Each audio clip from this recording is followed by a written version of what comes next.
I got some big news, okay? So I got a leak. M6, we're gonna What does the audience want to see? What kind of stage do we want? What about the colors? M6 is going to be held in Malaysia. We have to be greater than ever. Greater than ever. greater than ever. How to make M6 greater than ever.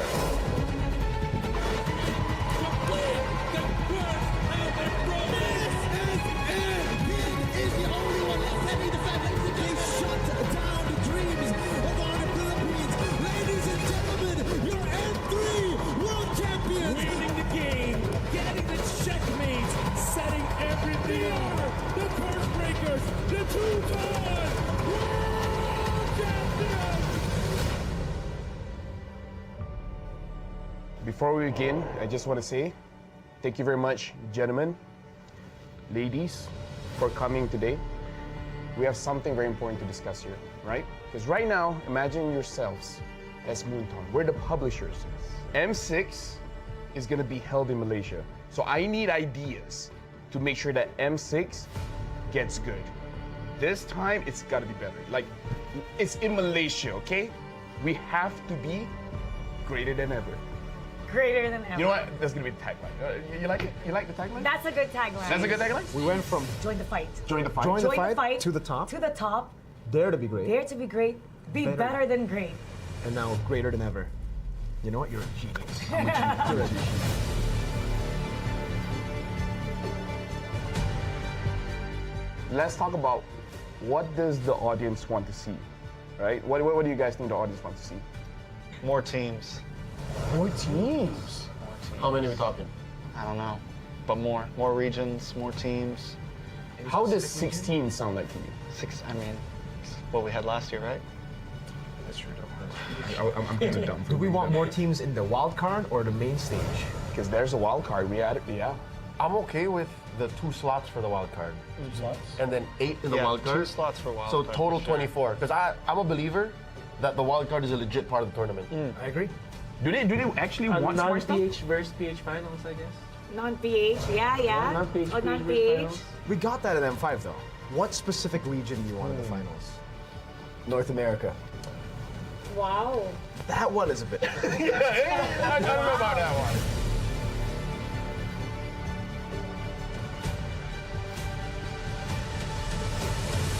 Let's take a flashback, I would say. Throwback to the days of the past. M1 was a great time. M2 was a great time. Every single tournament, it was great. He's got a lot to say about history. I love history. We got to talk about logistics here, and I feel like we need to include Mara for this one because we got to talk about the stage. M1, the stage was pretty good. I feel like it really sets the tone, right? Mara, you've seen the stage for M2, M3, M4 up Yes. until a few months ago. It was MSC as well, but let's not talk about MSC. We're talking about the World Series. Like, what kind of stage do we want? What about the colors? I think the color should change depending on what stage we're in. So if it's a group stage, it'll be a different color, wild card different color, and when it's the grand final, so they know exactly, especially when you're looking back, you know exactly what, Yo, which that's a part of good the idea. tournament Good it will be. visual storytelling Yes. too. So you just have the LED just changing the background just a little bit. From the past, I would go to how to make M6 greater than ever, right? Greater than ever. I would say that build up a story, because everyone loves a story, a good story to be told at the upcoming M6. So let's say, for example, not just about the players, maybe about the region itself, maybe about a team that struggled so much. We have seen a lot of teams and a lot of regions develop in the previous, I would say, M series, even MSCs and every international tournament that we have. So why don't we focus on building a story that isn't matched to any other story that we have ever heard in our lives? I think if we're going to cover story, what about something documentary style? You know, like something that you're back in M1, you're back in the place where it all began, and you cover some of the talents who have been around since M1, some of the players who have been around since M1, who have been around through several M series.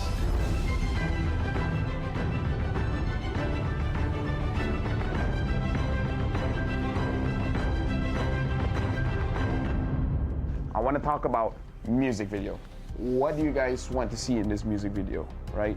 What's the song gonna sound like? What's the story? I think it should be player orientated. I think it should still, I think instead of doing like something like we've been doing where it's its whole own thing, make it about all the M series, you know? Take moments from all of those series, take player moments, you know, that's what's gonna hype up the fans, seeing those moments. Upbeat, like for fighting. Very upbeat, a catchy line, so when they hear that line, they know it's M6, and it has to be downloadable for people to use as a ringtone. I want the music video to be playing with the BMI.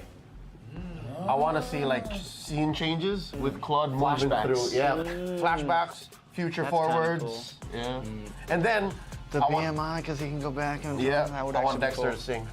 You want Dexter? What? You know what? Every year we seem to always the MV, the music, something about it just misses it, right? So not just MLBB players, but the overall grand audience, right? Anybody outside of the MLBB space, I want to be able, same as Mara, like have that on the ringtone. I want to see random people who have no idea what Mobile Legends is playing it on their phones. I'm gonna be like, that's a dope song. So I got a leak. What's the leak? M6, we're gonna be using a new format. What format? They're changing it?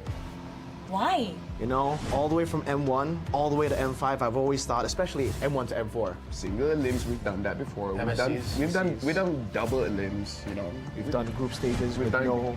We also done no eliminations at the group Exactly. stage. We've done no eliminations. Good Yeah. times. Hate that. This time, it's gonna be a Swiss format. Like the cheese? What? Swiss format? What is that? What is There's no going back from here if you start. You know what the Swiss format is. Actually, yeah, I do. What is it? Okay, so let's keep it very simple, right? So for this M6, I'm thinking we're gonna be bringing 16 teams, and then we'll make the total. If you win 3 times, you'll advance forward. Lose 3 times, you're gonna get knocked out. Oh no, you play with everybody. You play with everybody. 1-0 beats 1-0, so everybody starts with 2 groups. Group A, Group B. 8 teams here, 8 teams in B. Then, Every single time they have to fight, we're gonna redraw. that's a great idea. That's a great idea. Wait. Who's doing the redraw? Yeah, who's doing the redraw?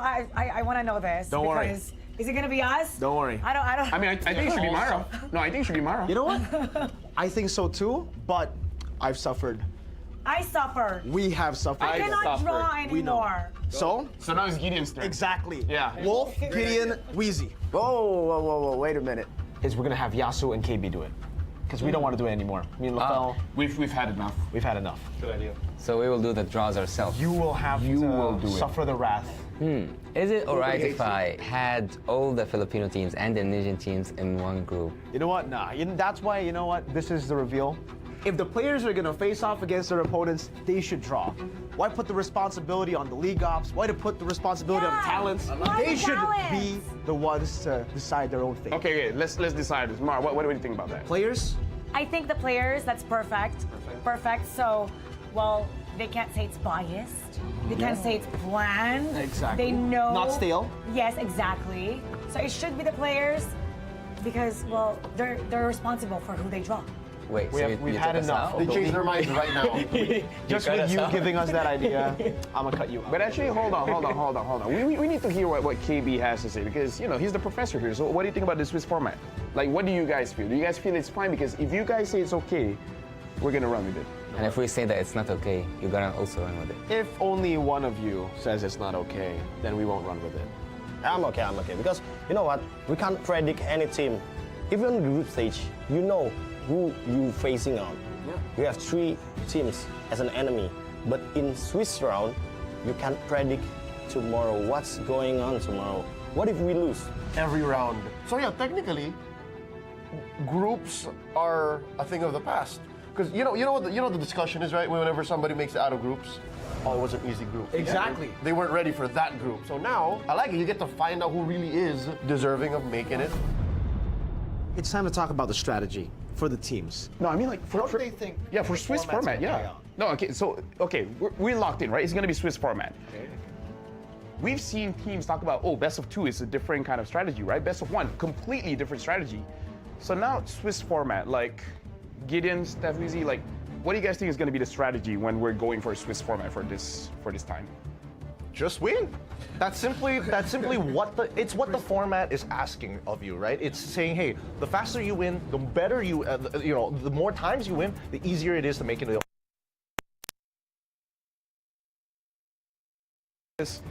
you're gonna play way more games in this format. Am I correct? Right? In the group stage. Playing more games.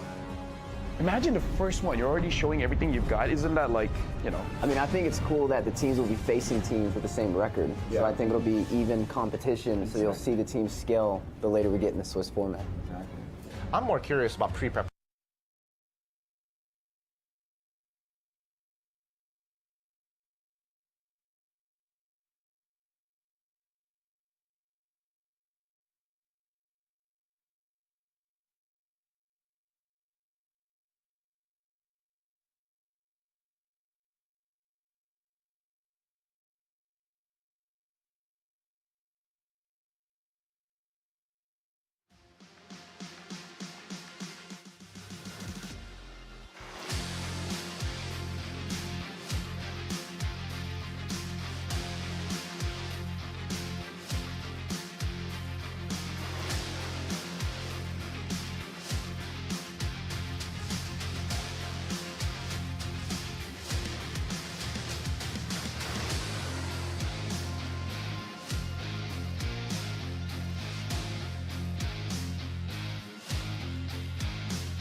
very good afternoon, ladies and gents, and welcome to MPL SG Playoffs Day 2. Now we're right into Day 2, and just earlier on in Day 1, we have seen two teams go home, putting a stop and an end to their aspirations when it comes to cinching the championship here at MPL SG Season 8. And they are namely Vanguard Esports as well as BB Sports as well. And now the top 4 teams stand before us right here today as they duke it out in hopes of cinching the championship, and that is MPL SG Season 8 to head on over to the international stage at the M6 at Kuala Lumpur, Malaysia to represent Singapore over on the World Series. So speaking of which, just to highlight a little bit on the tons of exciting things that you guys are able to do just by joining us live here at Scape, the Ground Theatre Level 2. Now we have tons of activities that you guys can indulge in, such as the Doodle Wall, where you guys can leave your mark alongside autographs from your favorite players. Meet and greet your favorite players and teams after every series, and let's not forget, if you bring a friend, you guys are able to get yourselves a tournament chest worth up to 899 diamonds. Now this is what you guys can get just by joining us live here at the venue itself. So grab a friend and head on down and join us right here today. So speaking of which, we're going to jump right in, starting off with today's match schedule. So here on your screens, ladies and gents, we have 2 power-packed matches lined up just for you. Opening up the show would be the upper bracket finals, where we see the clash of the regular season's first and second seed of NIP Flash going up against Evil, happening at 1:30 p.m. in just a couple of moments' time. Now for match 2, we will see the lower bracket semifinals, and this is RSGSG duking it out with Rift Esports, happening at 5 p.m. Now just a very friendly reminder, ladies and gentlemen, now these two series that we're about to witness in just a couple of moments time are going to be a best of 5. So strap in and be in store for exciting gameplays happening at the Land of Dawn. So we're gonna jump straight in to match 1 of the day, and introducing our defending champions, NIP Flash.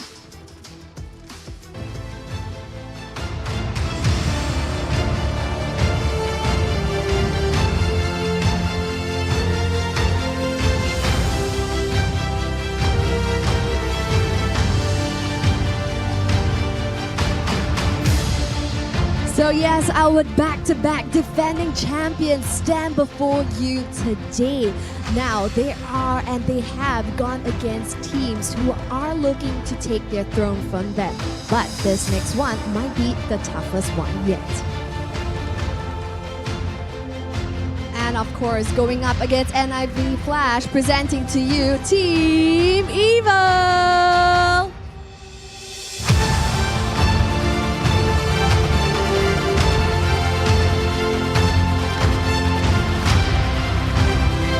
Now, Team Evil themselves have been known as the playoff princes. They, more than anyone, know that the lower bracket grind is not where they want to be.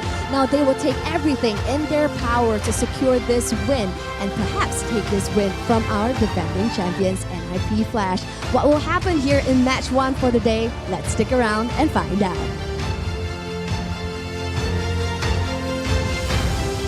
Players are currently giving their friendly fist bumps. Now stakes are ever as high right here for the upper bracket finals. Why? Because the winner of this match will be heading straight to the grand finals, whereas the loser of the series will head on down to the lower bracket finals to be duking it out for another BO5 and perhaps a shot at the grand final slot. So with that being said, this is a high-stakes, high-octane match that, ladies and gentlemen, you don't want to miss. And with that, let's hand our time over to casters to find out more. Take it away, guys. Thank you, Cheryl, and welcome everybody to MPL Singapore Season 8 Playoffs Day number 2. I hope you guys at home, you guys at Scape, and you guys here are all ready for this, like Cheryl said, high-octane match that we're gonna have. Now, this is NIP Flash up against Team Evil, title contenders. How are we feeling, Jules? Super pumped up. I mean, this is, some might say, or the fans might say, this is foreshadowing the grand finals of what's going to happen in the grand finals. These two are the top dogs in MPL SG, and whether or not, NIP Flash will retain their title this time around, and a lot of people say, is NIP Flash is going to be first and all of that, but, Evil has a lot of changes, and I'm super excited to see how this might come in, especially in the playoffs. I know, exactly, right? It's crazy. Now, give me a one-word summary. How are you feeling right now about this match? Awesome! I mean, yeah, that's all I can think about, because even at the start of our regular season, this is the teams that I want to see. I'm manifesting this one, even in the grand finals. So here we are, upper bracket, and the grand final seed is up to the state. Yeah, and now we have NIP Flash up on the screen, the team, your defending champions. Yeah, of course, EXP is going to be Diablo here. On the jungle is going to be Hades, Curtizi on the mid, JPL here on the roam, and Vanix on the gold lane. Again, this team is pretty solid. 10 months this team has been working together ever since, no changes whatsoever, has a great experience. What can I say? Again, MPL Singapore here still dubbed them as the best team, and they are. Yeah, and they've been showing it, right? I mean, full force all the way yesterday as well. The performance is absolutely stellar. Now, of course, we can't discount who they are going up against, right? Team Evil also been performing at the top of their game. Churros, tell us, who's in this team? Well, Ken, Boyette, Sayla, Powerful, Marky, a little bit of changes, especially with the introduction of Boyette, Marky, as well as Ken into the roster, and the mainstays being Powerful and Sayla. Powerful showing a lot of prowess in the roam position, but Marky and Boyette just really setting that pace, setting that tempo. I want to bring up the point that I said just now. NIP Flash, they've been together for 10 months. That is one thing I like about rosters that stay together. Just fix what you can and just move along. For the side of Evil, though, there is a little bit of chemistry kind of things that they really need to work out, especially going into this upper bracket finals. But then again, there is an Achilles heel for Team Flash. I mean, there's just a little bit of a controversy, but they do need to really hunker down and hey, let's not play around anymore. This is really gonna be one of the top games. Let's just, just play our best, and we'll see what happens. Because only one spot, one team makes it to M6. Yeah, I mean, it all comes down to this. Yes, this is the upper bracket finals. They still have, maybe one chance to get through. But we're gonna take a look at statistics. Let's get down to the details for NIP Flash. Yeah, I'm gonna highlight this one. Yesterday, they won Diablo on the lead. Both games in the first battle there. He's been perfect. This hero, this player itself, just manifesting this hero as the best hero so far here in the playoffs. Now we have seen the high contest of this hero when it comes to the playoffs right now. And this is also going to be considering that the Khalid, I'm expecting here, will be both teams going to battle it out. And I'm gonna highlight as well the JPL here on the Chrome. His Tigreal is beautiful when it comes to his performance, when it comes to his roam, setting the place for NIP Flash. Yeah, I mean, like you said, these are players at the top of the game, right? And JPL, we've seen so many heroes, the way that he plays, even like Cho as well, but just bringing up something like the Tigreal, being able to do setups for the team as well. And it all boils down to how, they are going to bring out. Sometimes we can't even tease out, are these the heroes or are these the players? Because it's almost like you said, manifesting the best of these heroes. On the other hand, we have Team Evil here. It's interesting. It's really, really interesting because Marky and Powerful has the same sort of signature heroes as Vanix as well as JPL. The Tigreal and the Harith are still in play. Marky, though, has the highest win rate and highest pick rate for Harith at 100% for 7 games all throughout the regular season, especially yesterday. So that's going to be a very, very huge contest. For Ken, you have to watch out for his Phobius. This guy is crazy. He's a menace on that Phobius. But then again, Khalid has been introduced back into the meta, and Ken has played one game with Khalid. He won with that game, but against Diablo, the person, the devil himself, who brought Khalid into the meta. Khalid himself. Well, I want to see our production actually Photoshop Diablo's head onto Khalid. I think that's gonna happen really, really soon. But This is going to be a really tough match, especially for the EXP side, because Diablo, touted one of the top Singaporean, true blue Singaporean players, is going to face up against Ken, and this is going to be a tough matchup.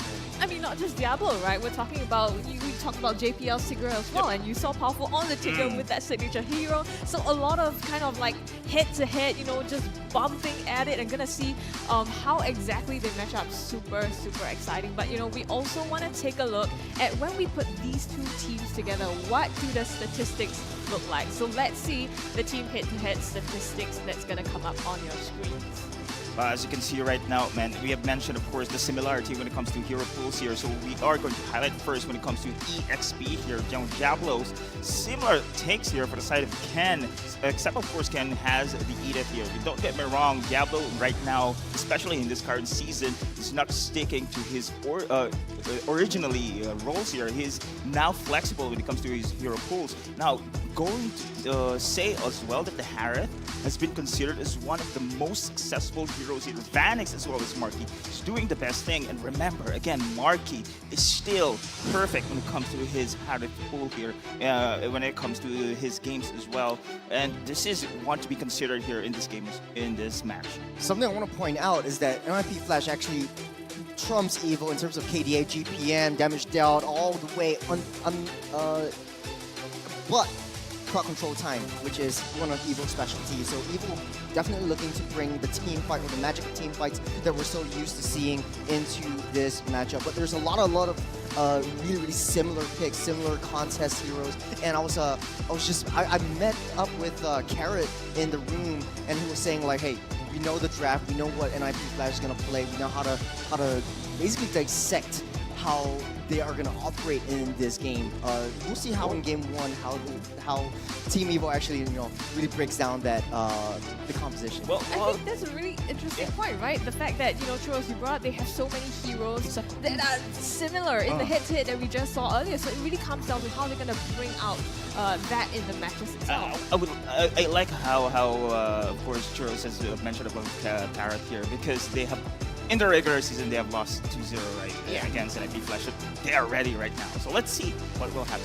Yeah, I mean, we're gonna see on the screens what we at the desk think where this game is gonna go. EVIL. So you're the only one with a different prediction here. Tell us what. But hey, me and Deadeye can agree on one thing. It's gonna be a 5-game series. This foreshadowing the grand finals, anyways. I mean, I've seen EVIL ever since my debut in MPL SG Season 4, and they've grown all the way through. They're always in the top 3. Right now, they're really gunning for top 2, and I think this time around, if they can get themselves together, I think Marky and Boyette coming into the roster as well is one of the keys to victory for them. Yeah, they have the ingredients right now, right? They've baked it sugar, long spice, enough, and they put in nice. better ingredients as well. So this is the time for them to bring it out of the oven. But of course, that's what we think here at the desk. And what's important is also to know what you guys think at home and where your votes have gone to. We're gonna see 78% to 22% in favor of Team EVIL. Well, I guess everyone knows that the MLBB Flash really do have the advantage. We have talked about how the roster chemistry is. Even the start of this match, even the start of how these two teams battle each other, you can already see that MLBB Flash has the better advantage when it comes to their chemistry. Again, they have won the experience as well against the side of Team EVIL. However, here in the Escape Grounds Theater, ladies and gentlemen, Team EVIL fan base is really hyped up as well. I'm really happy to see them cheering for the team for the side of Team EVIL. Yeah, we know, there's always the live support that counts, It's a boost to their morale. So, if we come on down and to the Escape Ground Theater and watch the matches live in person. Now, Jedi, you also mentioned that, this is not the first time that these two teams have met. They've met in the regular season as well, and in that game, MLBB Flash took that 2-0. So here, possibly, we might see a revenge arc for them. I do believe so, because again, as Churros mentioned, the Carrot and the rest of the team here, the coaching staff of Team EVIL prepared much for it, and I do believe the players as well pretty much prepared for it. That's why we predicted me and Churros a Game 5 for this one. Don't get me wrong, it's hard. my heart tells me also that something Team Evil may take this, but again, it's the advantage when it comes to chemistry here that NIP Flash has over Team Evil. Battle of speaking the of, brain and heart for you. Speaking of NIP Flash, look at all their faces, just like all chills, no stress, and this is what like basically you need to be in like this solace, this like calmness before the storm hits in. And I think NIP Flash, they're ready to go in. But I do have to say though, I think Evil. I feel like they did really, really well yesterday. This is going to be one of the biggest tests for NIP Flash.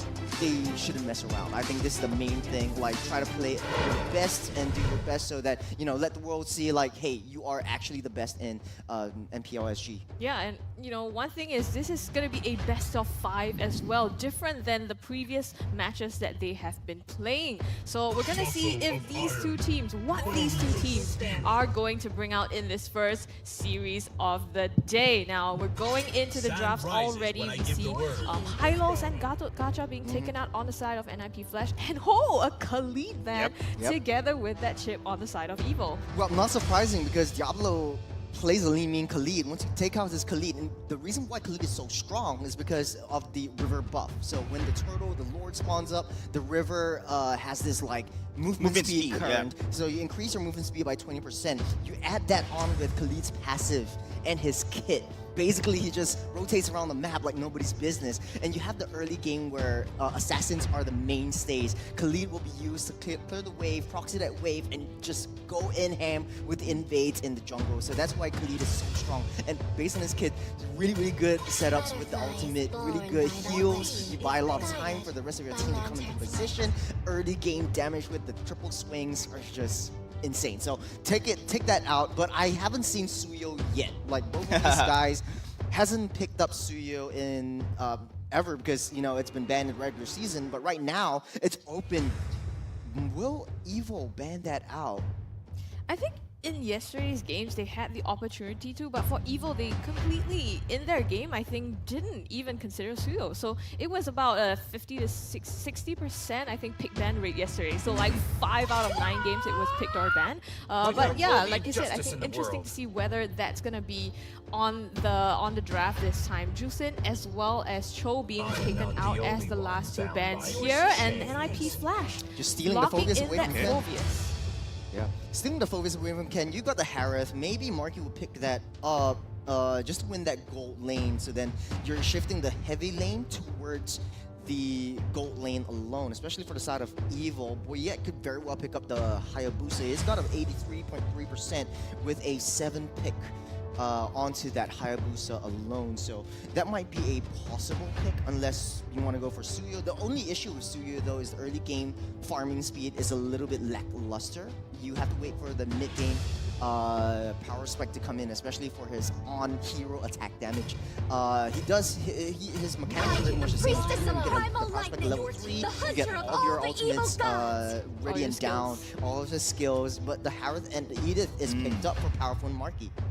Yeah, super important as well to prioritize this Harith pick for Marky, right? And we've seen him yesterday as well play his rotations down to the mid and joining the team fights early as well that helped him to get, you know, the EXP and gold that was needed to scale him up faster. So with such a strong pick, locking that down, it's kind of like securing that gold lane for them as well so they can turn their focus to other places in the map for them to gain an advantage in. And locking that Edith as well, kind of a, you know, still a flex pick here if they really wanted to, whether it be in the hands of Powerful or Ken. But of course, we're just in the first phase. There are lots of options that are available for the two. Well, speaking of a lot of options, Suyo is actually getting picked up by Hades. Fun fact, Hades actually has one of the most unique hero picks with 11 picks. He's picked up the Bane, Yisun Shins, he's picked up the Lancelot as well. Oh really? I thought it was Curtisi. and because they swapped the roles in the last game of the regular season, he's also picked up the Claude and the carry as well. So like his hero pool is super wide, and based on the mechanics that Suyo has, he will do pretty well. He's got a 100% win rate on Julian, and with all things considered, Suyo is pretty much a similar mechanic as that. You've got a lot of escape mechanisms, you've got the iframes, you've got a little bit more tankiness in the immortal form, so I really like that going for him. Unfortunately though, that Suyo needs a little bit more time to scale up and get his item power spike, so I'm really interested to see the builds. Sayla's gonna wrap things up for the first phase of the draft with Zosk. This is gonna be a very huge frontline heavy Evil. They need something to be sort of like a late game insurance, someone to help with the split push. I think Hayabusa is still on the board, Boyet could very well pick it up. Talk about JPL and Powerful's comfort hero, the Tigreal here. Tigreal is pretty much open as well, and this pool might as well ban here from both teams. If given the opportunity, of course, Tigreal can set the plays, turn around every skirmishes here. But on the other side, you gotta highlight is of course, Sayla's Zaskers did impressive of yesterday's performance here with a weapons master. So that Sayla's Zask on the late game is incredible, powerful indeed. I'm just thinking like, okay, Evil is just laying down their fire onto Cartesian. You might be thinking of banning out. I don't know, I'm going on a limb. Okay, it will be the Matilda, especially for JPL, because Suyo has a little bit more extra sustain when it comes down to the late game team fights and the skirmishes. So take out the Matilda, you're keeping JPL at bay. JPL pretty much has 9 unique hero picks. You might go with the Tigreal again, it's open for him to take.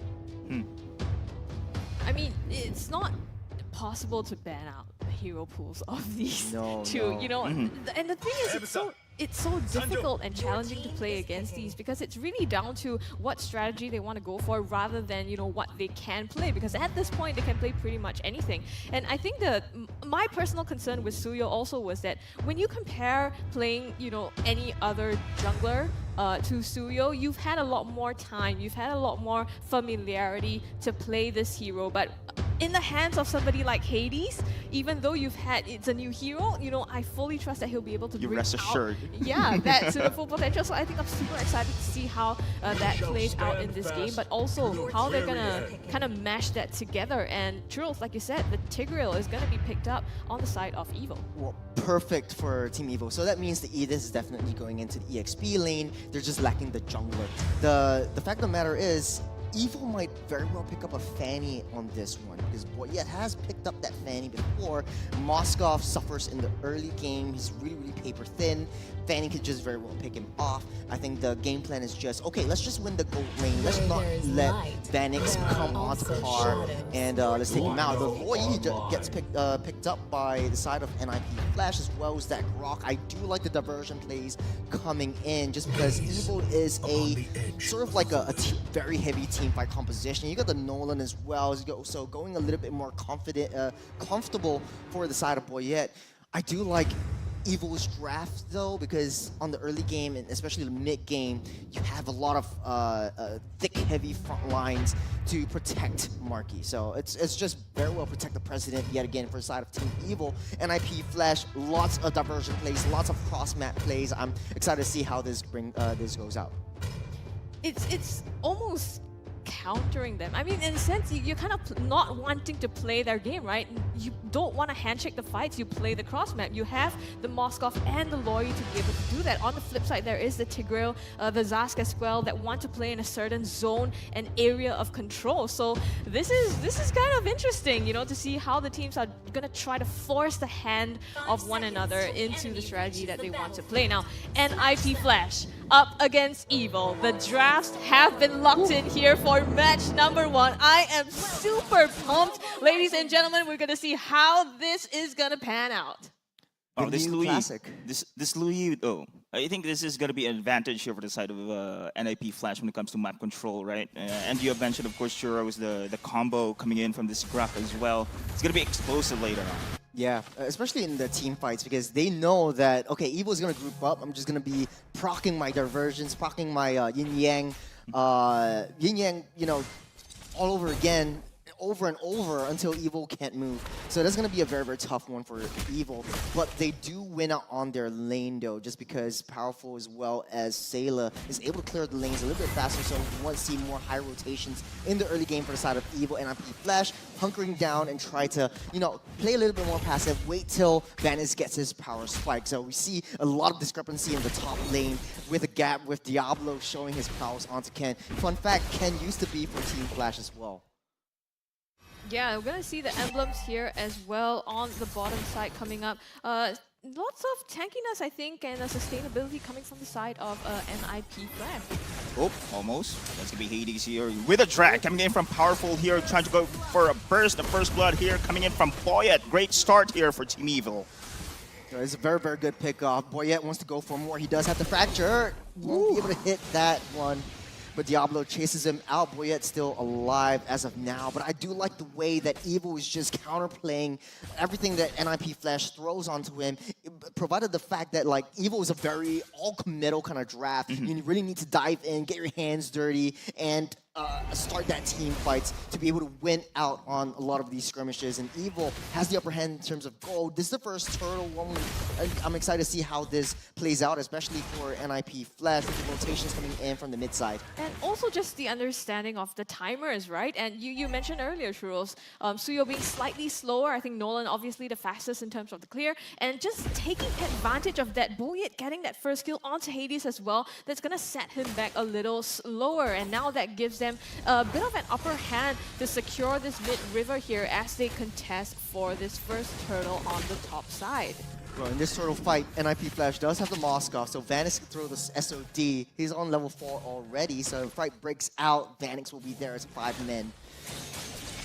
Now it is going to be Team Evil trying to go for an aggro. Dominer's Descent with a follow-up coming in from Ken here. The stun did connect, but look at the wall charge. JPL makes some moves here. Curtizy with a burst damage. But still, it is going to be Team Evil hunkering down, trying to go for a turtle dance, and they will still stay here in the battle.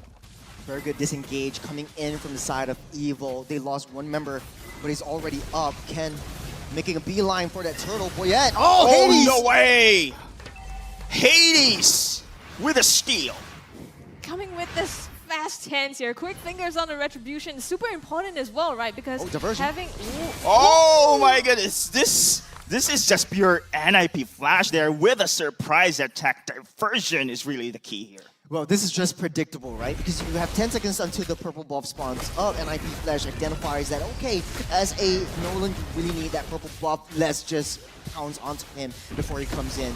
So Ken taking a lot of damage, dishing everything back out as well. Little Scuttle here.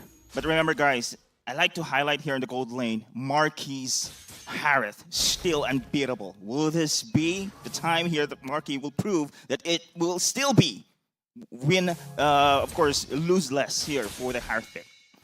It's definitely going to be a tough matchup, right? I mean, right now he's slightly behind Vanix as well, but we'll see exactly how he can make use of that. And Vanix, we know, is one of the, if not the best gold laner in Singapore. So it is a tall order, but on the top side, Ken goes for the stun. Curtizy very low, goes for the double control as well, and Hades on the back lines goes for the pickup. Ken will fall, and now they will disengage, but Powerful has his vision. Try to go back away, still managed to do so. Sayla with a poke. Now JPL and Diablo trying to cover his retreat. Hades does have a lot of damage, but a very good call from Powerful to try to keep him at bay before pushing everything back in. I think that's the downfall of Evil. Whenever they group up, that's where Curtizy likes it. That's basically Aloy's, perfect dream. That's paradise for him. Everybody grouping up, just proccing all those yin-yang dualities, and basically Evil falls like flies. It's been super critical, right? Curtizy with the dualities as well, playing right into the strategy. We know that Evil likes to take the team fights as well, and the way that they've drafted this also points to that. So just kind of capitalizing on that to their advantage. Absolutely beautiful the way that they have played it. And earlier on, being able to predict that Evil was going back to the buff as well. So it's kind of macro on top of macros, setting that up for themselves. Now this turtle on the bottom side. Turtle dance once again. Look at JPL here, but still Hades again secures this one. Look at JPL out of position, gives some space here for NIP Flash. Goes back, But the burst damage here from Boyet takes him down. Curtisi tries to go for a poke. Hades with a follow-up, and Ken will fall. Spear of Destruction here, trying to go for in the middle lane, but Vanix clears the way. On the top side, Diablo actually pushed down the T1 up top, taking a little atomization. He's got a 100 strike as well. Oh no! As the Fury Hammer, but hold on. Wow, flanking maneuver here for NIP Flash. Aggressiveness does not fall here. Time and time again, they want to control the map here. Just to finish my statement, there's a lot of damage from Hades. Speaking of which, Marky. Woo! Under the turret, still being chased here. Now there's gonna be Diablo flickering out. Just too much control here for NIP Flash. They're not backing away. That is gonna be the turret in the mid going down. NIP ramping up the momentum. They took down the T1 up top, so they're free roam right now. It's past the 5-minute mark. They're trying to go for trades. Evo took down the T1 bot. NIP Flash, 1,500 gold lead. This is looking really good, especially for Hades. He's got his power spike. He's able to just go in ham. I think some of the combos that he can use, and he's versatile with the combos. He could go in with the Sever and the Quell before finishing off with the Surge. So that's going to be a very, very interesting start for NIP Flash, especially using the Suyo. Yeah, I mean, onto the damage that we've seen so far as well, right? Hades actually sitting second to the top in terms of the damage dealt so far, and Curtisi being the one who tops it off. So NIP Flash, you can see, really kind of taking the upper hand here in terms of the fights, even though Evil has been trying to break even, now sitting 5 apiece in terms of the kills. To even Stevens, I think the only breakdown for Evil is that Powerful really needs to open up that brushes. Yeah. The macro gameplay, especially with the diversion teasing, is going to be Evil's downfall. Well, I agree. I think Powerful here plays the main key role here when it comes to setups as well. And we have seen, of course, the follow-up coming in from Ken is too perfect as well for this Earth Shatter. But meanwhile, another Turtle Dance we're expecting here. There's going to be a third time we're now seeing the pokes coming in for the side of Team Evil. Look at Diablo preventing space, but on the other side though, Control Ken flickers back here, trying to go for a Primal Wrath, but he will be picked. Powerful, trying to hold the 3-man here for the side of NIP Flash. Look at the damage coming for Sayla as well. And Boyet go for the kill, takes down JPL, and that shutdown coming from Market. Team Evil rising back. This is a 3-4-2, but look at Hades. He's 5 levels ahead of Powerful, 5 levels ahead of Ken. And Ken really, really suffering, especially in the EXP side. Evil slowly but surely coming back, especially with this turtle. Super huge fight, and Powerful doing so much work there. The flicker in with the implosion onto Hades to make sure that his team can see it. Here we go, in the back line, implosion just onto Hades to make sure that he isn't able to contest that turtle there, and splitting up effectively Team Flash into 2 for them to then come on and secure the kills after. Very clinical team fight, just splitting away the jungler for the main objective. After we take that out, let's just go for the kills, because everyone's there, everyone's ready. Let's just hunker down and keep hitting them and keep hitting them hard. And Evil slowly but surely coming back. They don't have their T1 mid though, so NIP Flash does have total map control at this point. Evil is on the defensive. Yeah, this is what we're talking about. Powerful, really, his implosion can be a game changer, but meanwhile JPL wall charge away, trying to scout out the enemy jungle here. Yeah, the issue for Evil is you need to send someone up to, get that split push down or even protect the wave, because NIP Flash, they have options, right? You can send the Suyo down the top side, you can send the Moskov. It's no problem because they have ways to come back. They're super mobile, super versatile, and they can farm really, really fast. So the macro play for NIP Flash is still there. Evil needs to find a way to control the waves, control the pressure, and maintain lane priority before the Lord spawns up in the next 5 seconds.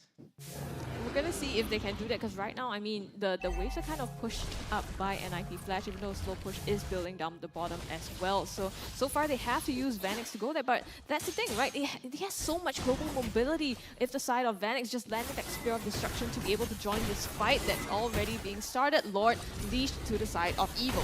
50% health for the Lord right now. Still, of course, Team Evil trying to go back here, but look at the push here on the bot side. No one's backing out. This is a great macro play here for the side of NIP Flash. No way, Vanix. Oh, they got an SOD. They had the SOD, they had an inhibitor chart, and now going to go for the team fight as well. Now Sayla going for the DD, and now it is going to be Ken with a primal ref as well. Trying to go for a push, trying to go for the poke, and the Lord's still standing here. Look at Ken, very low. Kurtisi will fall here, and the Summon Force has been laid down as well in the expense of that inhibitor chart on the bot side. Diablo as well here, been picked.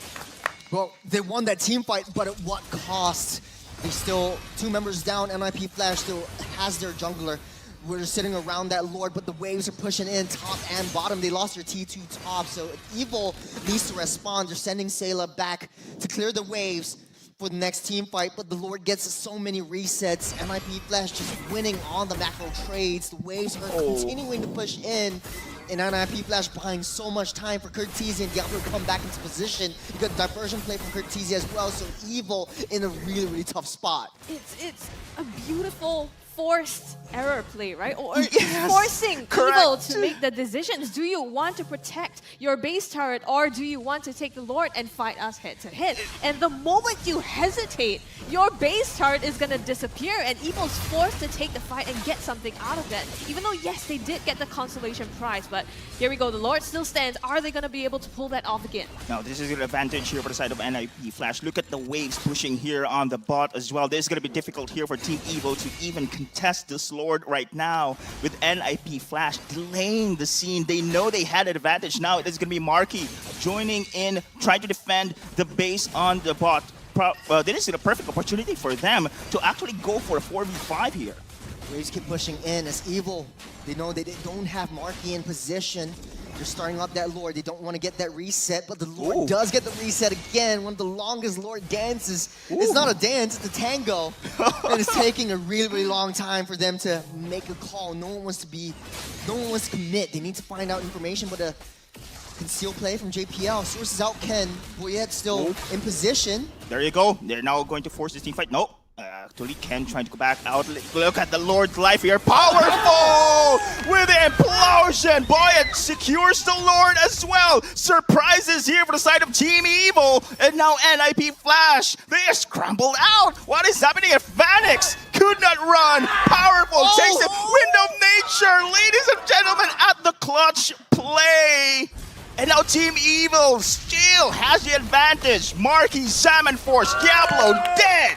They still have that Lord, but the top side, the waves pushing in. Boyette there to respond, mid side down. Evil trying to push it into NIP Flash, and NIP Flash, they're 3 kills down, taking a little itemizations. Vanix is online. He just needs a little bit more time to deal a lot of damage, and Marky is a huge threat, especially in these team fights, and Evil are showing us the magic once again. The magic indeed. Whoa. What a turnaround there by Evil. You know, powerful. We talked about that Team Grill and the plays that he's pulling off right now, and just individual mechanics as well. That Wind of Nature saving Vanix. My goodness. Boyette, run away! Hades is gonna chase you there. Going to go for a crossover, but a shot down. He's got the fracture on the wrong side. He fractured in. Oh no, it's a misplay from Boyette. Hades can push on the bottom side. Just buy some time for NIP Flash. We're pushing down the top. Evil, they're forced to retreat. There's just the pre-enhanced Lord, so they're like, okay, it's okay, let's just get a regroup, wait till our friend Boyette's back into play, and then let's go for Lord again. We suffered a lot in the first one, but we're coming back. It's 1K gold lead, the first economy lead for the side of Team Evil the entirety of this game. Wow, man. Okay, Team Evil, the evil magic was there. But remember, guys, inhibitor charge still standing here for the side of NIP Flash. This is a great disadvantage here if you are Team Evil, because the waves are pushing through here in the bot. They have to look out for this lane management. Remember, yesterday, we had a comeback because of this scenario. But NIP Flash, they identify that evil together strong, apes together strong. If they manage to split evil up, this is where NIP Flash can just pummel them and just punish them hard. They've got the diversion play as well. That's where they're playing the macro game really well, especially for NIP Flash. Now they've got the gold balance Powerful, economy. powerful, powerful! Oh, going to go for a draw! Implosion is there, but the wild charge counter coming in from JPL! That was a beauty! NIP Flash trying to go for a counter here, but look at Sayla going to go forward here. Diablo going to go for the chase as well. What an exchange here between these two teams. Sayla here, 50% health. Diablo trying to go for the chase, trying to go for the kill as well, and he will fall here. Sayla's gone. But the Lord spawning up in 5 seconds. They've got a lot of time. Hades doesn't have a lot of health, so Diablo needs to tank that Lord. They're unable to blitz this out, and Evil has a little bit of time before Powerful comes back into play. Oh no, they're gonna blitz it out. But the breakdown, that team fight, Evil just stood together, Curtizi happily proccing dualities, and just this Loi being a huge menace in that team fight. I mean, that's, Evil recognizing they need to be able to take the fight, right? Before NIP Flash, like you said, splits them up. And they don't want that to happen. So going in with the implosion, super important, but the countering. Yeah, man. So by JPL. That Grok. That Grok wall charge just changed the battle in that situation. What an impressive display coming in from JPL. And now the Lord in the hands of NIP Flash now. It's going to be, coming down that bot wave, but you can see all 3 waves pushing up onto the defenses of Evil. It's a really, really nice sync up. Boyette forced to use the retribution, save that T2 down the mid side. As Evil scrambling to get that defense, Lord already butchering into the base. Evil does have a little bit more defensive high ground capabilities though. Evil holding on to the implosion. Powerful. Yeah. I think the lane management here coming in from NIP Flash is just way too good. And now they're just gonna go for the burst here. Going to go for the control on 2 as well. Sayla going to go for the DD there. Force his ultimate. Vanix tried to run away, but the Wind of Nature save. Implosion trying to go for the counter themselves. And now Diablo is here trying to run away. The drag from Powerful Flicker. And now that is going to be Winter's Crown activated for the last hurrah. But a shutdown here from Marky. Hades just waiting. They don't know where Hades is. Evil, they're pushing it back. Let's look at a replay, see what happens on this team fight, but it was just so crazy, right? The fact that Evil identified a lot of the win conditions, going for Vanix. Vanix popped the Wind of Nature. Boyette identifies that, okay, let's take Vanix out, so let's take out damage dealers, but they forget that Curtizi is still around the area. Whenever the duality procs, that's a lot of splash damage, that's a lot of CCs that Evil has to deal with. And Curtizi is always in a position, that is prime for him to proc those dualities from afar as well. Just, I don't know how he does it. It's insane. Knowing where the fights are gonna break out and just being able to catch them in a choke as well, and then turning that into an escape for Vanix, who should have actually died there, by all measures. But of course, with that Wind of Nature as well, that saved him, super crucial for NIP Flash. Guys, this is still the game 1. Oh my goodness, both teams. And this is the first time as well I've seen NIP Flash really pushed hard here. And Team Evil's doing a pretty good job. But remember, 2 inhibitor targets gone already here. Map control is still an advantage for NIP Flash. Well, Achilles heel, Evil is sticking as 5. That's the issue right here. You don't have anyone to control the opposite side of the map, and NIP Flash right now has full control of this Lord fight for what could be possibly the final Lord. Let's take a little itemization to see where we're at. That's 2 glowing wands for that Loi. It might be a bug right there, but if 2 glowing wands, there's a lot of I don't know, there's a lot of damage right there. Yeah, damage per minute. I think that's a good shield. lantern.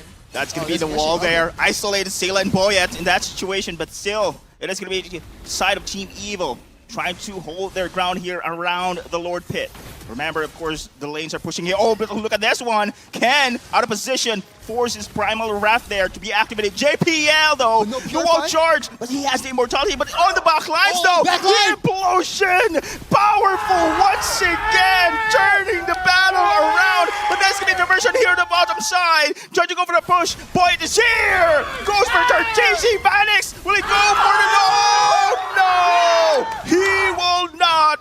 Team Evil succeeded in defending the base. This is insane. This is two teams playing at the top of their game here, trying for that backdoor, but immediately Evil recognized it, and they were able to quell and to stop that in time. And now they have the numbers advantage coming down this mid-base turret. There's 30 seconds. There's only one minion. Oh, the tank minion is dead. There's no minions. They can't push it. They cannot. The top side's pushing inside of Evil. Lord's open. They might very well go for it. Hades up in 7 seconds. They have to blitz this out fast. Look at the minions. Minion wave! What is happening here? Okay, Ken is there. Primal Wrath. No, you have to give. Okay.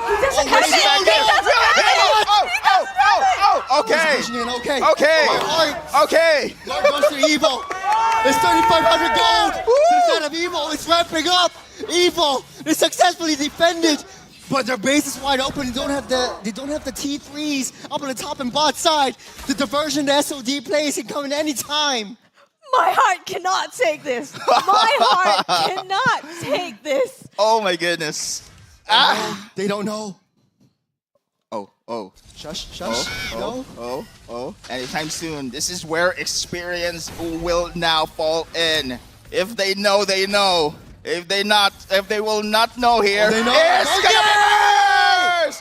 Marky's down! Curtizi, however, will be the change in that sequence. With, of course, Sayla goes for the DD. Hades playing hide and go seek. Ken trying to spot Hades out. The Lord marching in. Vanix still up. They don't have Marky though. No damage. Ken? Flickers in, Earth Shatter misses, but the Primal Wrath has been activated there. Powerful still, has the flicker, has the... Oh, look at this one, the burst damage! Look at Poyet on the sidelines as well. Goes for the wall charge, trying to go for the counter, but no! JPL will escape. Ken is here trying to control as well. Diablo and JPL falls. Lord bought so much time for Marky to come back online. Sayla's out of the picture, but so is JPL. Curtizi, another 15 seconds. They can defend. Next Lord coming up in 90 seconds. Let's take a time. Let's take a moment to reset, man. Evil, they've got so many things up on their hands. They really need to check their brushes. Macro is going to be their downfall. There's they have to play Minesweeper on top of this. I agree with you, Churros. I think this is one of the advantages coming in from NIP Flash, that version, and they will hide in the bushes for that surprise attacks.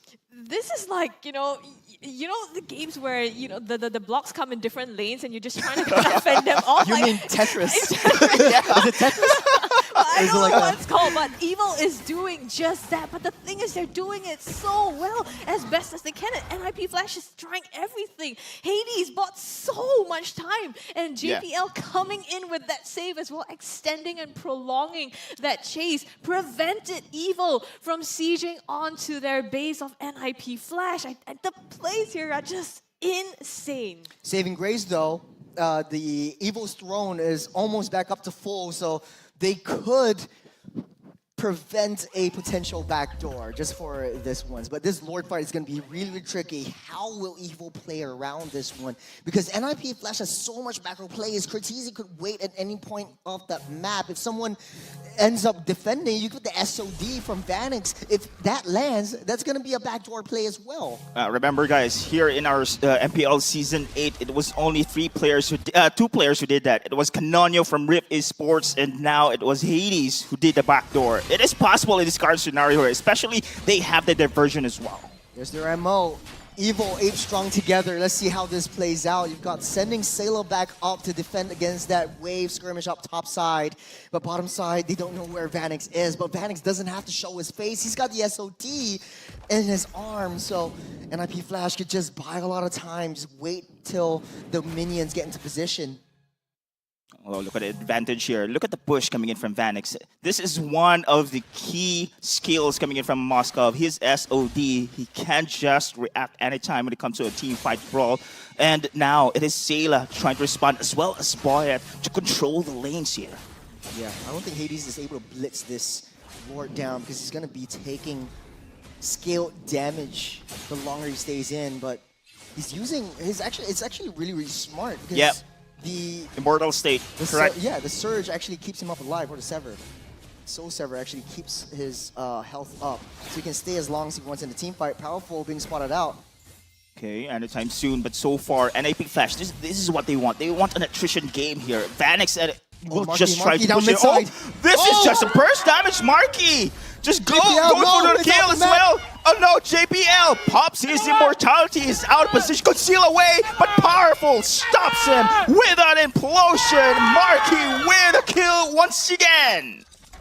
Oh, they have to respond against Vanix though. He's on the top side. Diablo taking a lot of damage from Sayla. Managed to run away. Boy, yeah, 1v1 Vanix! Oh, immortality, but Ken is here! Going to go for the sissy, Winter's Crown. Boy, trying to run away. Vanix! Vanix! Goes for the base! Goes for the base! Will he take it?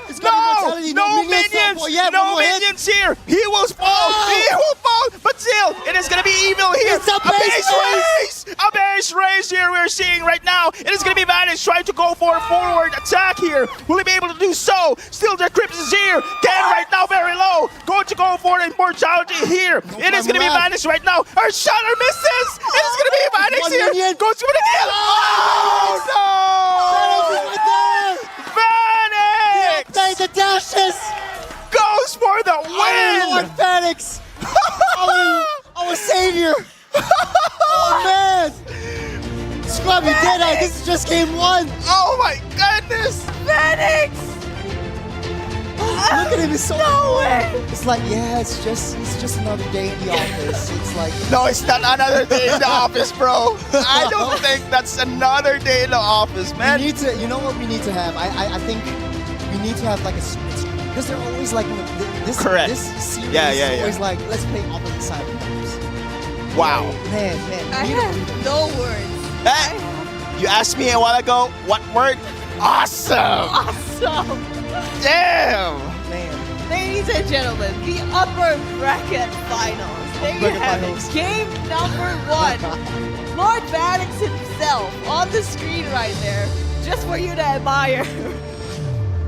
Oh my. The fact that he just dashes around the Earth Shatter, dashes around Boyet. Actually, the spear, the Impale actually hit Boyet, and he was just 1 pixel away, and so he goes down. And I think Boyet should have just recalled back away from that, get that heal, and then come in and fight, get that a kill onto Vanix. But I don't know, this is just all micro play down on Vanix, just dashing in and out. He's dancing around. Oh man, okay. Okay, MVP, Vanix. Yeah, I mean, sure. We don't even need to do this. We don't even need to do this. Bang! Just that play, man. You know that last play reminds me of like, okay, Vanix doesn't have the Harith, but he's playing that Moskov as though he was in the Zamin forest, the Zamin field. You're right. Yeah. I mean, the dashes. Speaking of Harith, first time we see Marky on Harith lost the game.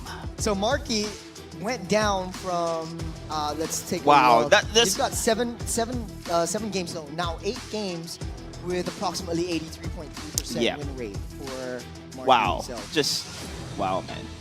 That Master Assassin emblem as well, taking a look at that full build right there. You know, at the end, that 1v1 and then the 1v2, and it became a 1v1. And all this time, he was just cycling between them and the minions to be able to then end the game. The Winions. The Winions. Pushing in. I think it all snowballed, right? Because NIP Flash always kept control of their lane priority. The top lane and bottom side always kept pushing in whenever there's a Lord happening. They don't even need that Lord. That was just a bait because you've got options. You've got a diversion. You've got an SOD. So if you send someone back, the SOD could land and you could just very well get a backdoor opportunity. This would be, I wouldn't call this a backdoor. I think this was just an amazing outplay from Vanix. He understands the limits of the hero. He understands how he's gonna die and how he's gonna get crowd control. He pops the Purify in the right times. He's popped the immortality at the right time as well. So it was not a back door. He was kicking the door. He was kicking the door down. Burning the door down. He's sort of like moment when he tries to sell me some insurance. Actually, he doesn't sell insurance. He's selling me a house. Well, taking a look at the item builds here, I mean, yeah, 4 item builds are Double like, Genius 1 for Sailor? double Genius 1? Wait, what? Wow, the damage. Well, okay, so I think the Genius Wand has sort of like a API glitch or something like that, because I remember Curtizi had like 2 glowing wands. So Oh, yeah, one yeah, of the yeah. glowing wands was actually a Wishing Genius Wand. I don't think it's a Wishing Lantern. Yeah, but still, I think Sailor did a pretty good job zoning out when it comes to a team fight. And man, give credit to Powerful as well. We have highlighted how his stick rail changed team fights here. And of course, Sailor was the one who really dished out most of the damage after the team fight. Actually, 0-2 and 15 for Powerful. He's in almost every battle. He's taking a lot of damage, but he's not dying. That's how powerful is, no pun intended. Pun was definitely intended there. It was definitely intended. I think with the immortalities and the winter crowns as well in all the builds, I mean that's a staple, right? That's pretty normal. But the thing is, the way that these players have utilized these items and utilized the second life that they get, the way that Vanix played around it, the way that JPL bought so much time with the immortality as well is just absolutely stellar. Like, it's really maximizing the potential of the hero and the items that they choose to purchase. Now, I gotta say that one play by JPL just to save Hades, using that wall charge to knock everyone up, stun them out for Hades to use his surge to Sever to get out of the way. I think that was really, really good. Good defense from JPL. I mean, JPL and Curtizi, I've always known them as KDA players. Like, they don't really have a lot of deaths. But in this game, Curtizi done so much more, and this doesn't really tell the whole story. Curtizi was just dealing so much damage. Maybe, just maybe, he got caught out by Boyette because of the flank maneuvers, and Marquis doing so much damage at the end of the day. But the diversions, man, Curtizi just made a heck out of Roy. Yeah, I mean, definitely. And you talked about Hades as well, right? The Blade of Heptasy is on the Suyo as well. I think in some builds, there were other options for them to go to. So really kind of like a, bursty, assassin-oriented with the Malefic Roll and the BOD as well, stacking so much damage rather than building defensive items. Yeah, I was talking to Deda just before the game, and like you could play Suyo in 2 ways. First is like, okay, let's just go War X and then build a lot of defensive items. Then we become sort of like an alpha, pseudo-alpha kind of thing with a lot of escape mechanisms and items. Or you can play like Assassins, and I think you opted to go for Assassins. You've got a lot more damage, and don't forget you have with the Soul Sever, you also got a lot of damage in Mortal Form because it scales with lost HP, especially with 20% extra lost HP. Yeah, the burst damage, right? Yeah, so you have a lot of flexibility to play around with battle emblems and battle spells. I personally like Quantum Charge because it adds, not Quantum Charge, the Pure Rage because it adds additional 4% on top of your percentage on top of percentage. Yeah, but I mean, because this is a very, very passive game when you're playing in a competitive level like this, definitely a little bit more defense would be much more helpful.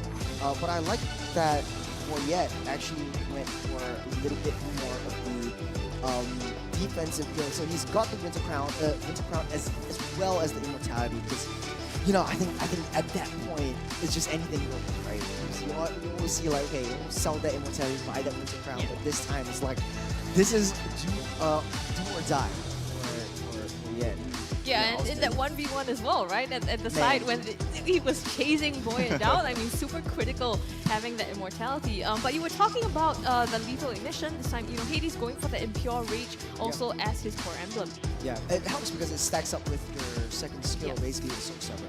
And that creates a lot more damage when you're down low. So you could enter with your enhanced skill 1, basically turn you into Immortal Form, tank a little bit more damage, and then deal some damage out with your Sever once the HP goes low. So that's a myriad of ways you can play Suyo. And that's why I like this hero so much. It's sort of like a Julian, but with a different kind of format. Yeah, looking at the stats as well, guys, man, this is the closest game stats you can see the Team Flash played against any other team.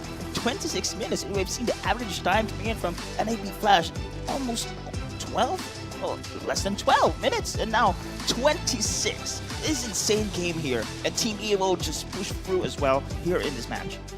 Yeah, take a look at the post-game statistics. Got a lot more damage done just because Evo likes to play as 5-man team fights. They like those team-heavy skirmishes, but NIP Flash identifies this and they say like, okay, I don't need to win in all these big team fights because Evo's gonna trump me every single time. Let's play something a little bit more different. Let's go for split pushes, and they've got so much more options. I think for the side of Evo though, the Edith didn't work out. Yes, you have quite a bit of knockups, you've got quite a bit of crowd controls, and you have sort of like a counterattack mechanism in the Primal Wrath form, but it's not enough, especially in the later stage of that game, to be able to tank as much to be able to dish out. You're not like a true blue Frederick, you know what I mean? So yeah, I think Evo should change the EXP side for the next game and stick to the same kind of composition. Speaking of EXP, I mean, interesting that Ken also with 33% kill participation Uh-huh. out of 24 kills, right? Usually Ken is right in their faces, especially when he's on that Phobias, but different kind of game this time on that Edith, and probably, you know, we talked about how Palmful has very little depths in this game, 0 and 2, but Ken was 3 and 7. So looking at the replays, I think really going into the backline as well, trying to zone and trying to also engage. We've seen him with the flicker onwards as well, trying to set up for the team. So being that kind of front line instead of powerful or that secondary and trying to play to that button maybe didn't quite work out as he would have expected. I think it's got to be attributed to the limitations and capabilities. You're not really necessarily like a lane, you can jump around walls, go to the opposite side and play cross-net. Nolan's just bounded by the amount of times that he can dash based on the amount of energy that he has. So that limits Boyette up a lot, especially in the late game. The early game, Evo played super well, powerful, able to counteract a lot of the engages that came from NIP Flash. But take a look at the top 4, that's almost 200,000 damage by Marky. So it's going to be definitely Harith is one of his most comfortable picks. It might be banned out in the second game to just give NIP Flash an easier time. Yeah, and remember, NIP Flash was the one who took the game here. But here in the top 4, we see Marky, you know, being the rich guy as well as the carry. I mean, he's had 11 kills in this game itself, which is basically half of the kills of Team Evo as well. So even though they didn't win, you know, still proving that Harith is a really strong hero that he uses in his pocket. Sandbag JPL, the way that he peeled for the team, the way that he saved so many fights, turning that around on this rock is just impeccable. And of course, Powerful kind of doing the same there as the best wingman. I think JBL and Powerful here, side by side, these are the two best matchup you can see when it comes to Rome here. Both players actually play the same kind of character here in this match.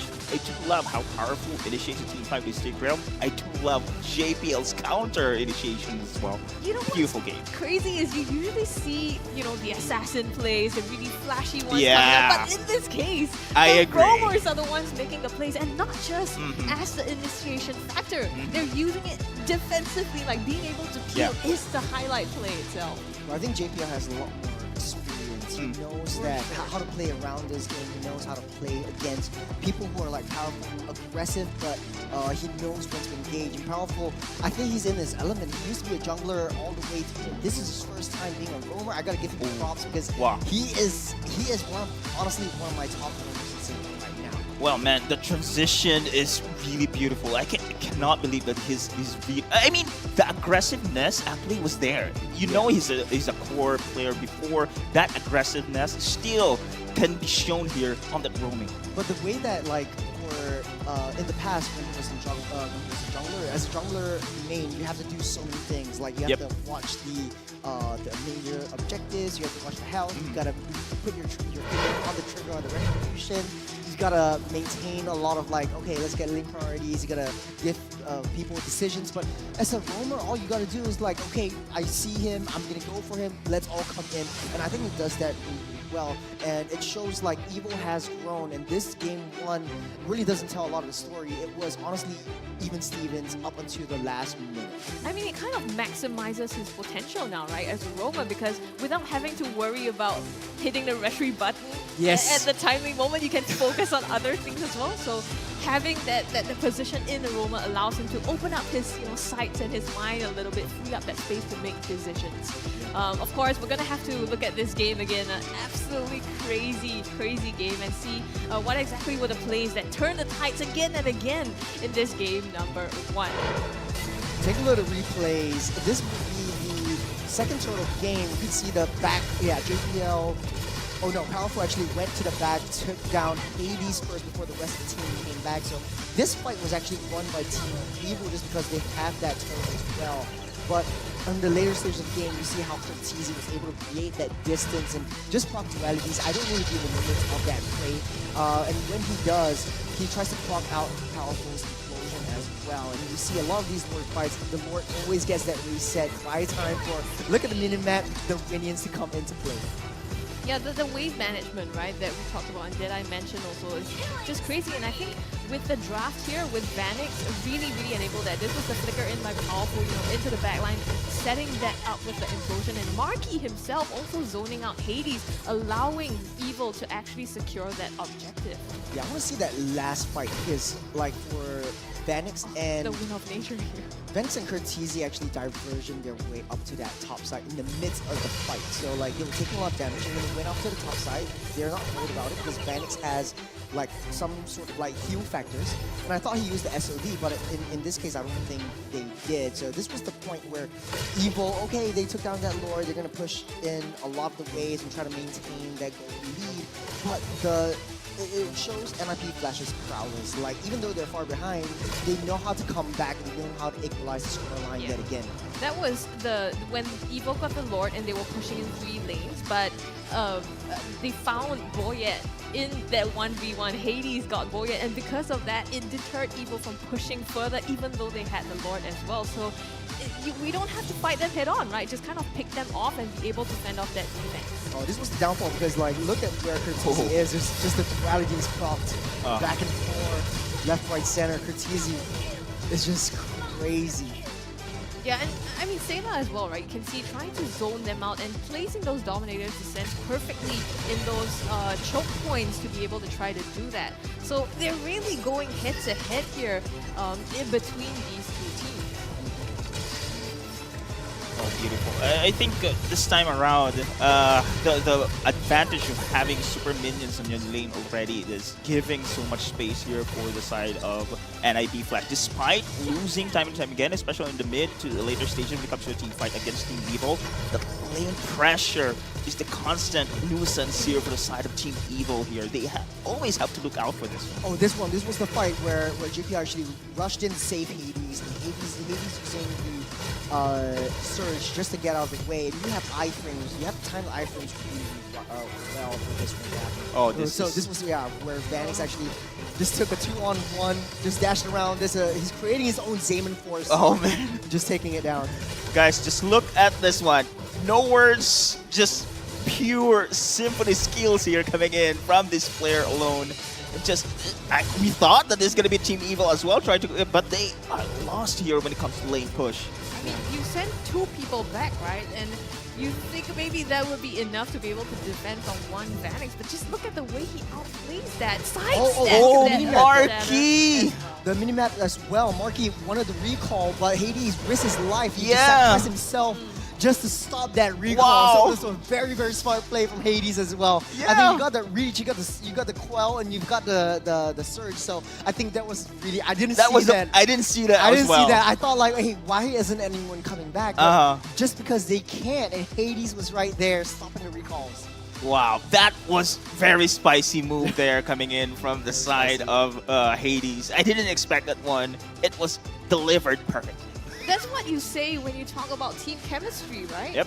Like the way that they are able to just work together and, deliver the best performance that they can and just say, okay, you're at the base, let me stop anyone from coming back so you can take it. But you know what else can be delivered? Chicken crispy by Mag Delivery. It's awesome. I had it for lunch, actually. You did? I did. I had it before the show, so I'm feeling good. I'm so Sana all. right now. Game 1. I'm so jealous. Sana all. No wonder you're so pumped. No wonder you're so pumped. But you know Yeah. what, guys? You should immediately hit up your McDonald's apps and get your deliveries because the road to glory has never been tastier with McDonald's. Catch all of this MPL Season 8 action and complete your experience with a crispier crunch of the new and improved Chicken McCrispy with McDelivery. And that's not all. On top of getting food and McCrispies, you can win thousands of in-game diamonds that are up for grabs for you and your squad. So go on and smash your hunger with McDelivery. Yeah, it's a 2v1 kind of situation. You get food and you get diamonds. This is a win-win. And you're gonna get food anyway. And you're gonna get food anyway, unless you're like me on a diet. Well, But I still had but you chicken still breast. have I don't know what diet you're on, Because but okay. I think it's calorie like friendly. I guess. I guess. Well, if you count your calories and try to maximize that, I suppose. But you know what? We're gonna hand it over to Moment to break down that game for us in greater detail. Moment, please take it away. What a game, ladies and gentlemen. Oh my god. I have with me a lot of clips and I had to choose the best few. You know, when you have like 20 plus clips of the entire game. And yeah, these are the few that I decided to go with. So let's just go with it from now. And let's just start off with this Lord fight that, well, they already took down that bottom lane turret. And they have that creep advantage going for them. NIP Flash, by all means, they can just wait. But look at how Team Evil plays this, right? Team Evil wants to force the issue time and time again as much as possible. And Powerful will be in that front line, will have that vision at all times. Meanwhile, Marky will be on the creep duty. So he is just waiting from the call from Marky to make sure that the creeps are being dealt with. JPL going in for the vision, Spear of Destruction misses, but this implosion by Powerful right here is what set the tone of the game. That two-man implosion into the split play from Marky, who went for Curtizi, the main crux of the damage. So while this is going on, Marky in the back line takes out Curtizi 1-2 combo. Meanwhile, the rest of the team gets cleaned up by Ken's Primal Wrath. Meanwhile, Diablo at the back line putting out Boyette. There's 3 separate fights going on in the background. And look at this win of nature, right? You guys highlighted it out, but yes, you can see it in total slow motion. This is the man himself, Lord Vanix. And Win of Nature, yeah, perfect timing. He even gets a few pot shots on the Powerful before scooting away. And this sets the tone for the entire fight, for the entire rest of the game. If you cannot kill Lord Vanix, he will come to haunt you back later on. And they finally do take out Diablo in the backline. Yes, sure, but the next few stages of the fight, this is where things really change. If you look at this area over here, this might look like it's all NIP Flash, but look who's inside that NIP Flash pool. It's an implosion, and Powerful is pushing people back. But meanwhile, JPL has that perfect wall charge set up, but he does not use it yet. He waits for the perfect timing where his team is able to come in together. And with that wall charge timing, Vanix and Curtizi, they stumble on in together as a death ball. Evil versus NIP Flash, unstoppable force meets an immovable wall. And this is exactly what happens, a total bloodbath. And it goes both ways. Yes, Vanix goes down. Curtizi, he does get the damage through, but Ken is not finished off. And Sayla eventually chased down. And the last fight, right? This is the one. This is the one that I think Churros wanted to say.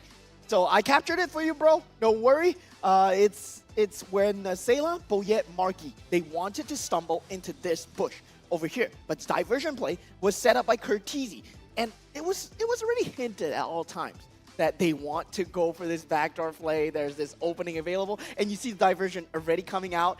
Yes, Vanix and Curtizi are extremely low, but look who's on duty. This time, Boyette is on duty. And, I mean, Evil has done a great job of dealing with these backdoors time and time again, but there's too much lane pressure to work with. Yes, this time they deal with it, but how about the second time? Vanix is on his shenanigans again on the bottom lane. Yes, Boyette is there, but this time, he has the win of nature. Are you gonna stop him, man? Are you gonna stop him? You see this 1v2 about to unfold. Never mind. This 1v2 about to unfold on the bottom lane by Lord Vanix himself. And then you can see the plays on plays. This is, I don't even need to highlight anything. You can just watch the clip roll out. Look at Vanix go. 1v2. This is a highlight reel by himself. Avoids Ken, gets that spear proc, and kills Boyette in the backline. Meanwhile, Immortality goes down. Marky potentially can end the game. But the difference is, right, Team Flash, they have 2 inhibitor turrets. Meanwhile, NIP Flash, they have only 1 down. So with that, Marky cannot push in, creep spawn in. Haiti does a great job of making sure that Marky cannot go back. So Marky is forced to kill off Hades, and that's all she wrote for the rest of the story. Ken tucking tail and having to run. 1-0. Let's see what happens next, guys. Oh my god. Oh my goodness, indeed. It's been a spicy, McCrispy game. It's absolutely crazy. This is like the peak of MLBB and like really one of the top games I think that we see in MPL Singapore, right? And you know, everyone says like, yeah, NRQ Flash, they're gonna win, you know, and because they're the top and defending champions. But look at Evil putting up such a huge fight as well, and I think that's already testament to the quality of the games that we have. Yeah, I just want to say one thing as well. This game really proves that like you don't really need to buy boots in the game because like you can play like crossbat plays. Without that, you got diversions, you got like spears you can ride on and stuff like that. It's just crazy. But I mean, buy boots unless you're Vanix, right? Or unless you're Vanix, yeah. Unless you're Vanix, man. Unless you're Jace as well. Yeah. He's a gold laner. Oh, right. Plus Jace is a gold laner. But it's so interesting because like how Vanix likes to play around the walls. And I saw how he purposely moved towards that. And yeah, this itemization, speaking of itemizations, you guys back home could have items on your own because we've got merch in store for you guys right here down at the lower third. Yeah, I mean, you can see their items, and it's not items like items, but it's like real life items that you can see and touch and buy. And that's because the M6 World Championship merch is now up for grabs. Now, the pre-order is live for these championship tees, so don't miss your chance to grab the official M6 World Championship t-shirt. Available in 3 colors. Enjoy a 15% discount when you pre-order this piece of MLBB history at $33.92. That's about, you know, $33. I think it's a good investment. Yeah, and this is the discounted price, right? So this would be a lot more expensive if you don't catch this pre-order discount. So this discount is going to close on the 16th of November this year and is limited to fans who reside in Singapore. So if you stay in Singapore, you can get this pre-order. And what's more, you get delivery straight to your doorsteps. You don't even need to step out to collect it. No need to backdoor. Yeah, no need to backdoor. No need to backdoor. Right? You just add a delivery fee of $5 and you can get that straight. So how do you get it? Go to shop.zenway.sg. It should be up on your screen as well. So just hit that URL and you should hurry because these stocks are limited. You know, this is it's black and orange and white. Is it foreshadowing something, you guys? Oh. Right. Wow. You're good. That being said, let's move into the draft for game number 2. Lots of bans on the air. Evo looks like they want to ban out the Khalid as well as the Troll once again. You've got Zarate being banned out, banning out the Chip as well as the Phobius. Things are getting a little bit spicy. I think for both sides, it's similar bans. Zarate actually banned out the Juicin at that spot, but the Carrot actually wants to ban out the Harith, so no Harith for Marky as well as Vanix. For first pick, it's really, really crucial that they get something that is a little bit more comfortable for them. I think Suyo is open. Boy, you could very well pick it up. It showed a lot of success in there. Phobias as well. No, sorry. So Phobia is going to be banned here. So usually we see a lead in the Phobias usually in the first pick. Yeah, Hylos is also open right now. So potentially going to be banned here. Let's see. Yeah, they have the Juicin as well as the Gacha that's open that they banned out in the last game. So we're gonna see if they kind of run that around. But you're right, it's gonna be the high-most ban on the side of an IP Flash to close that out. You know, the game is just starting and you can... I'm hearing drums. You can hear the drums of the Let's fans go. live. Yeah. This is like Evo fans. The Evo fans are like are crazy right there. Yeah. And we talk about that, right? Yep. Like, They brought the drums. They brought the They brought the drums. Oh man, okay, Juicin first pick. I like the Juicin first pick just because like you got the pepper spray, you keep everyone at bay. You've got like intelligence or reconnaissance mechanisms as well. It's going into the hands of Sailor, so no Zask for him. NIP Flash could very well pick up the Zask for themselves or go a little bit more on a different approach, a different direction and go, maybe I don't really need a mage for the mid lane. Well, go back to my courtesy specials. Yeah, Martis or I don't know, maybe but Khalid is banned out, right? Okay, Hayabusa and Tigreal. Okay, they want to solidify that Tigreal pick just because it's so disastrously, especially for team fights. And I think NIP Flash wants to play around it and play against it. This is JPL and powerful signature heroes all throughout Season 8 so far. Yeah, and also taking away that Hayabusa, not just in the hands of Hades, but also taking it away from Boyet, right? You know, we've seen a lot of plays, Boyet on the Hayabusa being super comfortable, one of his signature picks as well. But not having that, they're going to instead lock in the Gacha as well as the Ling. So a lot of, you know, team fighting potential as well. This could go in the hands of Ken or it could be in the hands of Powerful. Actually, the Yves pick is very... It reminds me of SRG. Like, they like to pick up a lot of, like, SRG from MPL MY. They like to pick up this kind of composition. Very heavy crowd control and just play towards your gold laner. So Vanix is going to have a very easy time. Evil should look to take out Vanix's hero pool, try to protect themselves just a little bit. But the only difference is, right now, Evil has cross-map plays. Fun fact by MPL SG, best gold laners of MPL SG Season 8. According to statistics, Vanix's first, Marky is second. This is what we're saying, guys. This is what we're saying. The Team Evil is one of the best team that we can say that can be in par with the reigning champions here in MPLSG. Well, I got to agree to disagree. I think as a Marky's biggest fan, Marky is number one to me. You know, okay. Don't let Vanix hear that. Another fun fact: did you know that Marky and Hades used to be in the same team in MPL ID and Geek Fan?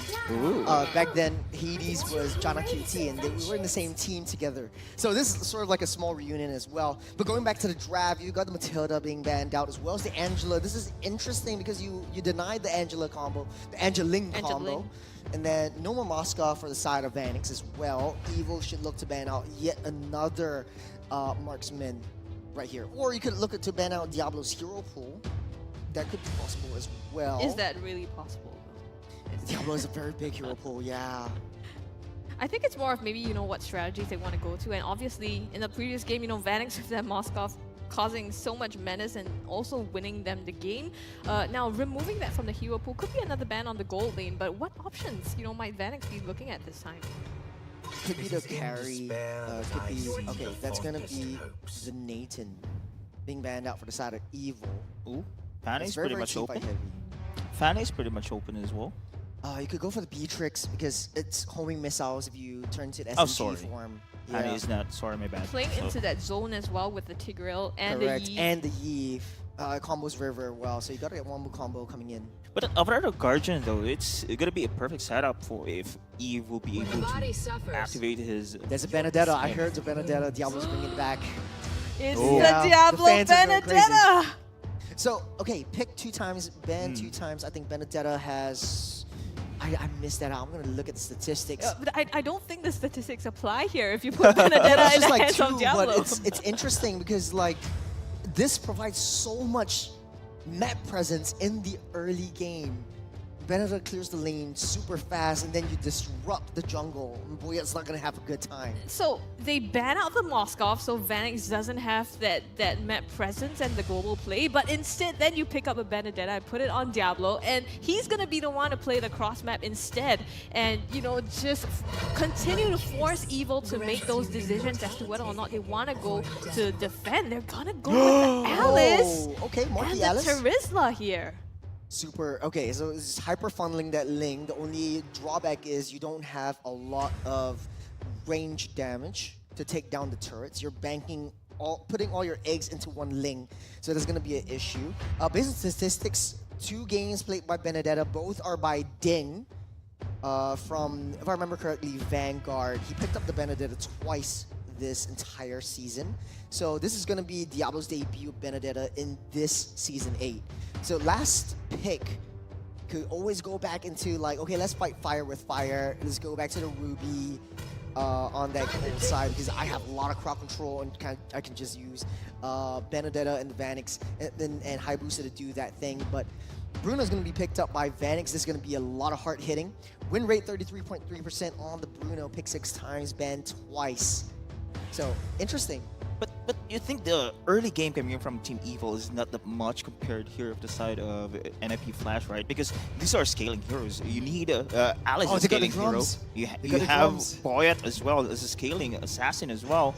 So gotta look out here for the early game, especially for the side of NIP Flash. Yeah.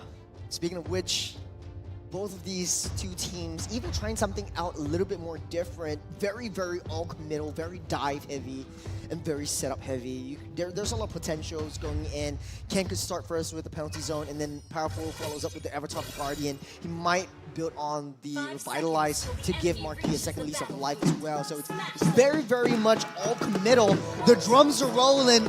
Everybody's excited. This is game number 2, ladies and gentlemen. Yeah, in this best of 5 between the top 2 teams here in MPL Singapore, it's going to be Team NIP Flash up against Team Evil. Game number 2. Will Evil be able to clinch this back for themselves? Sticking out to me, Benedetta with the Revitalize as well, because Diablo wants to go very, very deep into enemy territory. The goal is just proxy wave and try to disrupt Boyet's farm as much as possible. But Sayla with the Pepper Spray keeps Diablo at bay for now. The rhymes there. Yeah. I see what you did. I see what you did. I'm getting pumped up, man. Game number 2. This is going to be the top 2 teams. We're foreshadowing. Oh, JPL. So, might say. I think this is a perfect display here, trying to go for a drag, and he did. But meanwhile, Sayla has the control, still managed to escape here. Look at Hades here, trying to go for the kill. This is going to be a potential first blood here. Sayla very low, first blood here for Hades. No protection from Powerful there. He does have to Revitalize, but he wants to keep that farm in. So Powerful will be faster to level 4 once the first turtle spawns up in a little under 40 seconds. Now, Evil playing on a back foot just because Sayla is suffering a little bit in terms of levels. But they do have a little bit more faster map rotation. You have to be able to compare or try to keep Diablo at bay. Oh, Hades coming in. Oh, he is going to go for the kill here. That's twice in a row. Hades here in the Hayabusa has a great early game. And that's exactly what you need on the Hayabusa as well, right? You get that snowball. Oh, Tempest Blaze until this time around. Boyet trying to go for the counter play. Revitalize has been used there, but in the end, Boyet takes down 1. It's so weird because right now Turtle is open. Hades is nowhere to be seen, but Sayla taking a lot of damage will keep himself alive just for now. Evil blitzing up this Turtle.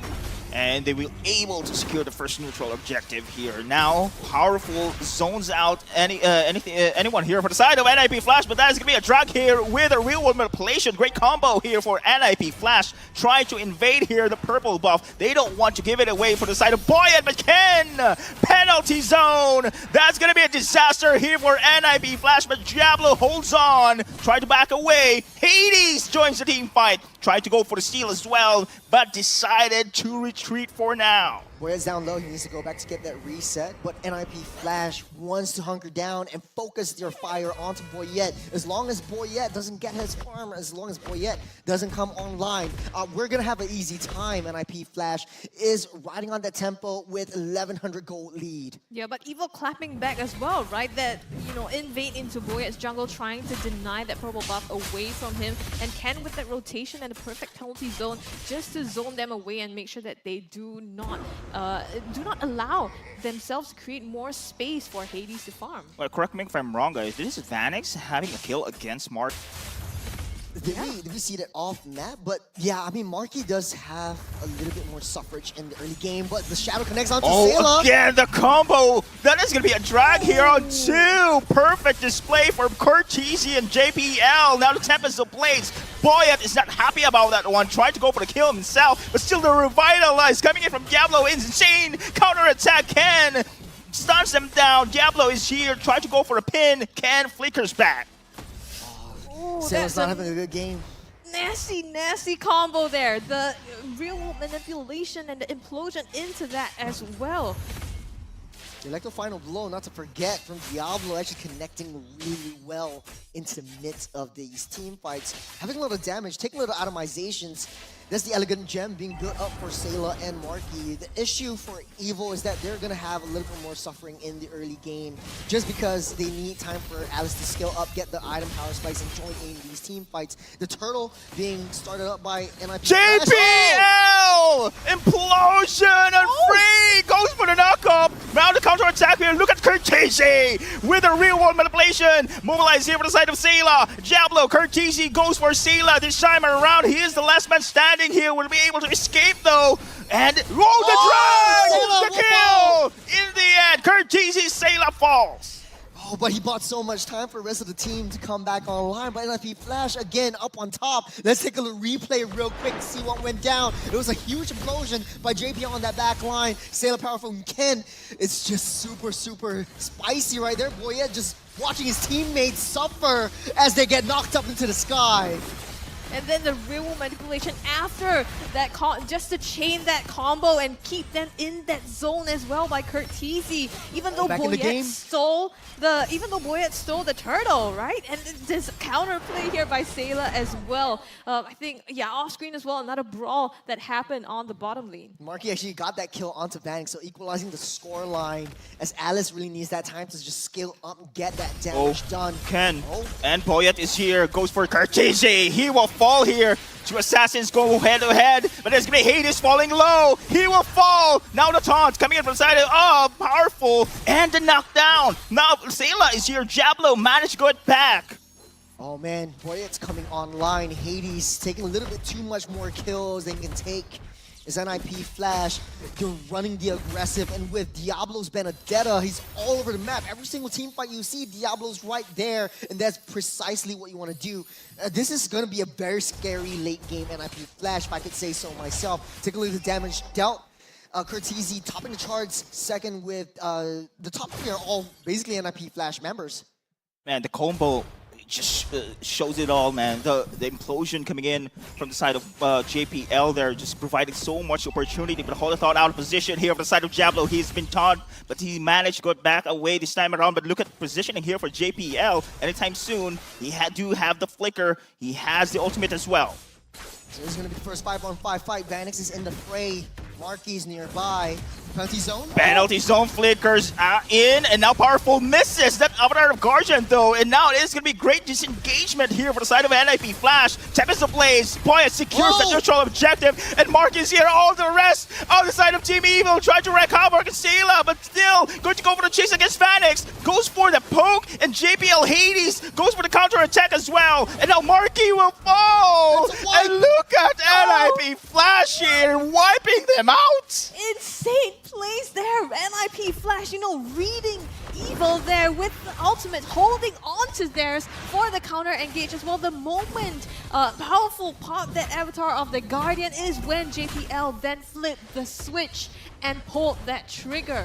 JPL was just so smart. He waited for the Tempest Ablaze to end, and then he popped the implosion, creating so much space and time for NIP Flash to just layer in all these team fights, funneling 3 of those kills over to Vanix and keeping their economy up to 3,500 gold lead. Seeping into the first lord of the game, NIP Flash, they have total control of the sides of the map, and Marky still unable to make his mark count in the team fights. And Evil needs a little bit more time, but it's all committal. If you're going in, you're all in. If you die, it's over. And it's interesting to see whether, if that goes according to the game plan, right? Because so far, except for that last fight, it was Marky and Vanix not having joined the team fights yet. So how much impact they're able to make once they start grouping up as 5 and taking these objectives and fights together. So far, it looks like Evil is the one that needs to step up on these and be able to find an entry and not get baited out with these ultimates by NIP Flash. NIP Flash has a lot of zone control, especially coming from from Curtizi, slowing everyone down and creating a lot of opportunities for JPL to connect with the stuns. And Evil, they're scrambling right now. This is the biggest goal lead that we have in the first 2 games that we have so far. Evil, Hades. 1v1, man. As we can see in the map as well, this is one of a great advantage coming in from NIP Flash. The pressure on the lanes. Look at the top. Look at the bot here. And they're pressuring right now in the middle lane. Diablo being a menace down the bottom side, pushing it in. They have full control of the wave priority up top side, bot side. You got Diablo trying to find a flank, trying to be a little bit more reconnaissance right there. Ken has been spotted, trying to go for the implosion here. Drag Ken away, flickers back, but he will not escape. That's dead Ken for now, and NIP Flash has the advantage here in the lower dance. Still, it is going to be the zone coming in from the side of 80s here. Sayla trying to go for the lantern. Oh! Over guard on the 2, and now the Tempest Blaze here in the box lines as well, coming inside the Boyet, shut down, coming in from the side air of the Alice, and now Diablo goes for the counter attack. Boyet backs away here. It's very, very difficult to commit. Oh, but speaking of commitment, Sayla. Shadow kill, Hades, still 1 more hit, still managed to get back. And this is going to be an opportunity for them to take this Lord objective. That's, Evil finding their opening to engage, and Powerful going all the way in, finding that I think 3 men, here we go, 2 men avatar of the Guardian and Marky as well, going in with that flicker all the way to the back line. But it was also NIP Flash with the counter engage. We're seeing the actions sort of cut you off, but Boyet is down right now. That's a great pick coming in from the side of NIP Flash. Well, hopefully, I think Moment should capture that moment when when Boyet went down, because, man, there's so much action in this game, just high octane as NIP Flash secures the first lore of the game. I think I want to say that NIP Flash is easier to execute their draft just because Vanix just has to stay in the right position, but they're going in again. Sayla, the shadow kill procs right now. Hades providing the zone, and the rest of Team Evil here trying to hanker down in the mid turret. Beautiful, right? I mean, just popping that shadow kill to force Evil to back on when your HP bars are low, especially on Sayla, and not wanting to engage onto the jungle there, allowing NIP Flash to take away that purple buff from Boyet. This is a very, very scary NIP Flash because Diablo's in his element. He's basically being very aggressive. He can play front line even as a damage EXP side. And it sort of goes against everything we understand about this meta where the EXP side should be a little bit more tanky, a little bit more setup oriented to tank a little bit more damage for your marksman to dish out that damage. But hold on a second. Shadow kill! Out! Sayla gone! And now over to our Guardian is here, the backlines as well, and Boyet takes them all here, and now JPL will be the target and trying to run away. Curtizi with the support. Javelin joins in the team fight. Marky providing the space. Curtizi was cancelled out, and now Ken, Marky, Boyet goes in. Electrofire Blow is here, but now Javelin trying to hold his ground. 3 versus 2 situation here, but that's gonna be a Winter's Crown activated, and Marky with hit. Still a sliver of health. He survived. He's not playing with death. He is death. Diablo is just toying with his food. As Boyet taking down the purple buff off on that top side. JPL Tempest the Blaze. Flickers down. He still managed to outplay Boyet. Insane game. Up in the air. Knocked up Airborne. Diablo chasing out Marky. He has a tombstone, a grave, his name written on it. Just the mechanics of these players just blows my mind. My goodness, JPL with that flicker away from the Tempest Blaze, and now Diablo? Like, how are they gonna catch them? But now, NIP Flash again aggressing in the jungle of Team Evil. Inhibitor turrets are still standing here on the side of Team Evil, but look at this one, Diablo just providing so much nuisance here, so much space for the side of NIP Flash here. That is Benedetta alone, and the rest of Team Evil here scattered away because of him. It's very interesting how Diablo likes to play this. Right now, he doesn't have the Petrify, he has the Revitalize, so he just needs to disrupt Evil's game plan because 8 strong together, that's Evil's MO. As long as they stick together, and as long as they dish out a lot of these damages onto Diablo, and NIP Flash, they have free roam around the entirety of the map. And the fact that Diablo is just sitting opposite side of NIP Flash's game plan and the objective is just so disastrously for the side of Evil. They can't fight 1v1s. They can't take 1v1s. And NIP Flash, they know this, and they're using Diablo to just bait everything out of Evil. I mean, this time they have Boyet on the link as well, right? So there is the opportunity to kind of go cross-map, and when Diablo is splitting the lane, he can also follow, but that forces them to be one member short. That's going to be Ken. Penalty zone. Avatar Guardian misses once again for Powerful here. Now it is going to be the side of NIP Flash forcing this team fight. Powerful with a ton, with a burst. Marky goes for the kill. Tempest Blaze here. The Backlash as well. Marky providing so much space. The Winter's Crown has been activated as well. The drag coming from JPL. Marky down. Meanwhile, Diablo here favors the Swan. And the rest of NIP Flash here goes for the counter attack. Gets a double here for the side of Vanix. Vanix's one-man army. All these balls hit like trucks. He's not kicking balls. He's kicking lorries. Diablo zoning away. Oh no! Sayla down low. Inhibitor target with the target here. Sayla. Still wanting to defend. Boyet is here as well. Waves are pushing through. They want to end this one. Will they be able to do so? JPL with a zone, with the implosion. Give space. Game 2 win. NIP Flash. Just off the back of that fight, a decisive conclusion by NIP Flash there to clock up a 0-2 in their favor. My goodness. Look at the emotions on Vanix's face. This is him being happy. This is NIP Flash, very satisfied with what they got. But the first game went on for far too long, and NIP Flash was like, hey, no, I've got places to be, I've got things to do. Let's just get out of here, and let's get out of here fast. Insane, absolutely insane. I think, you know, Evil kind of, it looked like they could do it with Marky going in the backline with Alice and being able to find the targets as well, but unfortunately Vanix survived in that fight and they managed to turn that one around in their favor. It's a risky situation when you pick up Alice, just because you need a lot more follow-ups. Mr. Heal is there, don't get me wrong, it's just the damage and the heals are there. It's just that you are still kind of a little bit more defenseless on paper, especially when you pick up the Flicker, because typically in back in the day, Alice was played with Petrify or the Vengeance, so it buys a little bit more time, it buys you a second layer of stuns on top of your main damage. But right now, I mean, NIP Flash is just super aggressive, and I think for Evil, it just breaks everything that they prepared for. They want to play a little bit more passive. Right now, NIP Flash giving everything they got, and Evil is just helpless right now. Yeah, I mean, with the draft as well, right? They wanted some time to scale themselves up with the Alice, but it was NIP Flash just kind of choking them and not giving them that space to farm up. And even when you mentioned, you know, Marky going in, needing that follow-up, Diablo just 1v3 in the backline, preventing anyone from coming to the rescue of Marky. I think it's no-brainer here that our MVP here is going to be, I think, Diablo for me. Diablo for me too. Yeah, the space we give him. Oh, there you go. There you Diablo. go. Diablo. Actually, he's got a tank emblem, which is interesting because he's got Concussive Blast is changing the way things are going, because he knows that I thought he was going for full item builds, and I think the game didn't last long enough for us to see several itemizations throughout the game. But right now, he just went for Thunderbolt. He's always in the face of the enemy team. He's proccing all of this, building up his stacks. He's got Concussive Blast, he's got the Wilderness Blessing, he's got the boots, he's got movement speed, he's got mobility, and he's got tank ability. That's a very scary Diablo.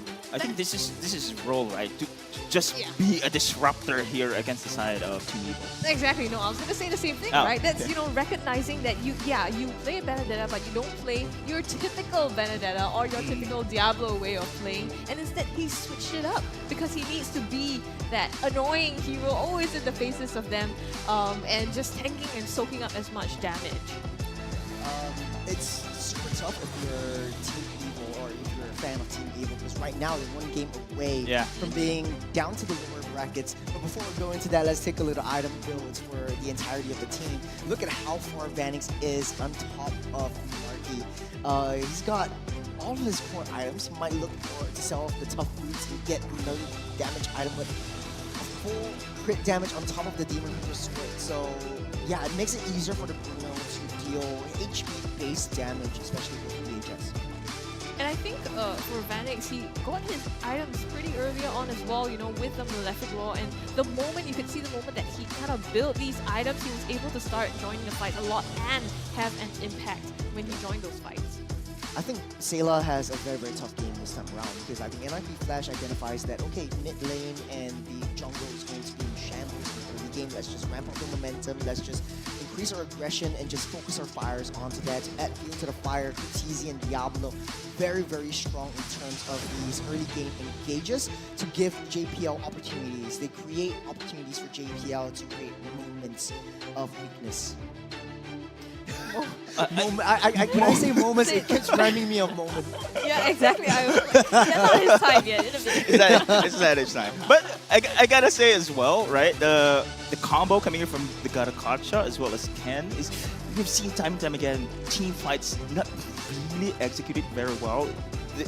Avatar Recurgent mostly missing its mark there. It could be a turnaround, right, when it comes to the side of Team Evil, but I think this synchronization when it comes to their execution was also somehow the downfall when it comes to the team fight. And maybe also not so Powerful's fault or anything, right? Because it's just the Avatar of the Guardian is really predictable, right? You not only can you see it coming, you kind of know when he might use it as well. And I think just NIP Flash showing that they have the sense to be able to know when they're going to use it, and in turn then capitalize on that.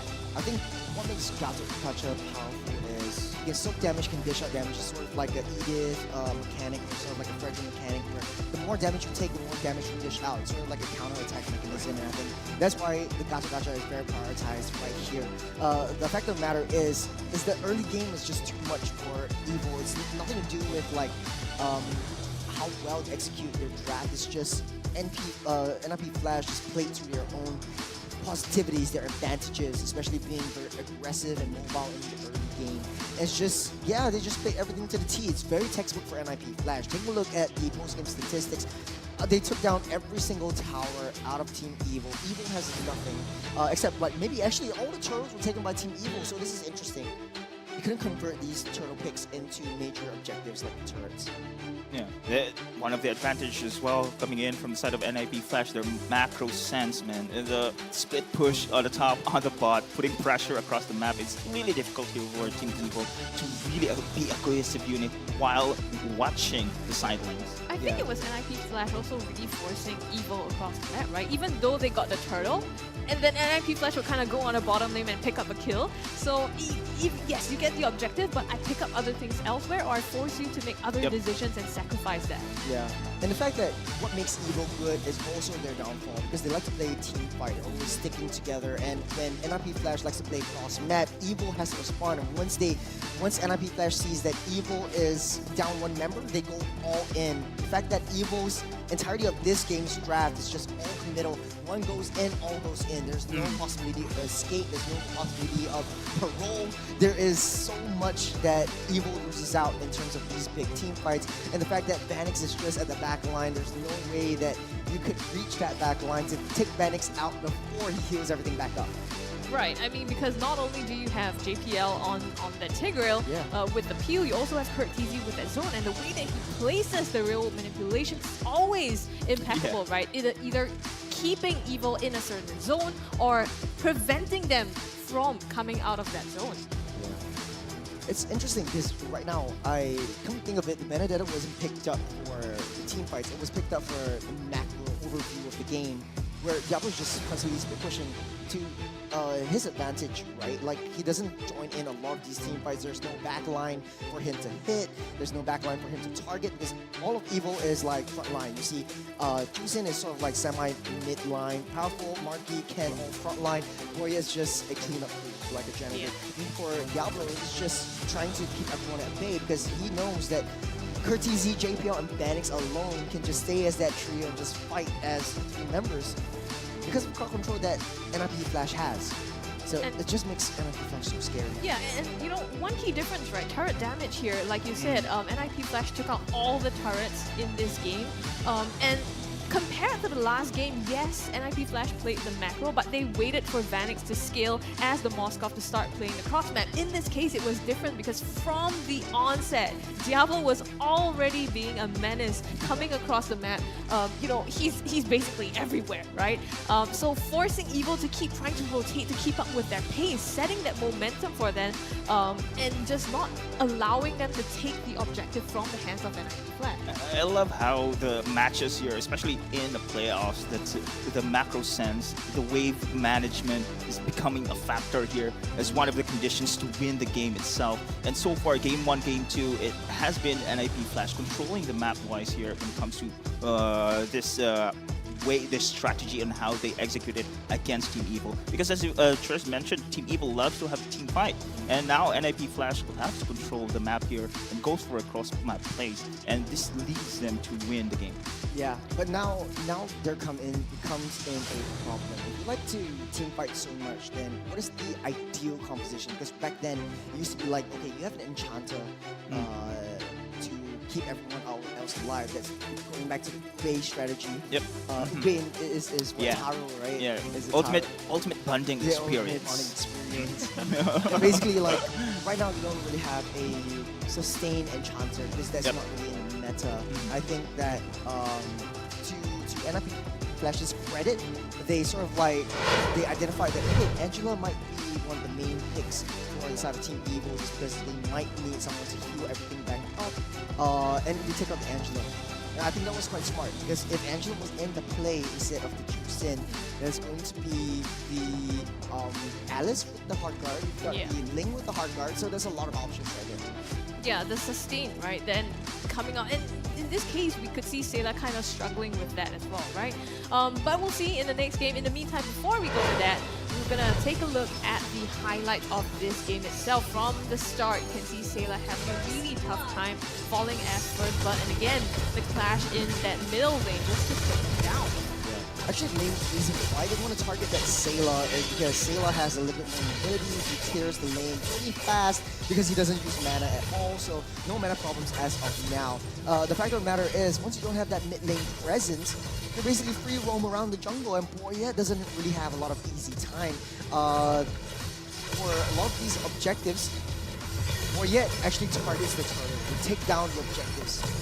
But that gives NIP Flash opportunity to just take out heads or just target onto the manpower that they have. Yeah, the real-world manipulation coming in from Curtizi. As always, perfect display there, perfectly executed, and gives so much time and space and opportunity here for the side of NIP Flash to execute the play. Yeah, like you said, like the Avatar Guardian is predictable. You can see it happening. It takes around 2 seconds for him to actually land onto the zone, and everyone just disperses. But I think the dispersal strategy is not working out so well for Evil.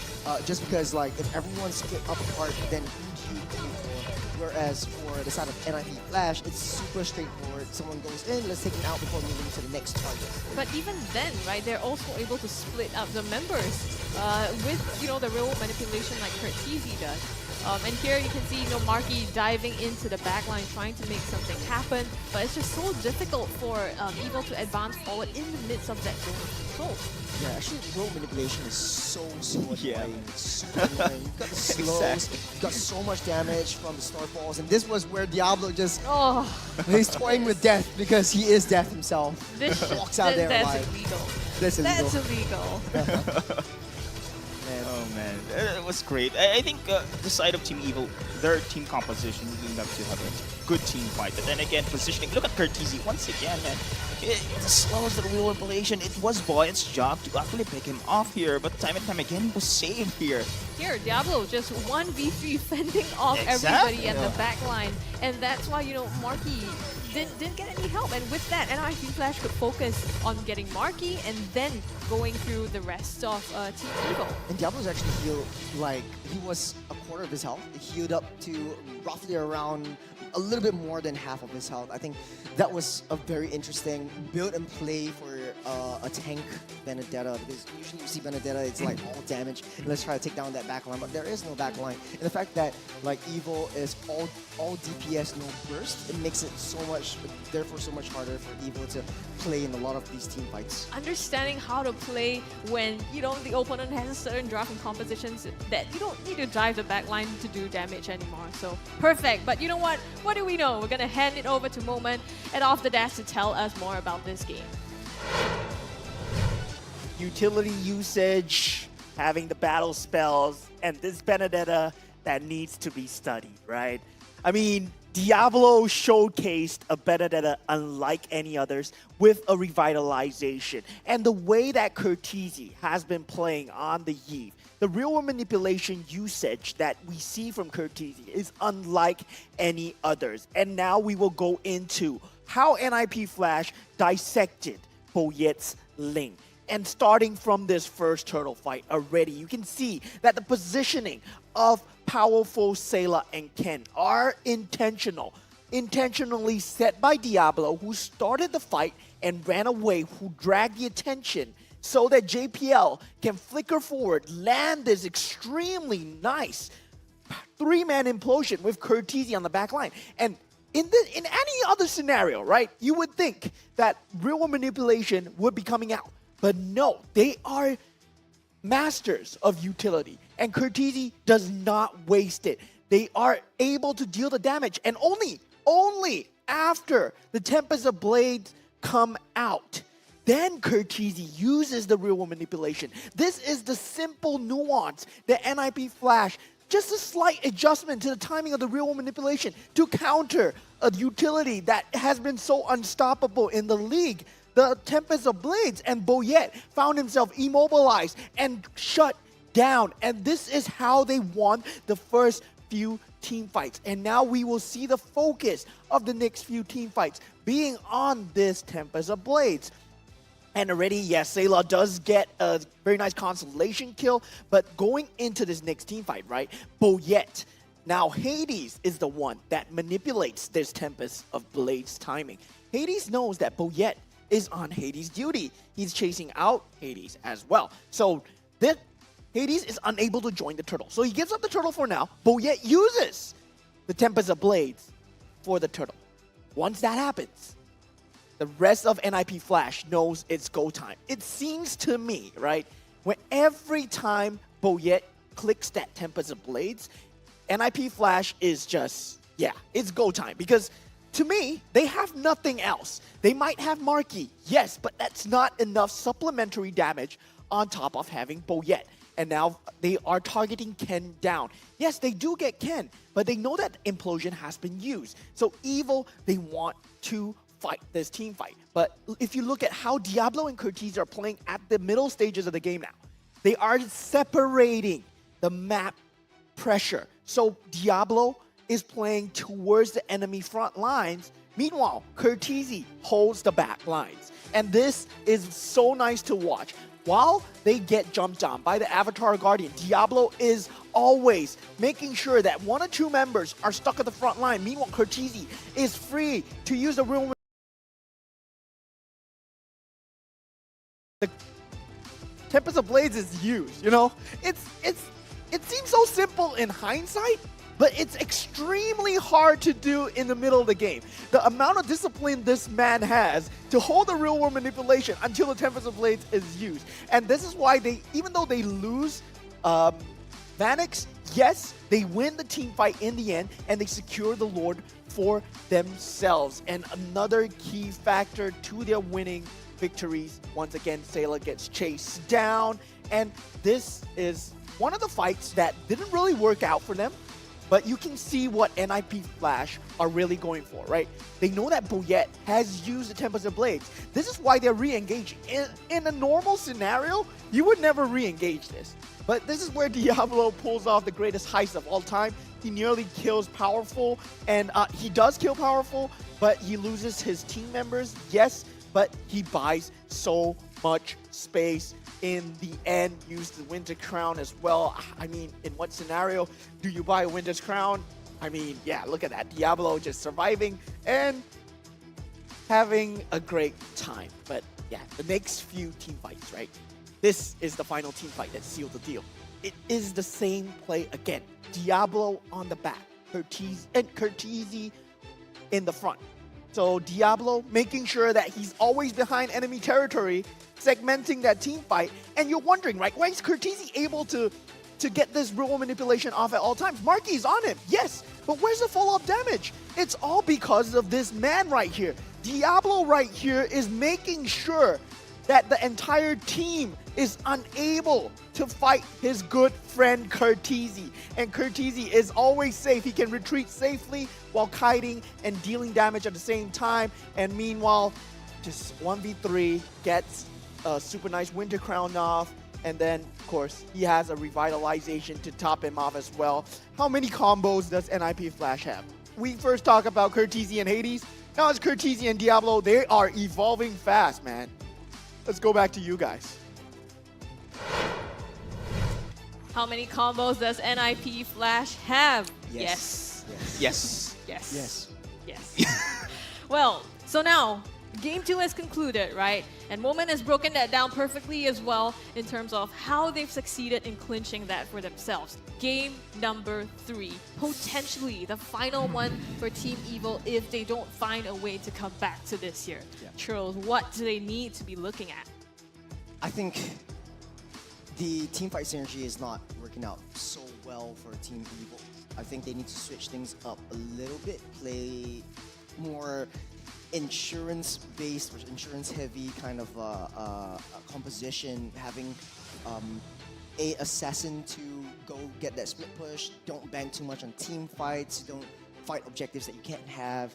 I think one of the main reasons for the downfall in game number 2 as well is they were trying to match the aggressiveness that NIP Flash came down. And I gotta say that the entirety of that team fight, I was like looking at my really, really nice tablet right here that gives me all the stats. So it keeps me in check, like what's going on and where it's going on. Yeah, right? I mean, not just the tab, you also have the Samsung Galaxy S24 Ultra, right? And what you can do is experience next level mobile gaming with this latest Galaxy S24 Ultra. It's Samsung's most hyper-realistic mobile gameplay yet. And you know why? It's equipped with ray tracing for hyper-realistic shadows and reflections. You can turn on the shadows in Mobile Legends and still play this at high definition. Okay, so you can watch your favorite mobile characters and Battlefield come to life in stunning detail. So get this, right? Do you know why it's the perfect phone now for gaming? Why? Tell me It more. has ray tracing. I'll tell you why. It has ray tracing. It has an efficient processor. It has a vapor chamber to keep the phone cool. No way. And I mean, the big thing about phones is they run out of battery, right? But you also have a big battery life. Nice. So you put that all together, and it works together to just give you the best gaming experience you can get on the phone to play MLBB at your highest level. Man, the features you mentioned, I'm seeing it in the desktop now. I can really play it in the mobile. Yeah. Exactly. And you know, the fact that like sometimes I get really, really pissed off when I'm playing because my teammates like Deadeye causes me my losses, I can throw my phone down because it comes also with a massive 6.8-inch display encased with a sleek titanium body that's not really stylish, but incredibly durable and scratch resistant. And you need that, right? Because if you want to throw your phone down, it's you don't still want fine. it to get Man, if I have that phone, I will be pissed with the comments coming in from from Churros. But with this phone, it's okay. Doesn't matter. I have a great phone. I got the better phone. I got a better phone. Yeah.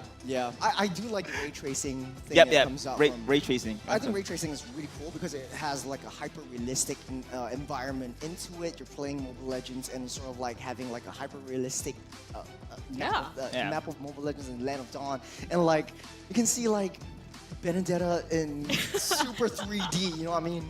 You know, the thing is, you usually have to choose between these features, you know? Like, do you want it to be more realistic? Do you want it to have bigger battery life? But just putting all this into one phone means you get like the package, the entire package. Way. So I think that's really what makes this, you know, the phone for mobile gaming if you want to play mobile. It's one of It's the like Professor X, like no, is it Professor X? I don't know, but like sugar, spice, and everything nice. Yeah. With Chemical X. With Chemical X. That's the Vapor chamber, Samsung Galaxy S12 Ultra HD. Yeah, that's nice. It's one of the challenges if you're a gamer as well. So if your phone experiencing lagging, so you need the settings you need to make it low. But with this phone, it's ultra. No, but you Shadows compromise on. your experience when you put the definition on low, right? And you don't want that. So I mean, we can say so much about this, but honestly, guys, you just have to experience it for yourself. It's out in store, so just go ahead and get yourself that phone and the Samsung Galaxy S24 Ultra. Remember that, and you can try it for yourself and see how that ups your mobile gaming, your Mobile Legends gaming experience. You know, it's also cool because Samsung has this Samsung Galaxy S10 tabs that we're using to just monitor the entirety of the game, the entirety of the draft, giving us real insights into the statistics as from the players and the heroes themselves. So huge props. It goes very well with like this desk that we're sitting on, and everyone has their own Samsung Galaxy S10. If you're wondering why we look tab. so sleek, it's just because we have sleek tablets now. Thank you. I can act like I'm Jace and I'm abstract and just like constantly looking at the tablets right now, and I don't have to look at the camera anymore. Well, and yeah, it's fine. Okay. Well, okay, yeah, but you know, that's get yourself a phone. You can try it for yourself. But right now, we also have a pressing issue, right? We were talking about this game between NIP Flash and Team Evil. Yeah, I mean, one game away. Yeah. One game away. And remember, guys, this series, it's the grand final seed that they're fighting here. And we have, looking back, regular season, NIP Flash sweeping away Team Evil. Now, this is a chance for them to redeem themselves. And we've seen a great fight. Compared to the regular season, Team Evil are actually performing very well. Yeah, actually, I just want to ask a question, like an overall generic question. What makes NIP Flash tick? Like, what makes them so good? Actually, Moment just answered that one for us. Their timings when it comes to the using of their skills, it's not the trigger happy as you can see, right? Yeah. Every time when a team fight rolls out, you just click away. So they're calculating in their mind like the That's the probability thing. of success if I press this skill, the timing of which I press this skill, the frames which I press this skill, only available with the Samsung Galaxy S24 Ultra HD because you can see every single frame that comes in play. Use Galaxy AI for your calculations. Oh, you have AI now. Why do you need to do things in your head anymore, right? They're not human. Yep. They're robots. And NIP Flash is just But we've AIs, seen, 5 AIs. Oh, but that's like conspiracy theories. But then if you say like someone's an AI, does that mean they're bad or they're good? They're just NIP Flash. So if you say someone that is bots, they're bad? Like I'm playing with bots, it's like it's bad. But if you're saying you're playing with AI, is that good or bad? Because like you can calculate everything. Controversy. How about if you're Just playing a with label. Deadeye? Then you don't need to calculate. Okay, that being said, I think we've seen glimpses of, or at least a showcase of why NIP Flash is good, right? It's not, being able to calculate when exactly and not being trigger happy with their ultimates, but also things like wave management. Yeah. Like you mentioned, right? Down to the smallest detail. And also things like being able to work in synergy, the chemistry, recognizing that, Vanix was at the base and we need to keep the rest of Team Evil at bay and not let them recall. Throwing a body and let Marky kill you just so that he doesn't back as well.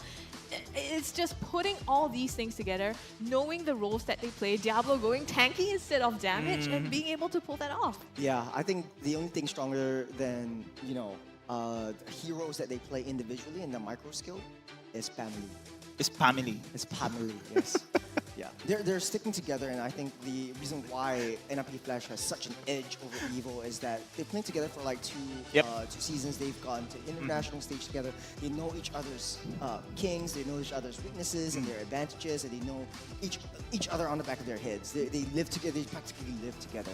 And I think for Team Evil, yes, they might have lost the first 2 games, but I think like it just takes a little bit more time for them to get in sync with each other before moving on to the next elevated level of their gameplay. Yeah, and it's not over, right? Yeah. Yes. I mean, for one, this match is not over. They still have a chance to come back because it is a best of 5. Even if they do, though, this is the upper bracket finals. So the stakes here are if they lose these, they drop to the lower brackets. They have to fight one more round tomorrow and then go to the grand final. So there is that opportunity for them to take back. Sure, but when it comes to a best of 5, greater challenge here coming in from Team Evil right now because they are way behind 2 games here. So they need a sweep 3 games Yeah, straight. my predictions is still in play. Ah. I voted Me for also. Team Evil, so like Okay. I'm ready for I 3 mean, games. we all are. We Yeah. predicted. It's a great game, man. But anyway, as of course, Churz had mentioned, experience-wise, and how the NIP Flash again has the big advantage is the experience, chemistry, and again, both of these teams did not have a change during our transfer window, right? Both of these teams. So this Team Evil right now, this roster coming in from Team Evil is very, very strong at the moment. Yeah, exactly. You know what? I think we've been here for so long and we've seen such amazing, intense games that we all need to kind of take a breather to get yourself your food, your Mac delivery, and what you need. We're going to come back after this break to bring you game number 3. Stay tuned.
Welcome back, ladies and gentlemen, to MPL Singapore Season 8, Day 2 of the playoffs. And we have just witnessed an upper bracket final. 2 matches, and we're going on for game number 3.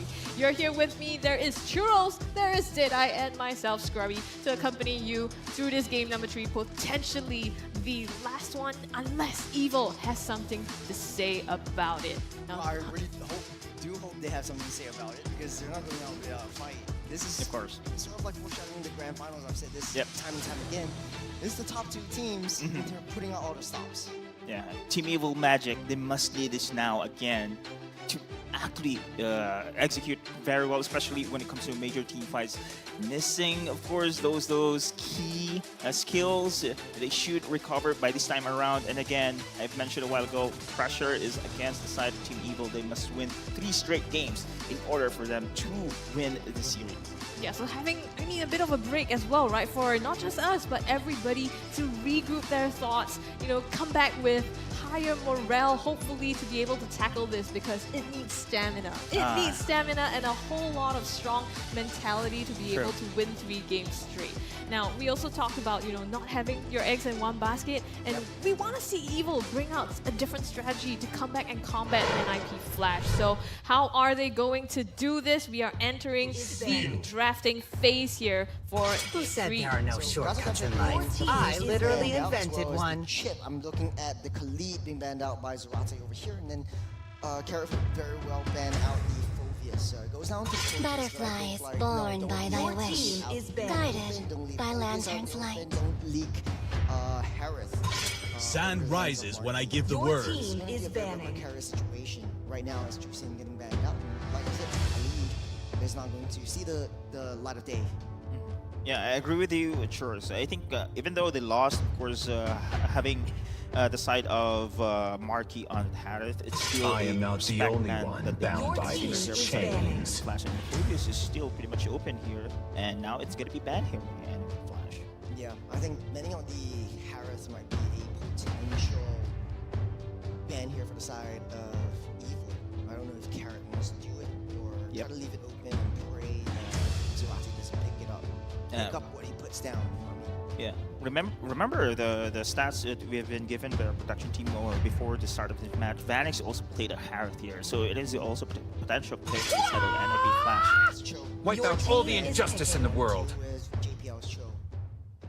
Yeah, in the previous games as well, they did take out kind of similar, I think, bans across the games, that Cho being taken out, but now that leaves open the high loss, which NIP Flash is going to snap pick. Yeah, Loris pathway is going to be really important for them. I think Tigro is definitely open, powerful, but snap pick that up as long as the Harith. If Marky doesn't pick up the Harith, then it works very well with the wombo combo from high loss, and Vanix is not going to I am the priestess of primal lightning, the hunter of all the evil gods. That's going to be a Harith. High win rate on Marky's hands. Harith, sure. I think it is still considered as one of the, or not the top most picked hero here from all of MPL SG season and regular season. Now, will it be considered here besides Team Evil? No, it is going to be Aurora. Okay. So NIP Flash could pick up the Harith right now, along with the Tigro. It makes a lot of sense for them. Then they have full zone of control. They could go with the Eve once again if they feel like it, and then Hades could play any assassin that he wants. Yeah, I'm surprised that, they're letting the Harith go, because we've known Marky to be super strong on this, and not picking that up in this phase makes me wonder if they have something else up their sleeves. In the previous game, we did see Marky try on the Alice, so maybe he has something else that he's going to try that has not already shown as well. Your now, team is NIP Flash is going to be the one to go with the Harith as well as the Tigreal, so JPL on that Tigreal, and now coupled with that high loss and the glorious pathway, right? And so much mobility and entry in terms of the Zaman Force and that glorious pathway combined. We always see Lunox to be a counter of Harith. I'm not sure it's going to be considered here on the side of Team Evil, but as predicted, of course, by Churros, these 3 picks alone from NIP Flash is very scary. There's a Hayabusa from for Boyette right here. Hayabusa He's only played it, I think. Among the planes 8 exists times. the equilibrium, which I was made for. 5 times with 83.3% win rate on him, and they're gonna ban out the Eve. I think for NIP Flash, they could look to ban out Your team is so Unox getting banned out right here. It could be the Claude or the Where there is Sherry. light, there are also shadows. Sherry being banned out right here. NIP Flash as well, fun fact that, they've been quite undefeatable so far, having only lost 1 playoff game since Season 7 versus RSG. That's 2 seasons now. Yeah. Now that we're into Season 8. Imagine the dominance, the fan facts, and NIP Flash showing still the same dominance here without any losses so far against the side of Team Evil. Yeah, locking in the Aurora now for Team Evil together with Hayabusa and banning out the Luo-E and the Eve. So really big in terms of control, right? Because we've seen Kurt TZ play these exact 2 heroes in the past 2 matches and maintaining that position and control of the ultimates to be able to force Evil into a certain area. Now Akai enters the scene. Another fun fact is this season marks Evil's return to an upper bracket match since their debut in Season 3. So very highly anticipated positioning for them. As I was saying a while ago, this is the best roster the Team Evil can have right now. And they can also fight the reigning champions as well, NIP Flash here. Both games, Game 1, Game 2, it's not really a one-sided game. Mostly we see from NIP Flash, but Team Evil here doing a pretty good job. But this time around, again, they need 3 games straight to win. Yeah, I was gonna say the Minotaur getting picked up by Powerful right now just to counteract the zone control that NIP Flash has. Kurt TZ could very well pick up the Vexana. It's still wide and open. I'm thinking maybe the Zaz would work very well. Hades versus the Fanny. So there's gonna be a Not bad. huge. Oh, it's gonna be a Kurt TZ special once again. The crowd goes wild. This Marta is being picked up right here. My next conquest. There we go. I mean, you called it at a previous game that they always have this card up their sleeve, right? And this is the game that they choose to bring it out. Usually they go for a mid-lane Martis if they want to be very aggressive. With this lineup right now, Fanny, you have as well a Tigreal here that can really harass the opponent's jungle. Let's see if they can execute here against Team Evil. Yeah, looks like the fans are ready. Evil's fans are getting really hyped up. They want to see another 3 games out of this one. As we go into the draft, any final thoughts on any of these picks? I think NLP Flash looking really good. I like the signature pick coming up from Cortese. So Martis is going to have really high rotations, disrupting the Hayabusa from the side of Evil. And there's going to be a lot of invades coming in as well. Welcome Evil to Mobile is just Legends. down. I think it's just another mid-game to late-game power spike that Evil has. 5 Yeah, seconds especially till with the enemy the Moskov, reaches the right? battlefield. Gotta wait for Marquis to come online for that. And now it's a bit swapped. Vanix on the Harith and Marquis on the Moskov. Yeah. We're gonna see how that pans out. Now, game number 3. Ladies and gentlemen, this is NIP Flash up against Team Evil. And a lot is on the line here. If they drop this, Evil is going to go down to the lower bracket. So they definitely want to fight hard for this one. Speaking fight is expected here. They're now invading the side of NIP Flash against Team Evil, and Diablo managed to actually bypass the first wave here, going to have creeps. Yeah, that's the MO. NIP Flash, especially for Diablo, just clear that lane and rotate down towards the jungle, leave Ken alone, because the waves are going to start crashing in, and Diablo is just such a tanky boy, especially from the first early levels, and he's doing so much damage to keep Ken at bay. So mid-side, Lethal Wonder. Sayla doesn't have his passive popped up just as of yet, but yeah, and JPL just being a super nuisance. Yeah, this guy, man, on the Tigreal this time around, and we see so many highlights coming in from JPL on his Tigreal.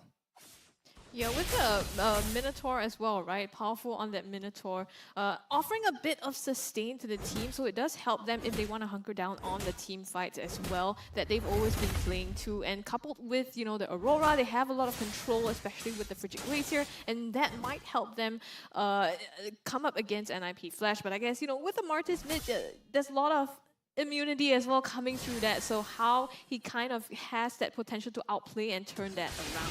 Oh, with Flash. Oh, look at this one. Hades joining in. Pride of Ice activated here, but still he will be picked. Sailor's gone right now. NIP Flash managed to have the first blood.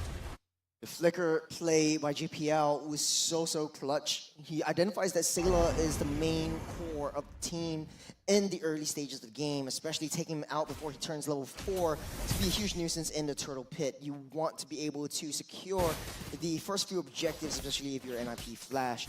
And they have their MO. Just play the zone of control, play these team fights, and we'll be able to win. But Evil actually switched things around. They had that split push capability coming in from Marky as well as Boyette. So first turtle of the game, Powerful sourcing for a little bit more information. Oh, now Shatter trying to delay Curtizi's attack here, but the glorious pathway is there. Curtizi is still chasing Ken, however, cannot save his teammate there. It is going to be Powerful falling down. It's a very aggressive NIP Flash now, giving a lot of opportunity for NIP Flash to pick up the first turtle of the game. Boyette. Oh, this is the pickoff you want here, then Vanix will be gone.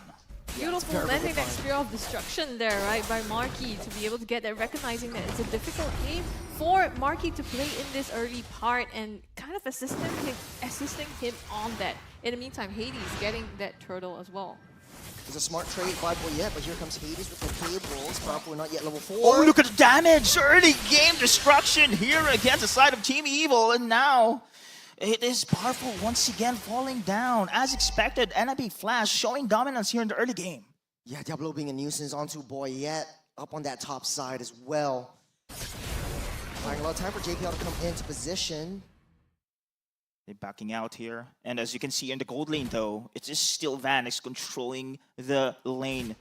Despite, of course, it's been picked off here with the side of Boyette, still the pressure is against it here for Marky. Hades is in the party.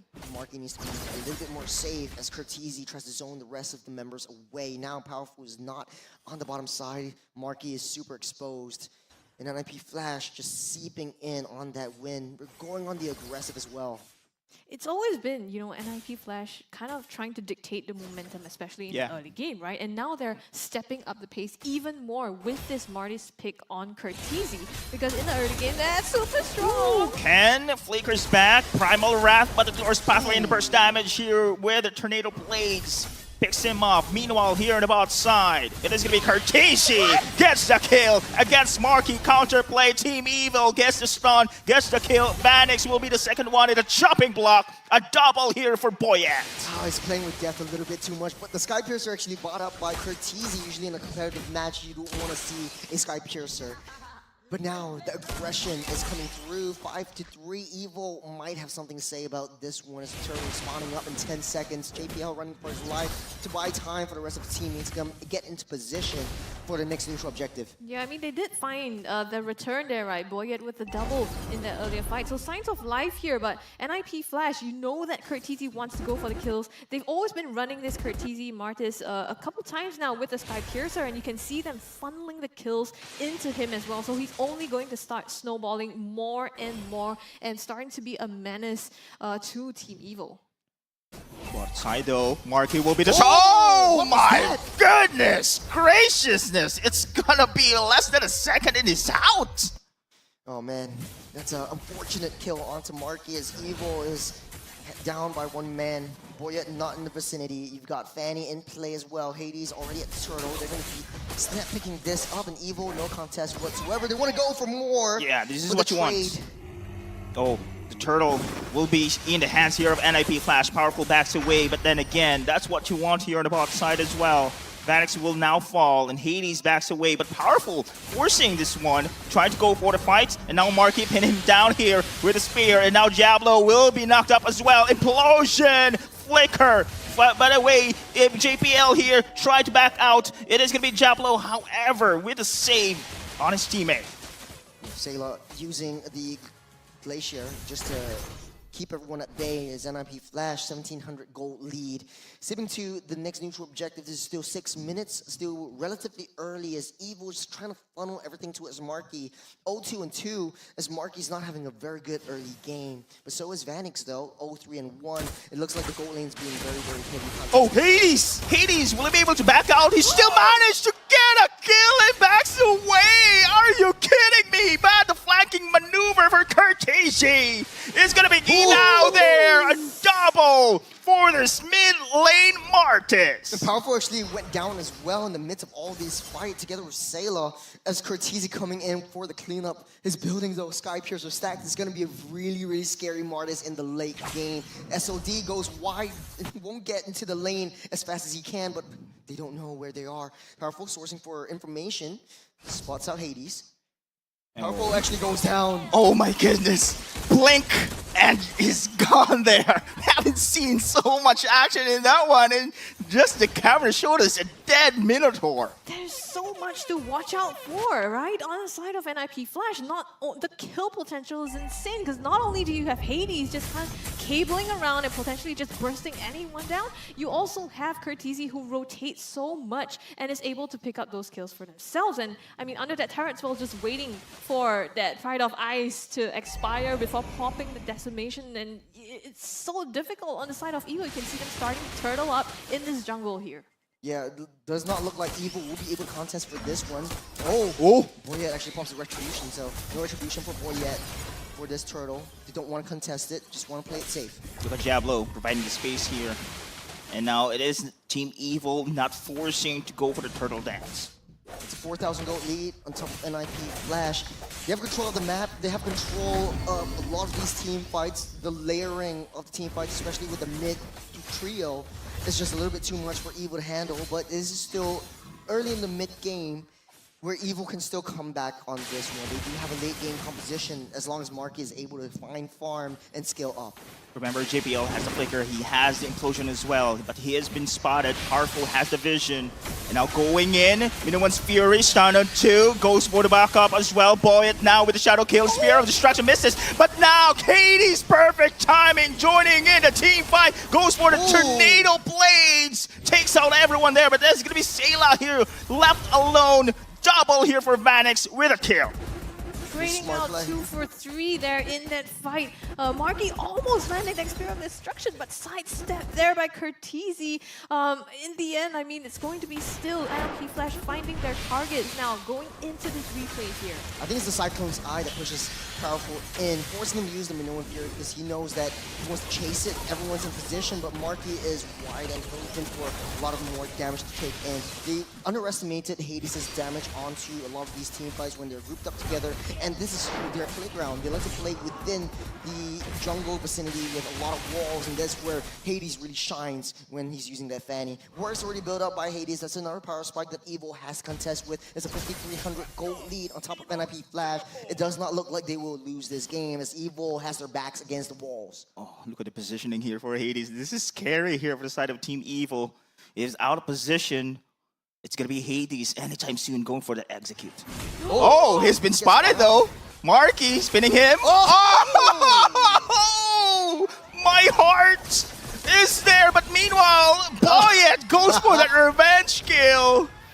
Oh my goodness. It's not over until the fat lady sings. You never celebrate too early, and this is where Evil might have the potential to come back as long as Hades is not alive. Evil might be able to blitz this down, but the rest of NIP Flash, they're protecting that Lord with their base almost exposed. They have no T2s down on that bottom side. NIP Flash does have that wave priority. Evil sourcing for information. They have to deal with Cortese as well. That's gonna be our Shatter. Powerful here with the stun as well. Diablo providing the space here. JPL, look at his positioning here. Zoning out Team Evil this time around. Meanwhile, the Lord Dance will now execute. Anytime soon, both teams prepare to initiate. Yeah, they're managing the waves now. Marky on the top side here, trying to gain control, but Hades nowhere to be seen, still at his jungle. So biding their time here to secure more control of this objective. Oh, remember guys, no tart takedowns yet for the side of Team Evil here. One advantage once again for NIP Flash is their map control. No one's making a move. As of now, Sayla does have the passive up and ready, so he can take a death. But who do you want to contest for this Lord? How important is it for NIP Flash to actually take down this Lord? They're just using it as bait. And Evil desperately needs this in order to push and get ahead. It's 5,400 gold lead. NIP Flash, they're trying to blitz it, trying to initiate a fight a little bit too early. And Diablo, just sourcing for information, he knows where Ken is. Oh, Explosion. powerful. Goes for the explosion indeed, but the Diamond Force is there. But look at the zone of backlines here with the Glorious Pathway as well. And now powerful here being pinned down in the middle. JPL still survives, and now it is going to be Phoenix taking him down. Ken will be the next target here. That's going to be a chase. That's going to be a kill once again. Curtizi picks him off. Curtizi building up those Sky Piercer stacks is going to be super, super scary. Now Boyette still has that retribution holding on. Marky, very scary. That's a forward. That's a suicide kill there. And now it is going to be Boyette will be the second one. He's the target. Hades going to go for the chase, but he is pinned down. No escape. Another team wipe here for NIP Flash.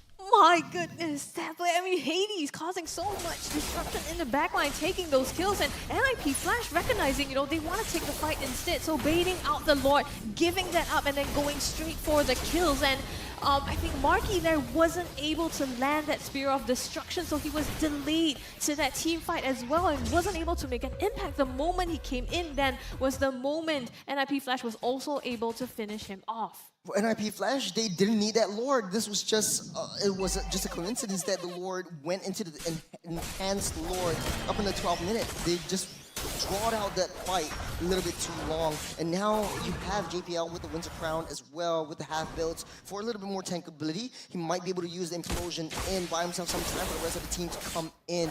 But that's a very, very big gold lead. It's a fat economy that NIP Flash has. And Evil just desperately trying to defend. Some more crashes down mid.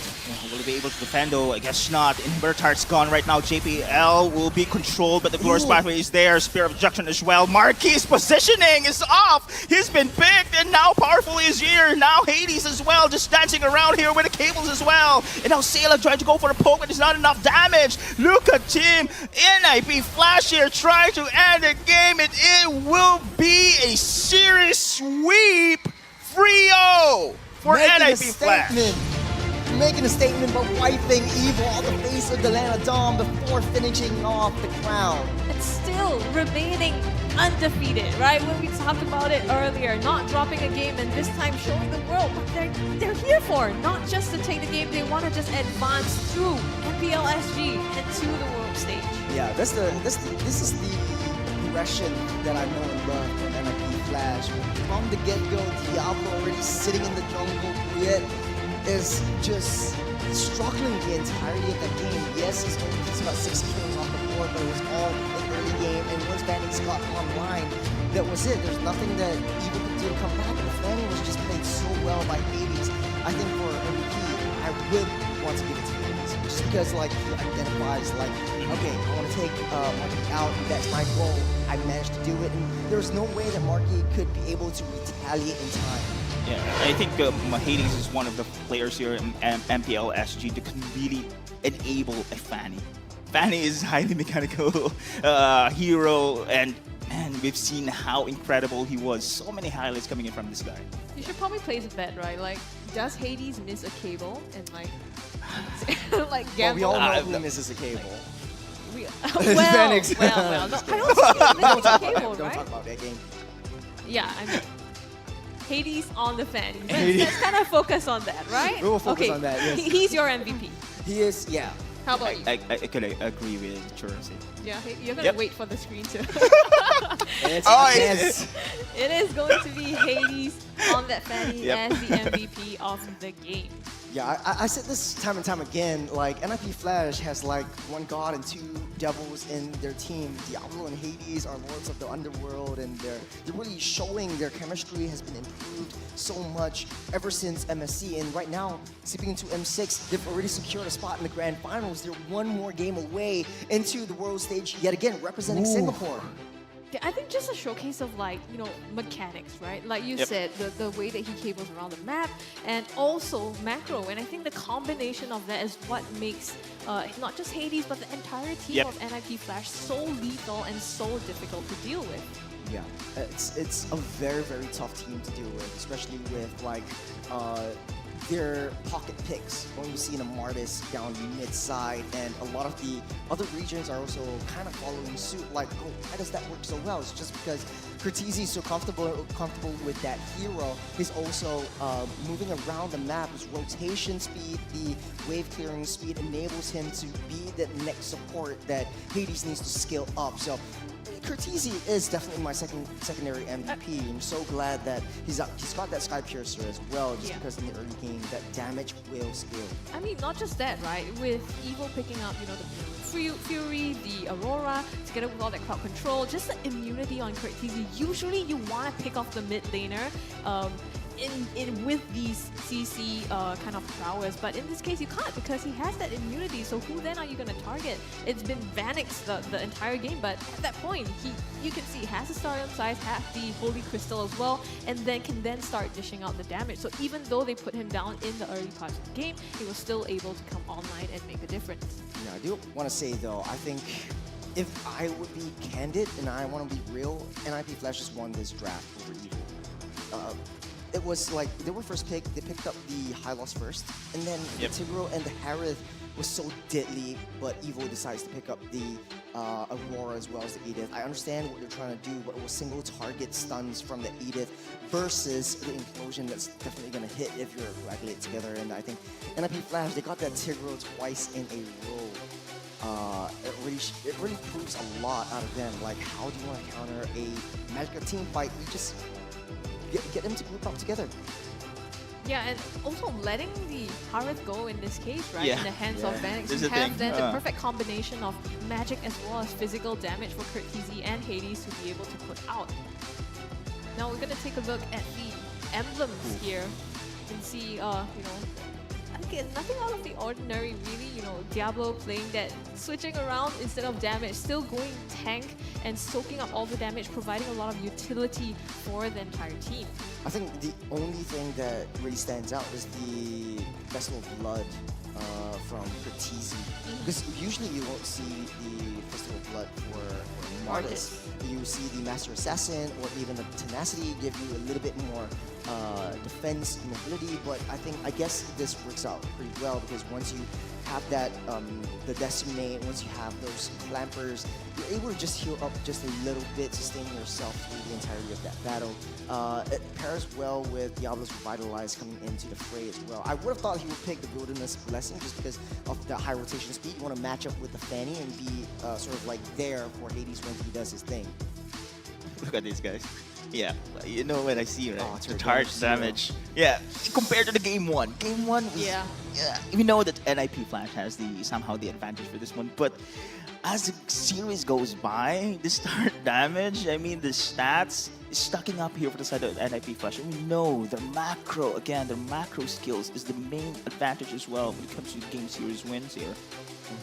Yeah, I mean, like you were saying, it really does look a lot different from their first two games, right? 23-9 and not even able to touch the turrets at all. It's super, super difficult this time for Team Evil. And I think, like you said, Churros, kind of points back to the draft and how they weren't able to quite play against that.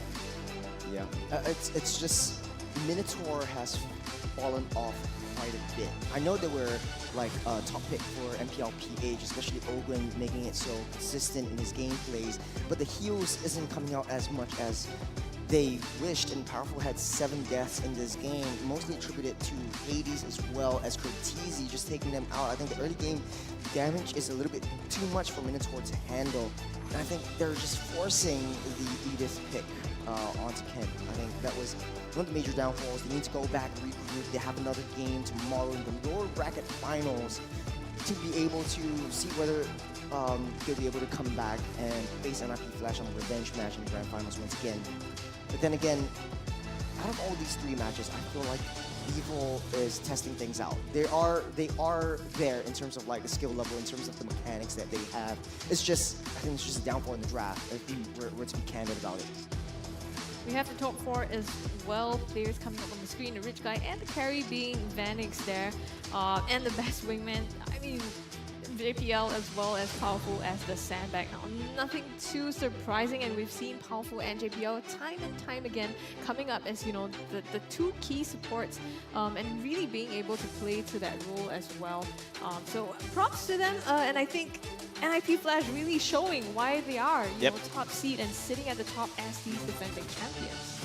I mean, the Team Evil, guys. Team Evil, if they want to face NIP Flash again in the grand finals, I believe they do have the most experience right now when it comes to number of games playing against this team. So I do believe they will come more prepared this time around. You have mentioned, of course, Heart, right? They prepared on this series. And it shows. Actually, it shows. However, we can really see the difference here when it comes to the macro plays here. But it's not one game; it's a marathon. It's a marathon. I love that one. Yeah, exactly. It's the mental that comes in. You lose like the first 2 games, like how you pick yourself up, and get ready for game 3. It's really, really hard. But that being said, this is NIP Flash's show. They're going to the grand finals. I want to hear how improved their comms is as we're going into the mic check right now.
You can run? Yeah, I go in mid. Oh, nice. No breaker, no breaker. Okay. Nice. Link ulti. Can fight. Yeah, nice. Come on the way, top. Oh, double in. Hey, he know that. Top kaya. I think I just beat him. Yeah. Guys, higher top. Nice. Come on. We started. High bot. Mino. Hey, no shadow. Out here, come. Go. Nice. And double right. Double. Nice one. It's so nice to be able to hear, how the players actually interact with one another. And it's calm, it's like clear and, concise as well in the way they communicate. And I think that's just like the mark of a top tier team as well, when you're able to communicate so well with your team members. Yeah, I remember last season, season 7, that Hades and Katizi wasn't talking as much. This season, they're making the calls. They're always talking about like, okay, linear ulti, and then let's all go in, and they're feeling more comfortable. It feels like, and I think it's got to do with like JPL, who always seems so calm, but in the game, he's always making these right decisions. And like, fun fact, JPL has been the longest running player in MPL SG so far. Started since MPL SG MY, I think season 2 or season 1, all the way till now. So he's been in the scene since 2016. Veteran He's like super veterans. granddaddy JPL, man. I think this is a team that is really one of the strongest teams in MPL SG ever. Yeah, exactly. And I think they're so calm, not just like because they have so much experience, right? You can see that throughout the games as well, the communications. But even when they win, they're so stoic about it, right? And they're just able to just carry through the game. But we're gonna take it to Moment to carry us through the entire game and what went down. So off to you, Moment, and off to Dex. Hi guys, and welcome to my section, and congratulations to NIP Flash for making it into the grand finals. But how did they do it? How did they break down Team Evil? And let's just find out with our little segment that we have for Diablo and his glorious pathway. So in the first few clips, you will see how this Hylos is utilized by NIP Flash just to get them this early game advantage that they want. So already, they have secured their early game advantage by getting that first blood with Hades onto Sayla. So they know that the ultimate from the Aurora is not available. So with its glorious pathway, they're just using it as a tool to slow down Powerful and make sure that Curtizi gets that snowball effect, that momentum going at all times. And we will see that utilized on this top lane here as well, with Hades as well, using the Glorious Pathway to just slow him down just a bit. You won't see a lot of high-lows players actually utilize their ultimates like this, but recognizing that this is an early game scenario and using that Glorious Pathway to net that first few advantages for your team. And when it secures to the late game, changing the use of that utility is a lot different. And now we see how Team Evil wants to fight back, right? This second clip here is where they manage to actually find Curtizi while this is all going on. And Marky, well, he gives up his own life to Curtizi. Of course, 4 minutes in, you're not going to have enough HP, but they do net the kill on Vanix as well. So it's extremely nice few kills for them. But as we head on towards this stage, this is when the mechanics of NIP Flash really start showing. Yeah, just think, in any situation, right? If you were the Fanny here, you see a 1v3 scenario, what do? You run away or you fight back when the team is fighting. But yeah, Mr. Hades here knows his power spike, and it's 6 minutes into the game. He has that advantage going for him, turns back and kills Marky. And this is at the cost of maybe his own life. But because there's another net factor behind this, which is the Martis that is coming for that flank play. Even if he is going to die, even if he gives up his own life, even if he cannot kill Marky, it's okay because there is someone else. But in this case, he kills Marky. But look at this, Curtizi gets the 1-2 easy clap because of Hades' damage on the 3 members of Team Evil. And with that, they get a lot of early game advantages. And now look at this team fight here. Once again, they went on JPL, and JPL has the coolest itemization I've ever seen. He went for the Winter's Crown. So he's alive at this moment. And if you look at this tiny little micro play that JPL did, it netted him that implosion that we will see later. But there's another micro play here. Curtizi, right? He's getting shadow kill right now. He's going to die. But he makes the most valuable sacrifice that could have won them the team fight. He flickers away from the Spear of Destruction, giving Marky not a chance to go for that backline. So there's no backline play. So Hades can get away unscathed. If Marky was behind, Hades would have died. And that flicker away by Curtizi, that Winter's Crown by JPL, that little nuances won them the entire team fight, landing them this glorious pathway. And then now Sayla will be brought down, and now we see how Diablo just plays with his food. Just a little bit here and there. They're not going to have enough damage to go for each other. So yeah, let's just head on into the next clip where we see this Lord fight here, right? This Lord fight with, this implosion is signaling that they want to fight inside. And why do they want to fight inside? They want to avoid the Spear of Destruction that will be coming out from the Moskov. Because where's the Moskov most likely to throw his Spear of Destruction? Towards the Lord. So they want to fight towards there. And they actually drag the fight, but they are losing the fight. But once the Spear of Destruction goes, they know that, yes, the Moskov will not be coming in. And this is at the cost of their own HP, right? They dove in at the cost of their own lives. And they made sure that all 3 members, even though they were low, they could not die anymore because there's no more security factor towards that backside where the Spear of Destruction might be coming in. There's no more backline jumping going in. And Boyette is kept eyes on by Diablo at all times. And Diablo does such a great job of this vision gaming on high-lows as well. And the rest of the team as well. If you look at how Curtizi play, if you look at how Vanix plays to really capitalize on the damage as much as possible. Just really very wholesome team coming through, and that's why they netted the win onto Team Evil today. Very nice micro plays. Let's see what Cheryl has to say on the stage. Thanks, Mo. Now I have KZP. So KZP, you're analyst this time around for Team Flash. Yes.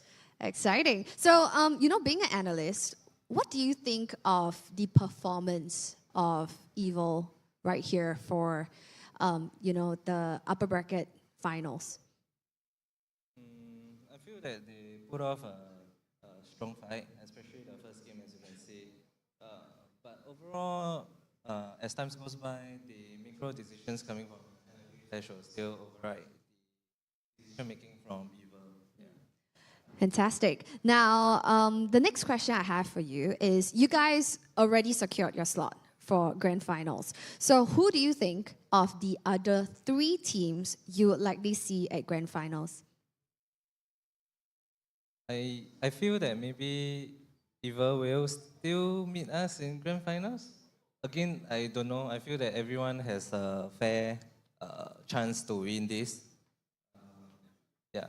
So of all the other 3 teams, you think that Evil has the best shot of meeting you guys at grand finals? Yeah. Ah, interesting. Okay, so KZP, a little bit of history from you. Especially for new viewers out there. So you used to be a player. Tell us a little bit more about, your player accolade. I used to play MLBB. Which team? I played for RSG last time, and we got a fluke lah. We lost to Japan. Right, so that was M2.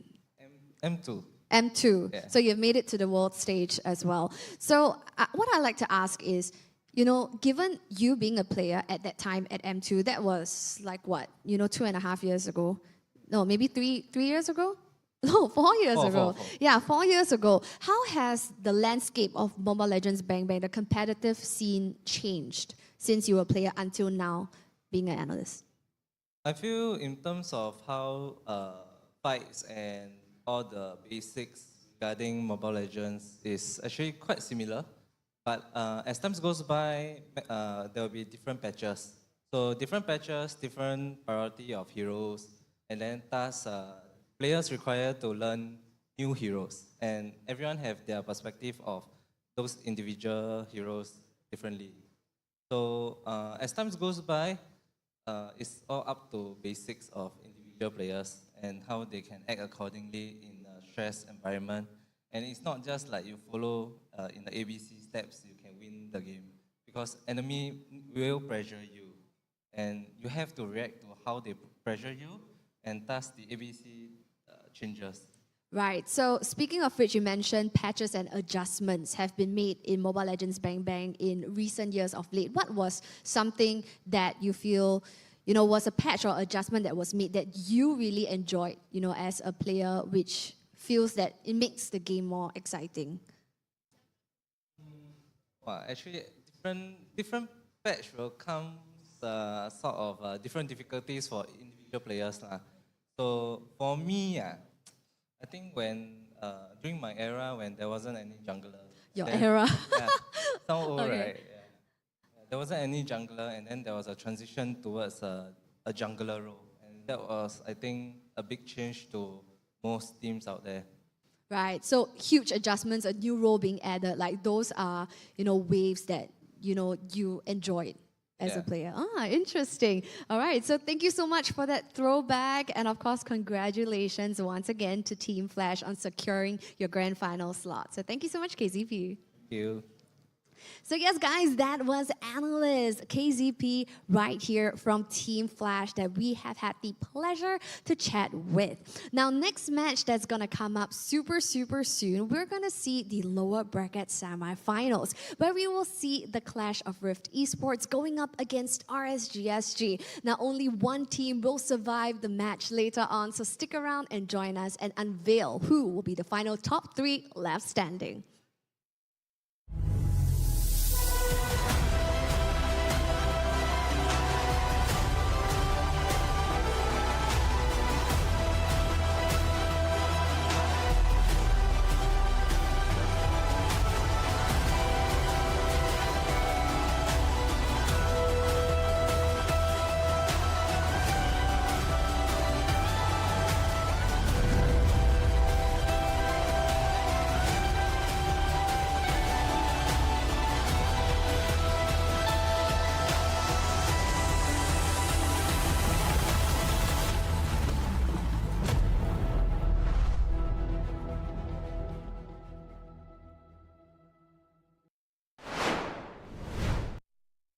crispier Chicken McCrispy? So much crispier. Bite into an even crispier crunch with the improved Chicken McCrispy. Now, wouldn't that be nice?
some big news, okay? So I got a leak. M6, we're gonna What does the audience want to see? What kind of stage do we want? What about the colors? M6 is going to be held in Malaysia. We have to be greater than ever. Greater than ever. Greater than ever. How to make M6 greater than ever.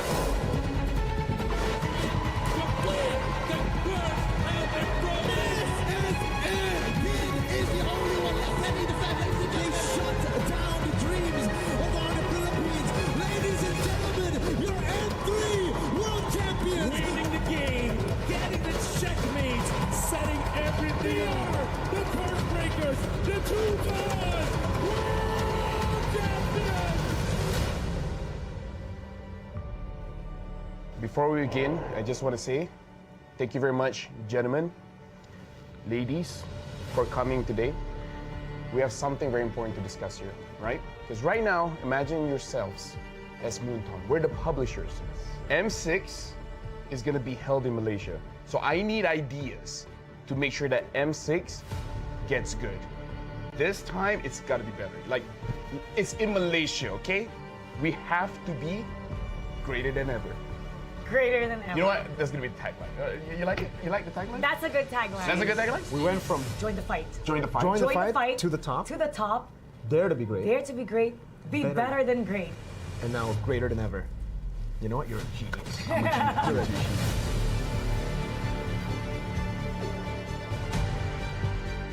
Let's talk about what does the audience want to see, right? What do you guys think the audience wants to see? More teams. More teams? How many are we talking? I don't know, but more regions, more teams. How does 16 sound like to you? I mean, it's what we had last year, right? That's true, though. I'm kind of dumb. Do we want more teams in the wild card or the main stage? Because there's a wild card. We added, yeah. I'm okay with the 2 slots for the wild card. 2 slots? And then 8 in the wild card. 2 slots for wild so card. total for sure. 24. Because I'm a believer that the wild card is a legit part of the tournament. I agree. Do they actually want more stuff? Non-PH versus PH finals, I guess. Non-PH, yeah. Non-PH, Oh, non-PH. We got that in M5 though. What specific region do you want in the finals? North America. Wow. That one is a bit. I don't know about that one.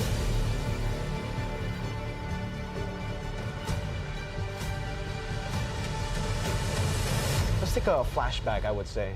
Throwback to the days of the past. M1 was a great time. M2 was a great time. Every single tournament, it was great. He's got a lot to say about history. I love history. We got to talk about logistics here, and I feel like we need to include Mara for this one because we got to talk about the stage.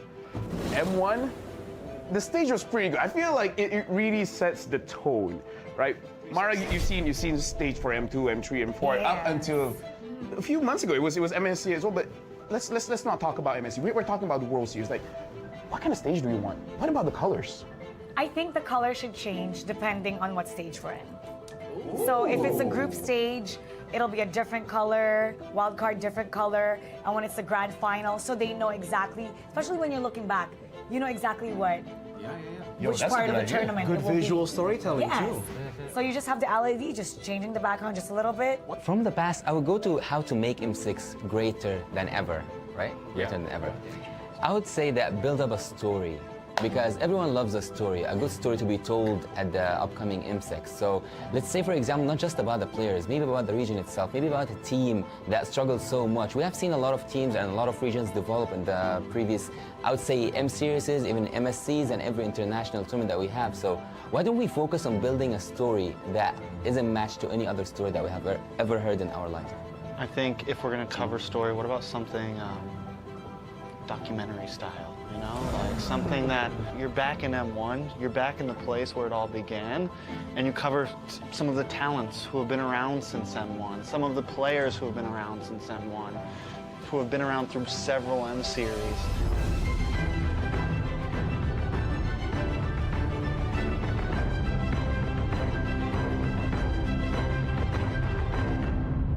I want to talk about music video. What do you guys want to see in this music video, right? What's the song gonna sound like? What's the story? I think it should be player orientated. I think instead of doing like something like we've been doing where it's its whole own thing, make it about all the M series, you know? Take moments from all of those series, take player moments, you know, that's what's gonna hype up the fans, seeing those moments. Upbeat, like for fighting. Very upbeat, a catchy line, so when they hear that line, they know it's M6, and it has to be downloadable for people to use as a ringtone. I want the music video to be playing with the BMI. I want to see like scene changes with Claude moving Flashbacks. through. Yeah, flashbacks, future That's forwards. kinda cool. Yeah, and then The BMI, because he can go back and yeah, that would I want actually be Dexter cool. to sing. You want Dexter? Yeah. What? You know what? Every year we seem to always the MV, the music, something about it just misses it, right? So not just MLBB players, but the overall grand audience, right? Anybody outside of the MLBB space, I want to be able, same as Mara, like have that on the ringtone. I want to see random people who have no idea what Mobile Legends is playing it on their phones. I'm gonna be like, that's a dope song. So I got a leak. What's the leak? M6, we're gonna use a new format. What format? They're changing it? Why? You know, all the way from M1, all the way to M5, I've always thought, especially M1 to M4. Single limbs, we've done that before. We've done double limbs, you know. We've done group stages with done- no... We also done no eliminations at the group stage. We've done no eliminations, Good yeah. times. Hate that. This time, it's gonna be a Swiss format. Like the cheese? What's Swiss format? What is that? What is that? There's no going back from here if you start. You know what the Swiss format is. Actually, yeah, I do. What is it? Okay, so let's keep it very simple, right? So for this M6, I'm thinking we're gonna be bringing 16 teams, and then we'll make the total. If you win 3 times, you'll advance forward. Lose 3 times, you're gonna get knocked out. Oh no, you play with everybody. You play with everybody. 1-0 beats 1-0, so everybody starts with 2 groups. Group A, Group B. 8 teams here, 8 teams in B. Then, every single time they have to fight, we're gonna redraw. Wait. That's a great idea. That's a great idea. Wait. Who's doing the redraw? Yeah, who's doing the redraw? I want to know this. Don't worry. Because is it gonna be us? Don't worry. I don't. I mean, I think it should be Mara. No, I think it should be Mara. You know what? I think so too, but I've suffered. I suffer. We have suffered. I cannot draw We know. anymore. So now it's Gideon's turn. Exactly. Yeah. Wolf, Gideon, Wheezy. Whoa, wait a minute. Is we're gonna have Yasu and KB do it. Because we don't want to do it anymore. Me and LaFell, We've had enough. we've had enough. Good idea. So we will do the draws ourselves. You will have to do it. suffer the wrath. Is it alright if I had all the Filipino teams and the Indonesian teams in one group? You know what? Nah. That's why, you know what? This is the reveal. If the players are gonna face off against their opponents, they should draw. Why put the responsibility on the league ops? Why to put the responsibility on the talents? Why They the should talents? be the ones to decide their own fate. Okay, let's decide this. Mara, what do you think about that? Players, I think the players, that's perfect. Perfect. So, well, they can't say it's biased. They can't say it's planned. Exactly. They know. Not stale. Yes, exactly. So it should be the players because, well, they're responsible for who they draw. Wait, we've had enough. They changed their minds right now. Just with you giving us that idea, I'm gonna cut you out. But actually, hold on. We need to hear what KB has to say because, you know, he's the professor here. So what do you think about the Swiss format? Like, what do you guys feel? Do you guys feel it's fine? Because if you guys say it's okay, we're gonna run with it. And if we say that it's not okay, you're gonna also run with it. If only one of you says it's not okay, then we won't run with it. I'm okay. Because you know what? We can't predict any team. Even in the group stage, you know who you facing on. You have 3 teams as an enemy. But in Swiss round, you can't predict tomorrow what's going on tomorrow. What if we lose? Every round. So yeah, technically, groups are a thing of the past. Because you know what the discussion is, right? Whenever somebody makes it out of groups, oh, it was an easy group. Exactly. They weren't ready for that group. So now, I like it. You get to find out who really is deserving of making it. It's time to talk about the strategy for the teams. No, I mean like for they think? Yeah, for Swiss format, yeah. No, okay, so we're locked in, right? It's gonna be Swiss format. Okay. We've seen teams talk about, oh, best of 2 is a different kind of strategy, right? Best of 1, completely different strategy. So now Swiss format, like Gideon, Steph, Weezy, like, what do you guys think is gonna be the strategy when we're going for a Swiss format for this time? Just win. That's simply what the format is asking of you, right? It's saying, hey, the faster you win, the better the more times you win, the easier it is to make it over to the next stage. That's the whole point of the format, to kind of weed them out. Let's think about this, right? Because you're gonna play way more games in this format. Am I correct? Right? In the group stage. Playing more games. Imagine the first one, you're already showing everything you've got. Isn't that like, you know? I mean, I think it's cool that the teams will be facing teams with the same record. Yeah. So I think it'll be even competition, so you'll see the teams scale the later we get in the Swiss format. I'm more curious about pre-preparation, right? I don't know about you, Wolf, but for me, at least with the format that we had before this, you kind of know who's your next opponent. You can pre-prepare for it, and you honestly have a working strategy. But I think with the Swiss format, it's just every single draw, you're like, I just hope I do well. But at the same time, like you said, it really shows us who's the best team actually, who actually deserves the upper bracket. Because if we only have like 16 teams, let's just say that 8 teams make it to the upper bracket or the lower bracket. It's always been like the upper bracket teams have a shorter way to the finals. Like you only have to win 3 series actually if you're from the upper bracket. But you can only get rewarded of that if you survive the grueling Swiss format. Okay, now I can see that maybe we're not as close as friends because the way that I'm thinking is way different. What is the way you're thinking? There's 2 games, so that after this you're fighting all the easy teams. Maybe. Right. Think about it. The people that lose to I mean It's all great until a Filipino team gets beaten twice and have the same strategy. Now that won't happen though. Like imagine if Malaysia we just lose 2 times, then we can eventually fight NA. Don't mind. Oh wait, no. This is where I draw the line.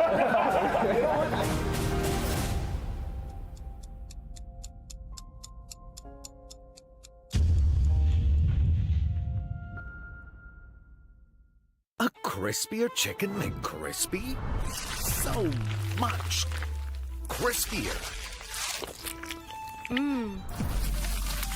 Bite into an even crispier crunch with the improved Chicken McCrispy. Now, wouldn't that be nice?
welcome back one and all right here to MPL SG Season 8 Playoffs Day 2. Now opening up the show, we have seen the upper bracket finals where we see a clash of evil going up against our defending champions of NIP Flash. Now that resulted in a 3-0 clean sweep of our defending champions defending their throne against evil.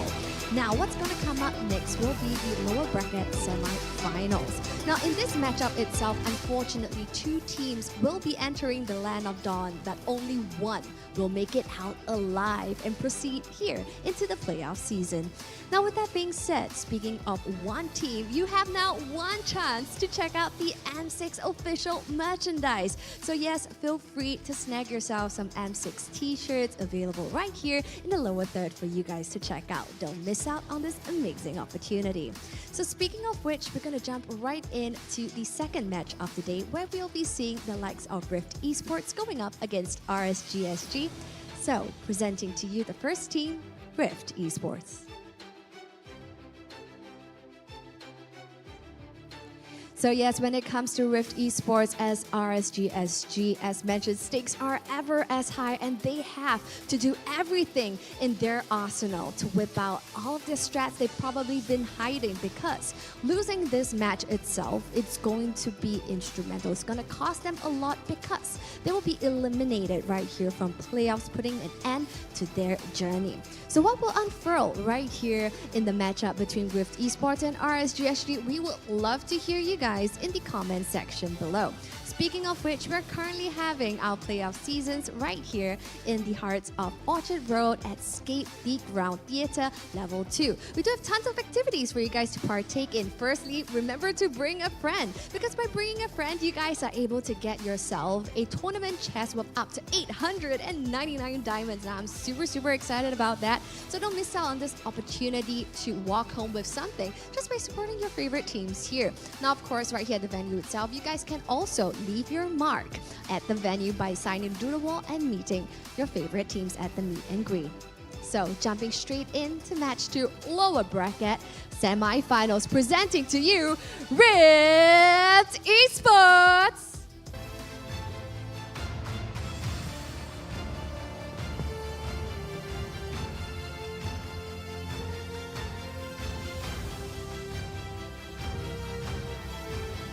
Now, Rift Esports have had some successes when it comes to yesterday's game, which allowed them to be here in the lower bracket semi-finals. Is this their potential last chance to have that opportunity to vie for the crown that is MPL SG Season 8? Now, let's see, because they are going up none other than RSGSG.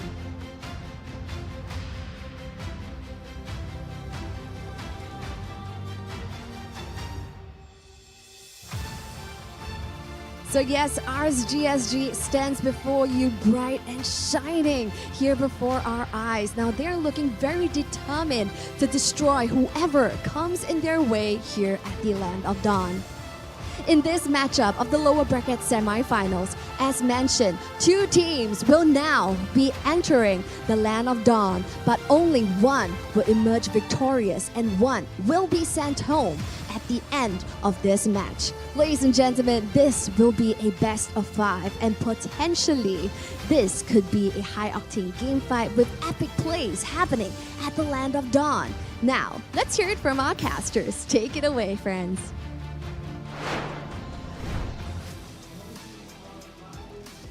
Stakes are high. This is going to be the lower bracket round 2 between Rift and RSG. I am Professor Churros. Right now on the desk with me is Moments, and Scrubby's Cheeks. Taking you through the entire BO5. I'm going to give you a moment to register how we're doing. But before we get into the game itself, how are you feeling about this matchup? This is going to be Rift. They are the top 3 spot. Vanguard's already been kicked out, and RSG clawing their way up from 6th place into the lower bracket finals, and they're still here, top 4 most of all. Yeah, top 4 is where we are at, and I'm really excited about Rift Esports because in terms of being new to the league, being fresh to the league, players like Canonio, players like Bear, players like Chu. I mean, they were around last season. But before that, who were they? They were just rookies. They were just starting out. And now being at the top four, playing at the highest levels of MPL SG, being up against a team like RSG SG, that's an achievement. Yeah, speaking of achievements, this is your roster. Scrubby, why don't you bring us through? Yeah, we have Bear on the EXP, Canonio on the jungle, Melon mid, as well as Pancake, Roam, and Chu in the gold lane. Now, it's been, I mean, like you said, right, absolutely stellar performance so far, and landing themselves a third place so far in the standings throughout the regular season. And to top that off, they also won 2-1 against Bleed yesterday. So they're coming in today on a high, right? Having knocked Bleed out of the tournament and now wanting to progress further for a spot in the grand finals. Definitely. I mean, as Momen has mentioned, a lot of these guys are rookies. And we were talking backstage, Canonio came out as a ranked demon. And just, this is his debut in MPL. But of course, we have to look on the other side of the table, none other than RSG. No matter how many times they are always pushed down into the lower brackets, no matter how many times people doubt them, they're still here. Momen, bring us through the roster. This is the team that really needs to step up right now. And I'm really proud of their performance yesterday because I feel that mechanically, right, they are very mechanically sound players. They are extremely strong. And with the addition of gear, it feels like they needed that little push. Now with Closer on the EXP lane, we were seen struggling with him on the earlier stages of the regular season. But as we matured into the later stages, as we went into the playoffs, they are really putting their big boy pants on. Yeah, that being said though, I remember in Season 7, everybody doubted RSG, but then they came in, they fought their way through, and then they were in the grand finals as well. So whether or not they can repeat what they did last season is yet to be seen. There's a lot of contest in this matchup. Now, before we get into the game themselves, let's take a look at the head-to-head stats of both teams, starting with Rift. Scrubby, why don't you take us through? Is there anything that stands out to you based on your signature picks? I mean, immediately just looking at Melon with a team fight participation of 75%, I think he's been really instrumental. The way that he plays, you know, mages like the Aurora as well as other utility mages to be able to just add that support to the team, always having that good positioning to be able to help out in those team fights. And turtle control rate not so high, Canonio, but I mean, he's been playing a stellar game with the macro as well, knowing, you know, when to be able to split push and able to pick up those kills as well. So objectives fine, but in the end, it's about, you know, whether they can put all this together to close out the game. Yeah, I want to also add that, like, yesterday, Rift against Bleed. Oh, right? that backdoor. You know that FMM was actually choose sort of like a master or like teacher or something like that. Yeah, and then mentor. the student has beaten the master. That is where Chu is standing right now. Like, Bear was telling me behind the scenes, like, oh, Chu doesn't work well without FMM, but they do. Let's take a look at the other side, though. RSG, anything stands out to you, Mo? And, I mean, speaking about RSG, right? Yon and Canonio, they have very similar play styles when you put them head-to-head. They like to go for this late-game macro plays where they are usually on that +1 link, that late-game assurance, right? Whether they're on the Hayabusa, the Fanny, in terms of playing those heroes, we see Canonio lean towards more of the Nolan, but now Yon, when you put him on that Fanny, he can be that beast in the late game as well. And that's why their turtle control rate is a bit lower, but you can see that the average damage dealt is considerably high. And CS and Closer, these two, during Season 7, like I was saying, like Season 7, who are these players? Are they subs or where are they on the main roster? And now they've really stepped up, right? Season 7, they stepped up. Season 8, they need to do even more so as the only few players being that roster of RSG. Yeah, speaking of stepping up, there was a lot of talks about like, oh, RSG without Diablo, without Bray, this is no longer the RSG that we know, but Yon and Gear coming into the mix along with Youngin being the coach of RSG once again, really showing us that RSG is a strong contender this time around. Of course, they are the top 4 in MPL SG Season 8 so far. This is going to be a really interesting matchup, lots of assassin versus assassins. The Canonio versus Yon kind of mix up as well. Any other sort of like head-to-head contenders that you're expecting?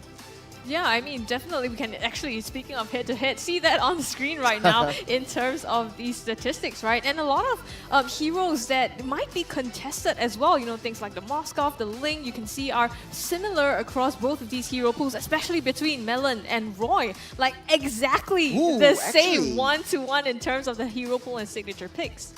You know, I do want to say, like, Roy and Melon, they do play, like, those artillery mages really well. The Yeeves, the Barses, sorry, that came back into the meta as well. And I think it was used really well when Cortese played the Yee. So I want to see them try something new. It's interesting because this is the first season ever that Roy's Kadita is not in his signature hero pool, right? Exactly. I was thinking, like, when is Roy going to pull it out? Maybe today is the day? Because I'm pretty sure Gear plays a mean Kaja as well. So that Kajita might be something that they might be holding in their pockets to go against a team like maybe Rift Esports, who's not expecting it. Well, it's interesting because Youngin has this brain for little weird picks here and there. The Phobius mid, if you remember, like the Evo stack, the Slate stack way back when. Actually, it's not really way back. It's like two weeks. But apart from that, before we get into the game themselves, let's take a look at what you guys have predicted, or we have predicted. It's gonna be RSG all across the board. And I thought, like, hey, you were like when Rift was coming out, you were like, hey, Rift, what's going on, man? I'm pretty sure I put Rift Esports, but I mean, are you being held at gunpoint? Let's just change that, right? Youngin, put a gun to my head. Well, both of them are starting with R's, so maybe you got the mix up. It was my own fault. It autofill when you put R.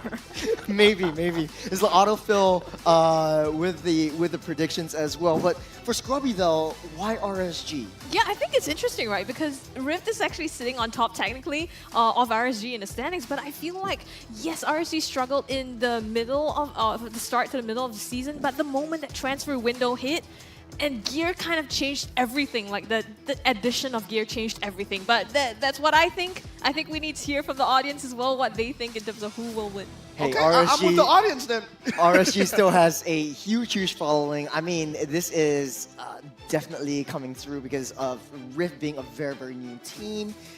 This is their first debut as a team in Rift, and I think a lot of the times the rookies coming up, they're always proving themselves and showing like, hey, community tournaments or community players coming into the professional scene can do a lot of work, and I think that Rift has time to prove themselves. So if they win, then hey, it's our audience's hit, actually our own hit. So a lot of people are voting on RSG. They have a very huge following, amassed through a couple of seasons in the game. And RSG used to be like the powerhouses, but with a totally new roster, a totally new team, what's gonna happen to them? Let's talk about the game. Mo, what do you think will happen? I mean, in terms of tempering themselves to the game state right now, Canonio has done an extremely good job of finding his fit within Rift Esports. Rift Esports, if you think about it, right, every single player has played on a professional stage before. And Chu, Bear, I really like their mechanics in terms of having the mechanics to dominate their lanes and to dominate the game. But sometimes it falls short, and it seems to me like it's like a confidence problem. It's not really so much on their mechanics that's bad. It's more like they've ridden themselves off in the head. But if they can get over that, just disregard the name tags of RSG, Rift Esports definitely can do it. Yeah, speaking of RSG, actually, it just reminds me that RSG is a full team of Singaporeans. They're the only Singaporean mainstays, and every season we have one. Last season was Evo, this time it's RSG. Scrubby, how do you think they're going to switch things up? I mean, it's nice, firstly, to have, right, and all Singaporean teams still present in this league to this day. And I think we talked about Gear earlier on. I just feel like the entire dynamic has changed now with Gear. The shot calling is clear, and you know the way that they play around. Yon has kind of stepped up as well. I think in the beginning of the season we saw him kind of struggle. So it feels as if just the entire morale and confidence in the way that they play just with Gear has shifted slightly, and this is almost like a 1.5 or a 2.0 RSG for me. Interesting. I would say 3.0 because like the 1.0, well, yeah. 1.5 is like the Diablo Gray stack. Right now it's a totally different thing with Youngin Frey as well. So speaking about the coaches, we're jumping into the drafting phase as well with RR19 up against Youngin as well. This is going to be a very, very tough matchup right here. Going to the draft, Gato and Phobius immediately being banned out. What do you think is going to be first pick potential, Mo? There's that new hero, right? That Suyo, that wild card factor, that RSG and Rift, we have yet to see them really pick up traction as well. But in terms of comfort picks, yes, you want to take out the Phobius, you want to take out the Gato Kacha, but there's still the Hylos to worry about. And Gear having a very unknown hero pool, as to say, when it comes to this season so far as a roamer, because he came in during that transfer window, so you really don't know what he's capable of. Yes, he can play a mean Arlott. Yes, he can play a mean Ruby as well, but he might have changed. He might have things hiding in his pocket right now. Yeah, fun fact, actually, you know, Chippity Skippity Chip. Yeah, it's always been banned out for the entirety of MPL SG Season 8. It's only been released once, and he has a 100% win rate. So this might be in there as well. Fun fact, RSG, Harith is RSG SG's most picked GOAT lane, boasting an impressive 5-win, 1-loss record. So this is going to be a very, very huge contest, especially RR19. If he's done his homework, he will identify that RSG likes to give the Harith over to CS, so that might be one of the contention points over on the side of Rift. Yeah, that's a great move, right? RL19, you ban out the Harith right now, then whatever RSG bans, if they don't choose to ban that chip, you can pick up the chip, and if they don't choose to ban anything else, you can go with your original game plan. And instead of that, you can also prioritize Canonio as well. You can put him on that Ling, that heavy priority pick, steal it away from Yon, so to speak. Well, this is pretty much Yon's meta as well as Canonio's. You got the Assassin meta coming in. The chip will be the last ban over the side of RSG. Harith is open. I think Rift might be able to pick that up, denying it away from RSG. But no, they opt to go for the Ling, so prioritizing Canonio's Ling instead. That's a 26 pick, 31 ban, and a 65% impressive win rate over on that Ling, especially with the split push and the insurance policies in the late game. That's going to be a very scary Ling in the hands of Canonio. Yeah, the thing is, Ling scales really well, but what we have seen teams do against Ling is to invade him extremely early. Whether RSG want to bring that kind of play style, whether they go for those really favored early game picks like a Suyo, like a Julian, something that will put on the pressure extremely early with the hands of, yeah, possibly a Cho, Grok. And now they do pick up the Cho and the Harith as well. Of course, I think the fun fact really solidifies that, okay, I'm going to pick the Harith if you're going to leave it open. So what's more? You want to... the Cho might be flexed over to EX Feeling, but I doubt it. It's going to be in the hands of Gear. Cho provides a lot of mobility, a lot of early game rotations. That's the dynamism that Cho provides, and the versatility for RSG to make the plays, especially in the early to mid stages of the game. But when it comes to the late game, though, what does Rift need, especially in terms of the damage output that they need to dish out? Right now, damage output, I feel that late game, Ling is enough, right? Right now, you're thinking about the Cho. How do we want to fight the Cho? And usually we see teams lean towards those really heavy frontliners, but they are doubling down on the Ling. They go for the Angela that we have not seen in a long time. Ling and Angela on that same team. That's 100% win rate so far when they are together. On the other hand, Fanny being picked up by the hands of Yon, so it's going to be Assassin versus Assassin. Both of these Assassins are really, really hotly contested, especially since they present a lot of presence in the off lane, especially in the late game when you have that split push potential. But now, going to the second phase, this is interesting because Angela being picked up, you have that adaptability to put Angela in the mid lane or the roam, but what do you think? Like, Angela mid, and then you give up a lot of like setups. I would still favor that Angela mid, but with this Fanny pick, right? Fanny really presents a lot of problems to Rift Esports because right now, if you look at the state, they don't have the lockdowns. How are you gonna lock down that Fanny? All you have is damage. Yeah, Edith's still on the board though. They take out the R lot, so Gear doesn't have a signature pick. You don't have the jaw hit as well. That's doubling down on a lot of the roam positions. I think Tigreal or Minotaur might be on ban pool as well for both of them. That's a very good call, right? Kaja ban out, yes. Now you go for that Tigreal. Rift Esports, you put that Angela on that mid lane. You have that Tigreal as that safety policy with a Sacred Hammer and that Implosion to just disrupt that Fanny as much as possible. And it's such a good counter towards a Cho as well. Because if you kick me in, I'm gonna implode on your team. Interesting. But you brought up a very good point. Like, who's going to lock down RSG, especially since they're very high mobility, high dash ability, if that's even a word. You've got to have the Cho, the Fanny. They're dancing all around you, with or without the Zaman Force. So you need lockdowns, and Kaja might be the answer, but it's taken off in the ban pool. I have a very unpopular opinion here. You know, shoot. What would counter every single hero that Minotaur? Yes. Yes. No, that was what I was thinking. My like, favorite hero, yo, Min Thar. Bring out my man. Actually, might work. It might. Yeah, you know Min Thar is a man from Myanmar, right? Is it actually? Tell us the lore.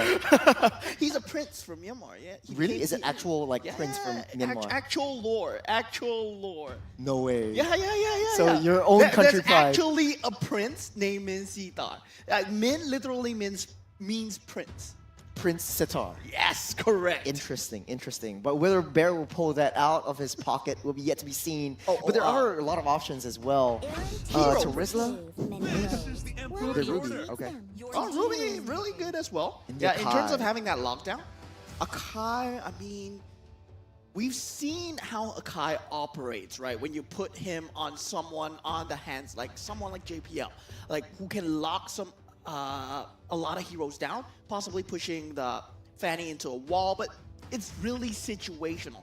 But a good counter towards the Harif nonetheless, because that heavy spin would keep Harif away from the Zamon's force. That being said, last pick will be that Ju Sin, so Roy will have that pepper spray going on. I do like the fact that RSG's draft is a little bit easier to execute. You have the front line, you know who's going to be engaging, but then that makes it predictable. For Rift, they're trying something new with Akai and EXP side instead, with Ruby on the gold lane. So it's going to be really interesting how Akai is going to be played out. Scrubby, do you have any final thoughts on this one? I mean, I think it's really interesting as well to see the Angela being picked up on the side of Rift, because Pancake so far as well as Melon have been not really been playing the sustained kind of heroes in terms of mages and in terms of roam players. So I don't know if we're going to see a different kind of Rift today, but definitely excited to see this one pan out and RSG trying to get as much pickoffs as they can with gear on this Cho. Well, we're loading into the Land of Dawn. Everyone voted for RSG with an astounding 80% prediction rate over RSG. Let's see whether Rift can prove us wrong with game number 1 of the lower bracket, round 2. Let's get it. Yeah, I really favor Rift's draft here because unpopular opinion, once again. RSG, yes, they do have the easy execution, but they rely extremely heavily on these pickoffs. When it comes down to the 5-on-5 brawls, Rift Esports, they have the sustainability, they have the lockdown, and they have that keep away factor on the heavy spin. Yeah, Pepper Spray actually doing a lot of damage to Melon. He's down to a third, and Pancake tries to zone everyone out. But the Gear and Roy duo, especially with Gear on the Concussive Blast, clears that wave really, really fast. If you're Rift, what is your game plan? Rift Esports, I mean, you have to secure that level 4 unscathed on that Angela, right? Once you secure that level 4, you take away that killing factor that Fanny has, that surprise factor that Fanny will bring to you. And yeah, Melon is going to be the key to victory for RSG here. If they can pull a hate crime onto Melon and make sure he's aimed down, then RSG is going to have a great time. Yeah, does look like RSG hunkering down the mid side. Very, very heavy. Rift needs to be able to defend this T1, especially before the turtle spawns up in little under 30 seconds as RSG rotating everywhere around the map, keeping Rift busy down the mid side. And what's surprising to me is that Chu is having a kind of an okay time versus the Harif, right? Because generally, you see Harif would be destroying that carry before that level 4, before you have that light wheel. Speaking of lane-to-lane matchup, what do you think the EXP lane-to-lane matchup is? The Kai Edith kind of 1v1 fight. Who's gonna win the lane? Who's gonna have the rotations? Definitely lane priority towards that Edith, right? Given the emblem that he went for the war cry actually. So there's a slight tilting factor towards Bear now because he has that concussive blast. So early game, he might get the rotations off. He might get a level 4, even as a relatively safe time. As we can see now, he has the heavy spin with that Primal Raft up. So that's really Bear's advantage right now. RSG, everyone is on level 4. They're sitting around that turtle, trying to buy a little bit more time as Rift doesn't want to make a move. They don't know where that Fanny is. Yawn is just busy down that bottom side as they get aggressive down that purple buff. Yeah, invasion into this purple buff here. They want to stop Canonio from getting this purple buff, but they are unable to do so. And this is what we want to see out of the Cho, right? You want that aggression, early game aggression out of that Cho, but it's not being found by RSG. And the later this goes, the more it favors Rift, especially if they can get past the first 5 minutes, first 8 minutes with a watch. It's all on RSG.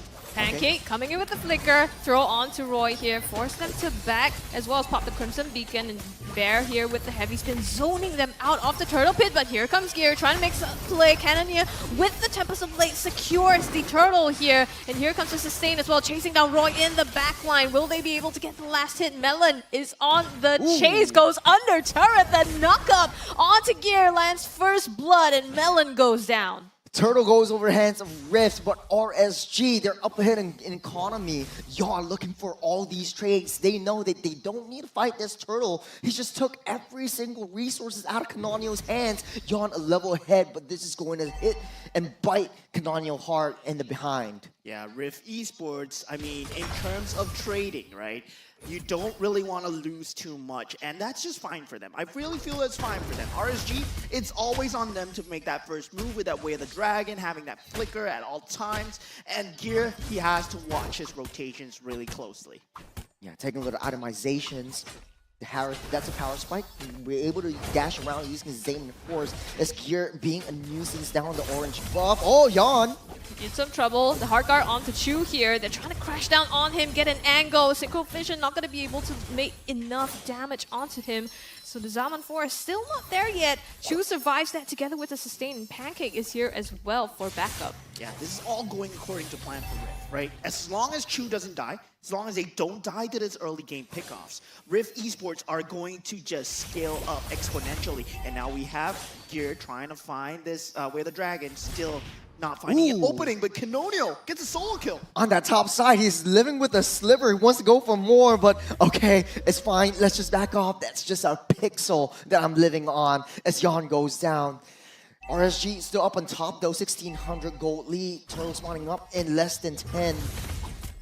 What is the play now for Rift? They're all even Stevens, but RSG looks like they're being the aggressor on the map. The lead blade of Heptases have been picked up on Yawn, but yet to find a pick on to Chu because of that Angela, right? Once that Angela is able to provide that hard guard at all times, nobody becomes a viable target if you cannot burst him down in that 0.5 second frame. And that's just very hard on RSG. They have to all-in commit on a pick, and that falls onto Gear, who has not been able to find anything so far. He hasn't. He's trying for it now, hanging around the Turtle Pit here, but they're zoning them out entirely. Here comes Almafenda onto Roy as well. Tempest of Blade secures Turtle again, and it's going to be the second objective going the way of Rift. In the meantime, Pancake falls as casualty in that fight. CS just walked all the way from the bottom side and joined the fight. That's a 5v4 that RSG just won. Yes, they lost that Turtle, but it's all according to plan as RSG keeping ahead with the economy and the kills. Yeah, but with the loss of Pancake, right, that brings about the loss of the middle tower.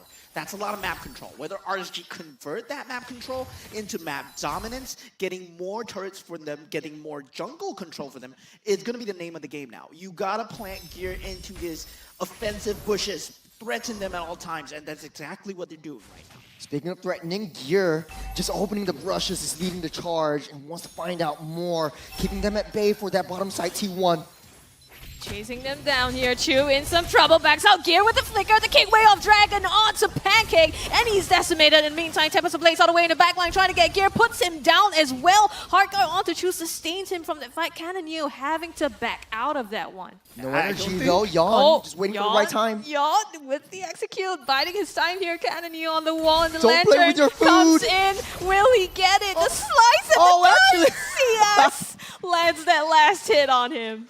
Oh man, but he bought so much time for Rift to just rotate down to the top side. Chu, after all of that skirmish down the bottom side, he's already making his way to the top and just taking as much as they can. Yes, RSG is aggressive in the early game, but this is a carry. Scales well into the late game. We've already got that corrosion side. Let's build the Demon Hunter sword. Let's build our Holy Trinity, and let's just play to it at the late game. It's all good. It's all fine. Yeah, but now Rift Esports, the name of the game here is to avoid all fights at all costs, because you have these 2 late game scaling damages. And RSG, they want to force things. They will want to keep finding you time and time again. If Rift Esports can stay safe for the next 5 minutes, bide their time, get the farm on the correct funnel heroes, specifically the Ling and the carry. That's what they need right now. Angela, you can get the farm, but definitely Chu and Ling priority. Yeah, it's going to be 8 minutes. If they don't touch that turtle, it's going to be turning into the Lord. But look at the bottom side. Yawn doing Lord's work, just pushing down that bottom side, getting the lane priority as RSG, having full control of that turtle / no Lord pit at this point. Gear looking for something. The Way of Dragon lands onto Bear. Gonna use the Earth Shatter here, but not a full fight yet. Cannoneer joining in. They're hovering around the turtle, about a quarter of its health now. Bear pops the heavy spin in the backline, tries to zone out closer. Cannoneer still gets the turtle here. In the meantime, Gear trades out for Bear. 1-1 so far in that fight, and it looks like the 2 teams will disengage. It's a worth it trade for Rip. They got all 3 turtles, and right now RSG just scrambling. They're still up ahead in terms of economy. They can win all these team fights, but that heavy spin is turning around and botting them in that backs. Yeah, it seems to me, right, Rift Esports, their aim was not to win that team fight at all. They just wanted to trade a turtle and then just scale towards a late game as much as possible. If you can keep on trading like this, Rift Esports, they will definitely get the farm going. But now RSG, they are at the key power spike. Thunderbelt already up on closer. CS has the Stallion Scythe and the Feather. Oh, closer! Oh, the damage onto closer here. One more hit, flicker out, but Chu still nails that one. And it's gonna be 1 down on the side of RSG as they hover over this top tart here. Not quite able to get it. It might be Yawn trying to find some compensation on the other side of the map. Oh, it's Canonio. You need to send Canonio down to just handle that Fanning. He's just trying to push that waves. 50 seconds until the Lord spawns up, and Roy keeping everyone at bay. Bear sourcing for a little bit more information, but it's going to be the 4-1 composition for the side of Rift. RSG slowly but surely increasing that gold economy up into the 4,000s. And this is going to be a very precarious situation if you're Rift Esports, as Pancake being a huge, huge barrier, trying to protect Chu as much as he can. Yeah, as we fall into the mid stages of the game, we will have to see Yawn play the Fanny of his life. He is the source of the late game damage that RSG needs. And Yawn, he needs to be the macro factor and the damage dealer at the same time. It's hard to put him in 2 places at once, but on that Fanny, he can do so. Yeah, he doesn't have a lot of kills as of now, but he's just focusing fire on winning the lanes and getting the wave pushing downwards. His Pancake sourcing for information, getting the priority up on the top side. Both top tier T1s are not down as of yet. As the Lord spawns up, RSG making a beeline, but Pancake pulls gear in. Yeah, trying to escape now. Last of Light Wheels hitting him, not enough to close it yet, but the Lantern brings Pancake into RSG, and here comes Yawn trying for a cleanup, but they don't engage anymore. Now the Lord is up, so they want to turn their sights to this objective.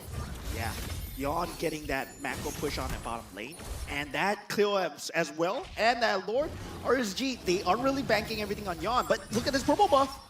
Yep, being taken over gear, trying to get that. Oh, the flicker with the Way of Dragon puts him right in. Hardguard on point with the Tempest of Blaze as well. The rest of RG come in for backup. Zaman Force with the damage. Lands one, Canonio goes down, and it's gonna be 1-for-1 as they trade out gear in that fight. But CS lands a double onto Melon. The way that CS is playing, you need to change that infographic just a little bit. That's going to be a 6-win, 1 loss for the Harith in RSG's hands. They got that Lord door. They got the kills, and the setups for RSG is just doing so well.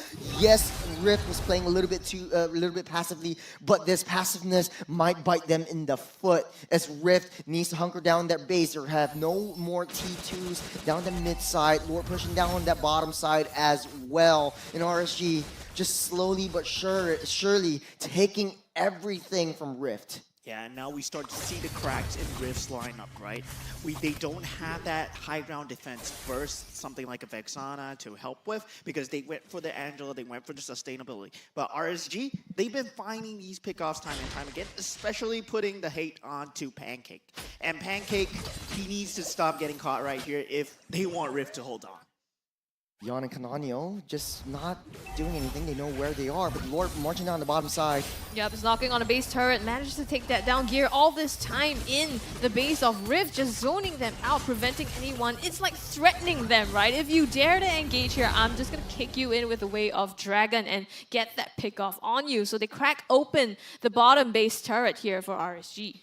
Gear has been doing so well, and speaking of which, his target prioritization, finding Canonio, finding Chu, has been on point so far, 0-3 and 5, but it doesn't tell the full story of where he is. Oh, Yon coming in for the flank, try to get onto Canonio, but will disengage. RSG showing their discipline, 8,200 gold lead on top of Rift. Rift backs against the walls, desperately trying to get that defense. Stun there, drags Roy in, and now it's Canonio trying to finish off that kill. He does get that last killing blow onto him, and RSG, they want to fight this and defend it. Here comes Bear Flicker, heavy spin, isolate CS, Yon in the back line, tries to get another one, and he slays Bear. Instead, Pancake in some trouble. CS will get the better of him there. Yeah, it's very hard to take these 5v5 team fights when there is a Harif raining magical damage down on you. You don't want to fight in that Zayman's Force. And the problem is, Bear used that heavy spin before Zayman's Force is up, but Yon just brings the threat of death to Rift Esports at all times. Yeah, RSG just banging on their doors, knocking it in. They're going for the core. They're going for it, and they finish it up immediately. Yon just diving in with the minions, so clinical. And the snap of a finger, they end that game 1-0. Rift Esports invested in the Angeline combo, but it didn't pan out. You know what? Sometimes you win some, you lose some. There's still 4 more games to be played, but RSG really showing us why they're on top yet again, and why the fans and why all of us are predicting their wins. And this is going to be so good for RSG. They have that morale boost coming in their way. This is a different Yon. This is different Yon, right? This isn't Yon in the regular season. This is Yon in playoffs. And Yon in playoffs is really scary fanny, man. Yeah, I gotta say though, if we're talking about like MVP, I think Yon did his work in split pushes and is the insurance policy for RSG, but I think CS was the core of all of it. Like he was always there at every single team fight, doing that damage, dancing around, and he's always keeping himself alive. He knows that how to position himself in the event of any skirmishes his way. Yeah, and really starting early, right? I mean, we saw that rotation in the first fight as well. CS just going down, having the advantage as a Harith in the lane, and knowing that being able to have that mobility to go down to help out his teammate and also get that EXP for himself. And one thing I want to say about CS's ability, right? He is so disciplined in holding that Zayman's Force. He uses it after every heavy spin. So the heavy spin is meant to counter the Zayman's Force. But it doesn't matter if the heavy spin is used already. Yeah. I think it's just RSG being in their element. They've been in this position before. Rift, for a lot of them, this is the first time in the top 4 in the playoffs. So I think the pressure is getting into them. But we're going to be looking at the MVP. Me and Scrubby, we're saying CS. What do you think, Mo? I'm going for CS too. Yeah, he has a very good time against okay, we don't have to wait. And CS 6-0-3. Getting a lot of these GPMs and 90% kill participation. He's in every single fight except one. Yeah, the magical ninja sign, right? Yeah, he is the ninja indeed, because that heavy spin will never find him. Yeah, I think the fact of the matter is, like, he lays down the Zayman Force so accurately. Like, he waits out, he's so patient, he's very disciplined in the way he plays it. It's going to be a 6-win, 1-loss for this Harith in the hands of RSG. This is going to be the itemizations. Is there anything interesting that speaks out to any one of us? I see the favor on the hands of Angela as well. So it's interesting because double roam enchantments onto Rift. Yeah, I mean, in terms of itemization, right? Pancake really couldn't find that third item. He just had that damage mitigation going. He did not have any form of sustained healing, no damage at all, and as well as no way to really enter the fight. He was just basically the body bag, and that's something that Rift Esports was lacking, having that frontliner, right? Not having that frontliner, because Bear is there as a frontliner, yes. But that heavy spin is not going to be the one that's helping you tank the damage. The main thing that's going to help you tank the damage is the hard guard alone. But if you put that on Canonio, if you put that on Chu, they are not frontliners. Yeah.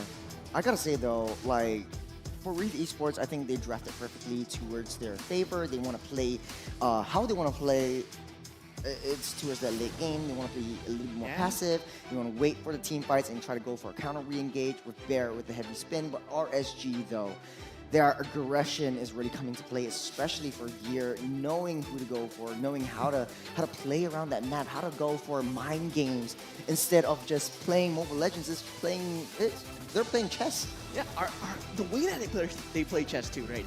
Because that hard guard is so much of a sustainable factor, they make sure that Chu on that bottom lane, how many times did we see Chu get really ran down on the bottom lane, but did not die because of that hard guard? Yeah. And because of that, there was no hard guard in the team fights. So RSG took those team fights. It was so amazing to watch. RSG just put them on the back foot at all times. Yeah, I'm glad that you pointed that out because it's like, they're a good master manipulator in a sense that, like, you're playing against a team that wants to scale towards that late game. Let's just pull all their resources onto that one player that they want to funnel. Yes, Chu didn't die the entirety of that game, but he didn't dish out as much damage as he wished he could have. He got his Holy Trinity a little bit too late, whereas CS is just farming up so much. He's got a mystery shop. He's got all of his items at the ready, and Rift is just at RSG's beck and call.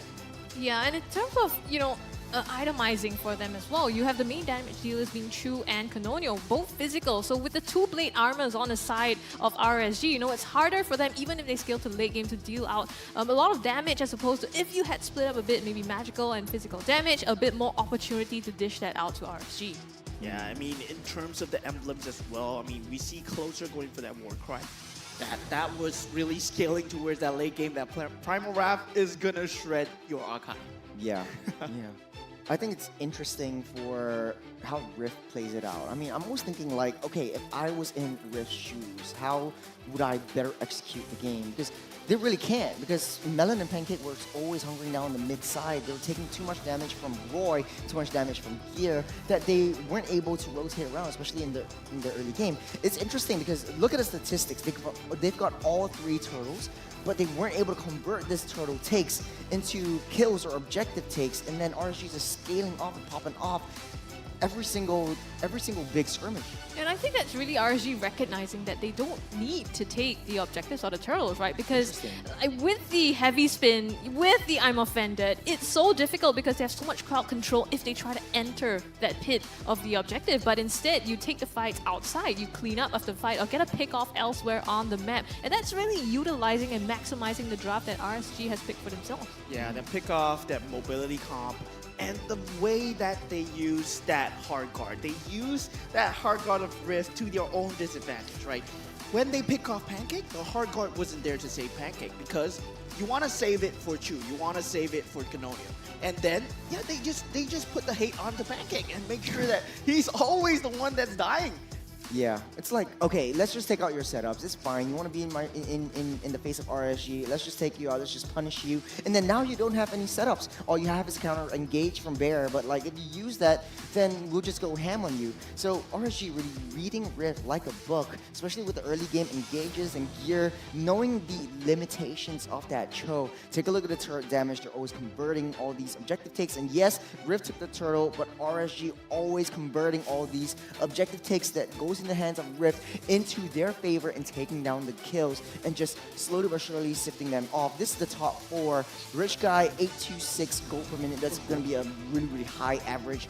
And him doing a lot of damage. So I really like the way that CS is playing. But of course, Gear being the best wingman, and of course, our invisible MVP for this matchup. Yeah, I mean, Gear, he did an extremely good job. But I want to highlight Yon as well, right? I said Yon is a completely different Yon. And this Yon is not a selfish Yon. He is handling all the split push that is available from the likes of Chu, from the likes of Canonio as well. So he's always on that duty of getting that split farm. And while he gets the split farm, he skills at the same time. That's amazing. Yeah, it's interesting how they want to play around this. We'll be taking a look at the highlights really, really soon. So we're going to be breaking it down, how everything plays out from the early game to the mid game, and then they got their win. So CS. The highlight is the picking stage, apparently. So It's all right. Yeah, but CS feeling really, really happy. He knows what's going to go down. It's a really cute photo, right? I mean, come on, look at him. He's so happy.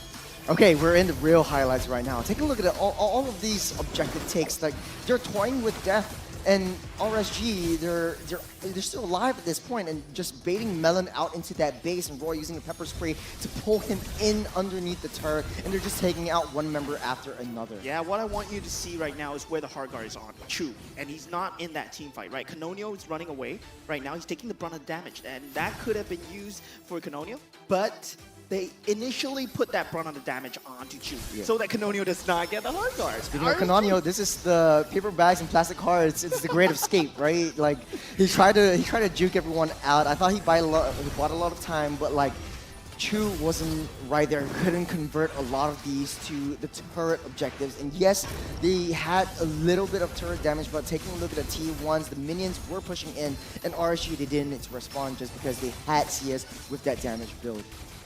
Yeah, not enough damage as of this stage yet. Still 10 minutes in the game. It's not at a point where Chu or Ling can deal enough damage, but Yon is always consistently present with that threat, and the way that they have the lane priority. If you look at the other side lanes, they always do not have the towers under threat, and who's the one doing that? That's Yon on the back lane lines. Yeah, the fact that CS dances around, the way that he dances around the Zayman Force is always after Bear pops the heavy spin, because he knows that there's a constant threat of Bear just knocking him out of position and then he can't do his thing.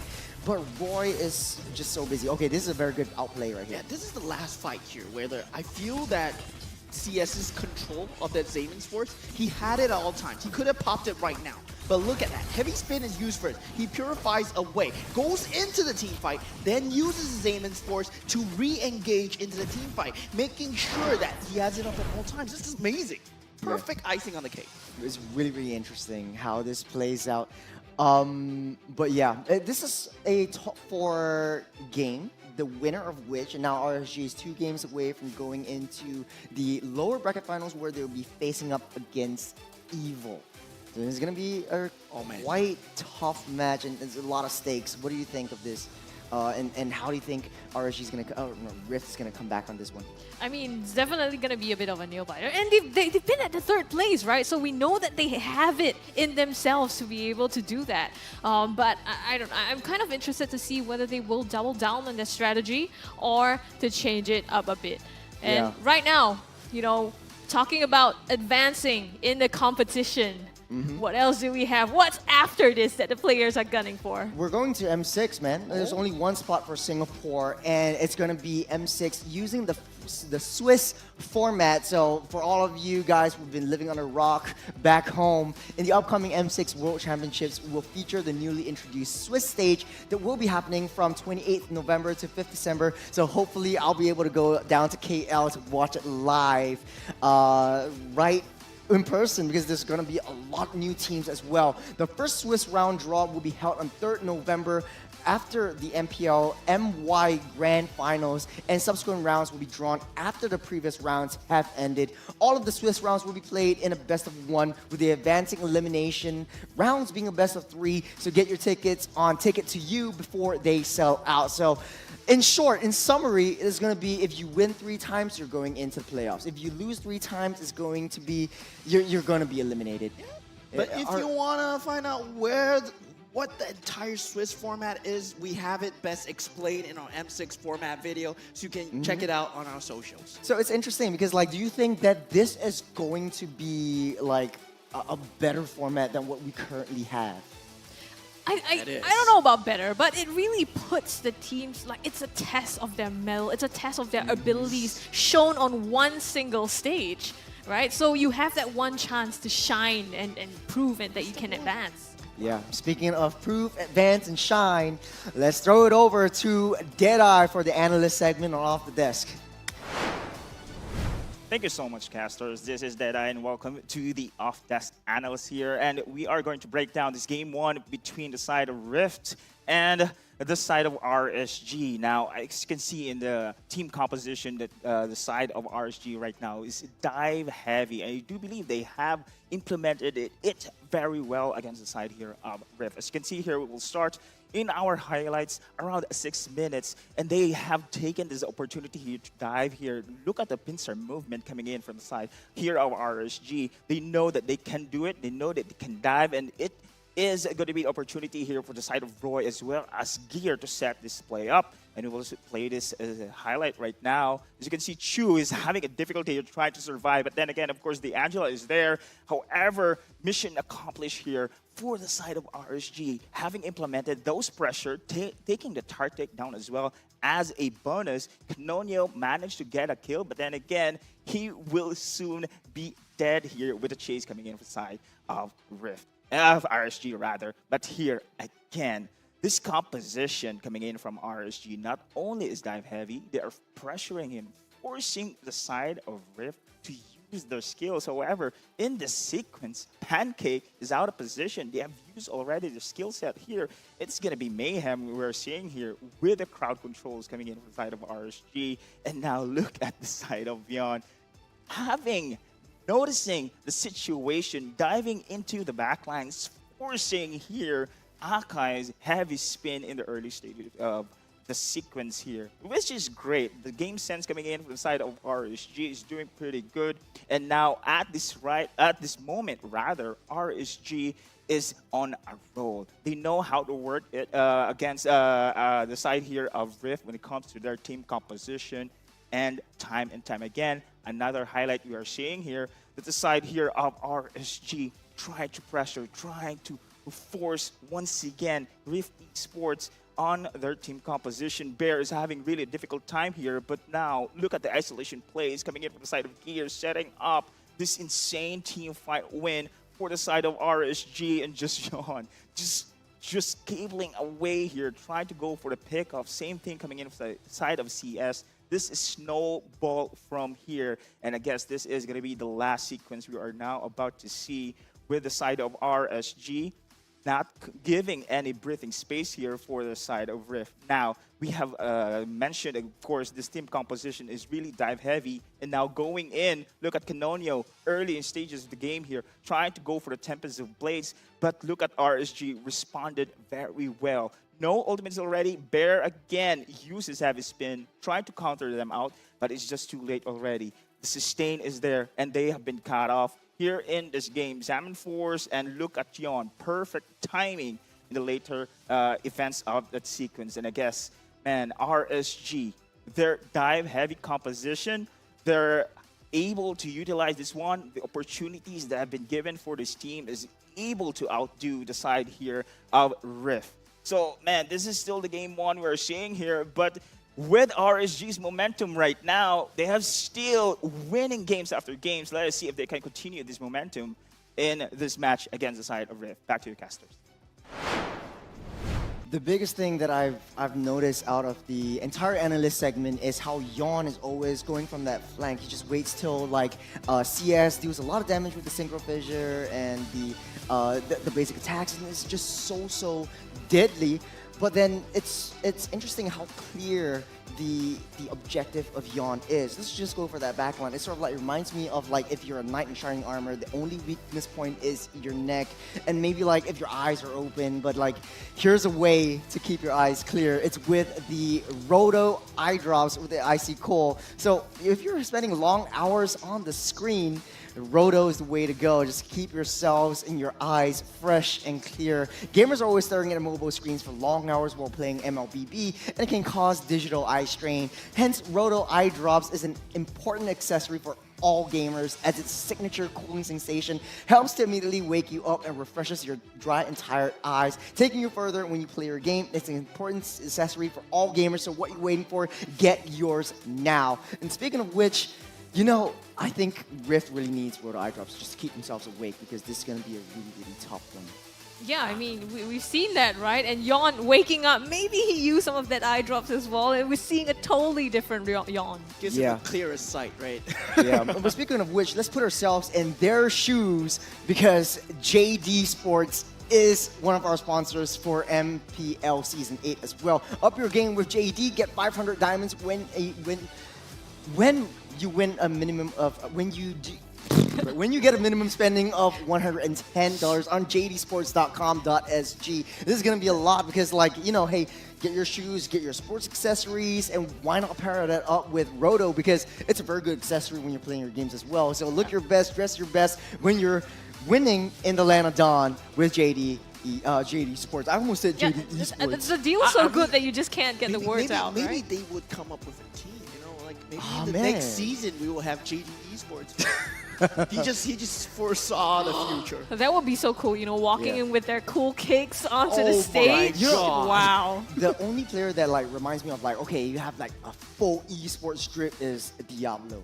It's like when he comes in, like he's got like the headphones going on, he's got a nice jacket going on, The he's got the hair. finger gloves as well, so all the cool accessories coming in, and like I gotta disagree, man. I think Vanix has that swag.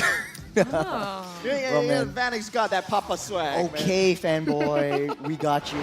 But hey, that's enough from us. We're going into the draft for game number 2 between Rift and RSG. Will RSG clinch a 2-0 up on this game, or will Rift be able to come back and take one game away from RSG?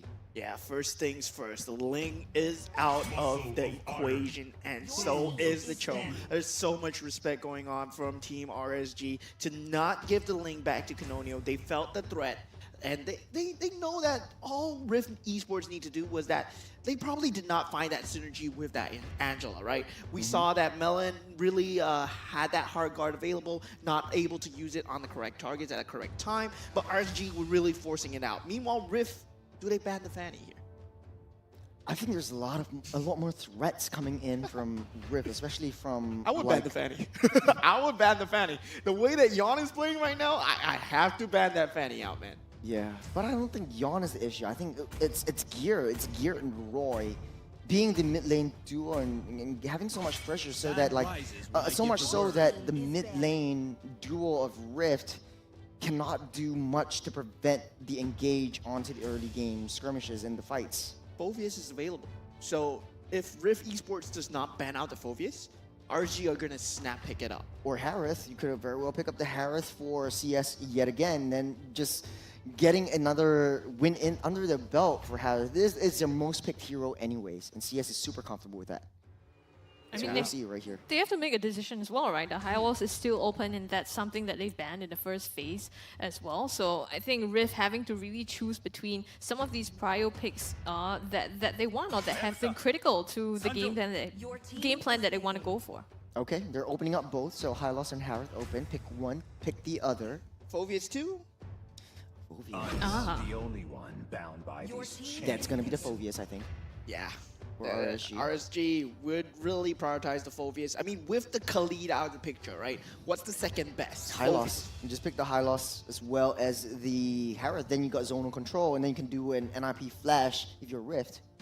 Yeah, Rift Esports right now, how do they answer back to this Phoveus pick, right? Obviously, you won't pick a 1-1, so yeah, we got that out of the equation. But definitely for Rift Esports, they have to go back to some form of comfortability. Having that support mid lane in that first game really not really providing that dividends for them. So they go for the Harif, high loss, zones of control, what they know best. Yeah, I think it's interesting because I think now Youngin could very well pick up the Lunox just to counter the Harith and the high loss because that's opening on the tables. But it's going to be Alpha and Matilda. It's going to be a very, very scary combo in and out, especially with the Spear of Alpha. You get the true damage build as well. It's one of Yon's signature picks. It's one of the only few that plays that Alpha in RSG. Actually, it's sort of like RSG's MO. It was when it was Bray. It's one of his comfort heroes is also the Alpha. But right now with gear on a Matilda, you're able to source for information. You can recon for intelligence, and you can get out safe with the guiding wind. And I mean, with the Harith on the side of Rift Esports, if you guiding wind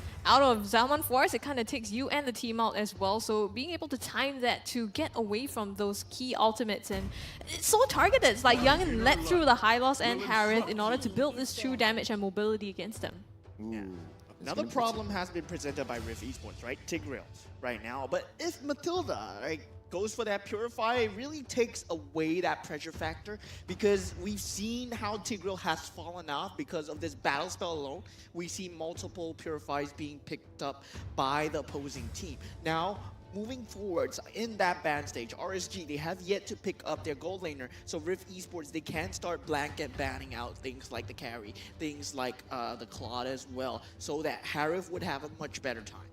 I think also, I think Roy is the main problem right here. Just have an easy early game there. We're teasing the Lunox, let's ban the Lunox out and take it out of the table because it's a huge threat to the high loss and the Harith. And one of the reasons why Lunox is so good with the high loss is because the attack speed is lowered because of passive. And I think for Lunox, it doesn't really matter. They ban the Fanny? Yeah, RSG bans out the Fanny, so no Fanny for Canonio, no Hayabusa as well, no Lings. Suyo's on the table. Canonio could very well pick that up, and then you got a tertiary engage mechanism. Yeah, but they still need someone to jump those back lines, right? Just in case Matilda pulls out that guiding wind, plays that really defensive Matilda that we are used to seeing, that Canonio still needs to jump that back line somehow because their mage and their gold laner definitely back lines. Bernadetta? Bernadetta. Sure. Might be a possible option right here, but we'll see what RSG wants to pick up. So they ban out the Nolan. So that's all the assassin bans. It's 4 assassin bans. Signature picks all taken out of the pool. Yeah, you don't want to pick that Joy because it's going to be really crowd control heavy. It's going to be a very, very huge risk factor. Not knowing who your enemy marksman is. If you want to play it safe, you could always go Suyo at this point. This fairy tale ended with a There's going to be Vexana right here. Not revealing their jungle pick till the end. Vexana Tigreal really strong in terms of having that crowd control, right? RSG, usually what we see teams do against this, either you have that counter mage to go control for control, you either bring out the Eve, you either bring out the Aurora, or you bring that defensive utility mage in, something like a Faramis, something like a Valentina. Oh, fun fact again, the last time these two teams faced off, Rift Esports came out with a 2-0 victory in the regular season, and RSG right now it's a 1-0, so RSG actually redeemed themselves in this series, but it's not the best of 5. R19 will have things up his sleeve, and it's going to be, okay, RSG gonna pick up the 1-1 and the Valentina. It's a huge frontline opportunity for them, and facing up against the Hylos and the Tigreal, it's easy to proc your weakness points, fly in the air, and get the crossbow tang. The last pick, that's going to be a jungle. I think Suyo will be the best one for it. You could one-shot that 1-1. Yeah, really, Rift Esports only have one viable choice. Like, you really want to go for that Suyo. The Vexana, I mean, you give that Valentina to Roy. I would much rather they have that Zeusit over Roy's Valentina. It's going to be extremely scary, but this is going to be the first time that we see CS on that 1-1 as well. Yeah, I think you just want to play zone of control with your Rift Esports. And so it's going to be that Bane with the zone of control with the deadly catch as well. RSG, and when we're playing Valentina, I like to do hypothesis crafting. What ultimates do you think they might be able to take? So you've got the Implosion, you've got the deadly catch, you've got the Eternal Guard as well of your Valentina. You've got options right here. Glorious Pathway as well. Yeah, well, if you want to get an escape mechanism, so wow. Roy's Valentina is going to be super, super scary. Let's remember, Scrubby, what do you think is going to happen in these two? Who you're favoring?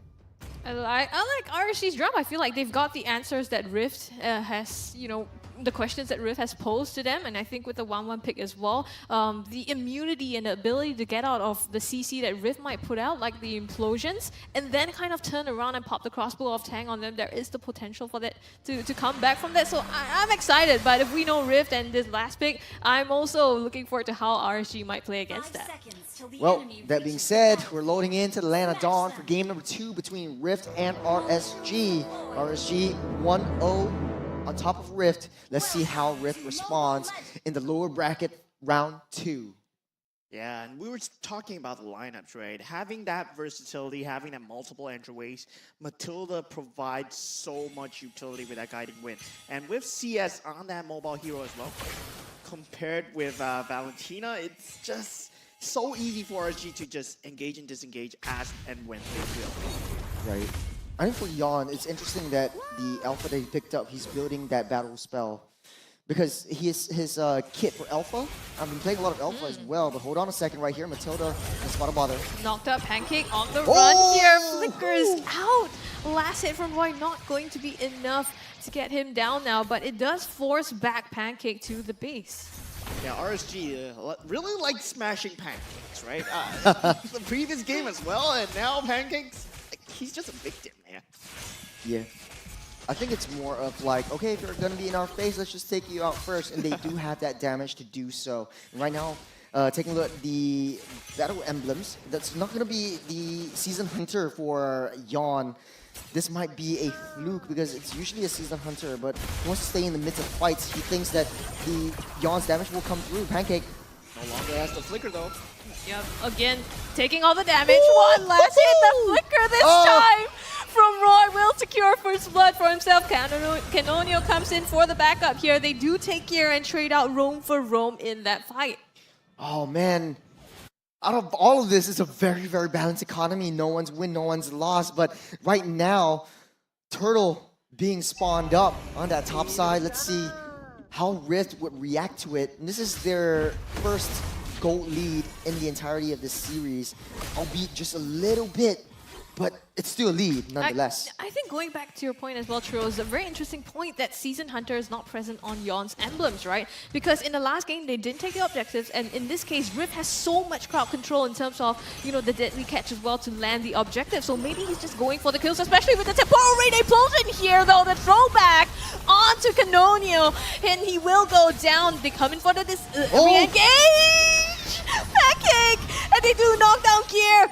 Trade it out, 2 for 1. They're still going. It's going on to closer. The stun, the flicker, chasing him down. Melon will land that last hit onto him. Rift are not going down without the fight. The Uno reverse counter attack, implosion onto implosion.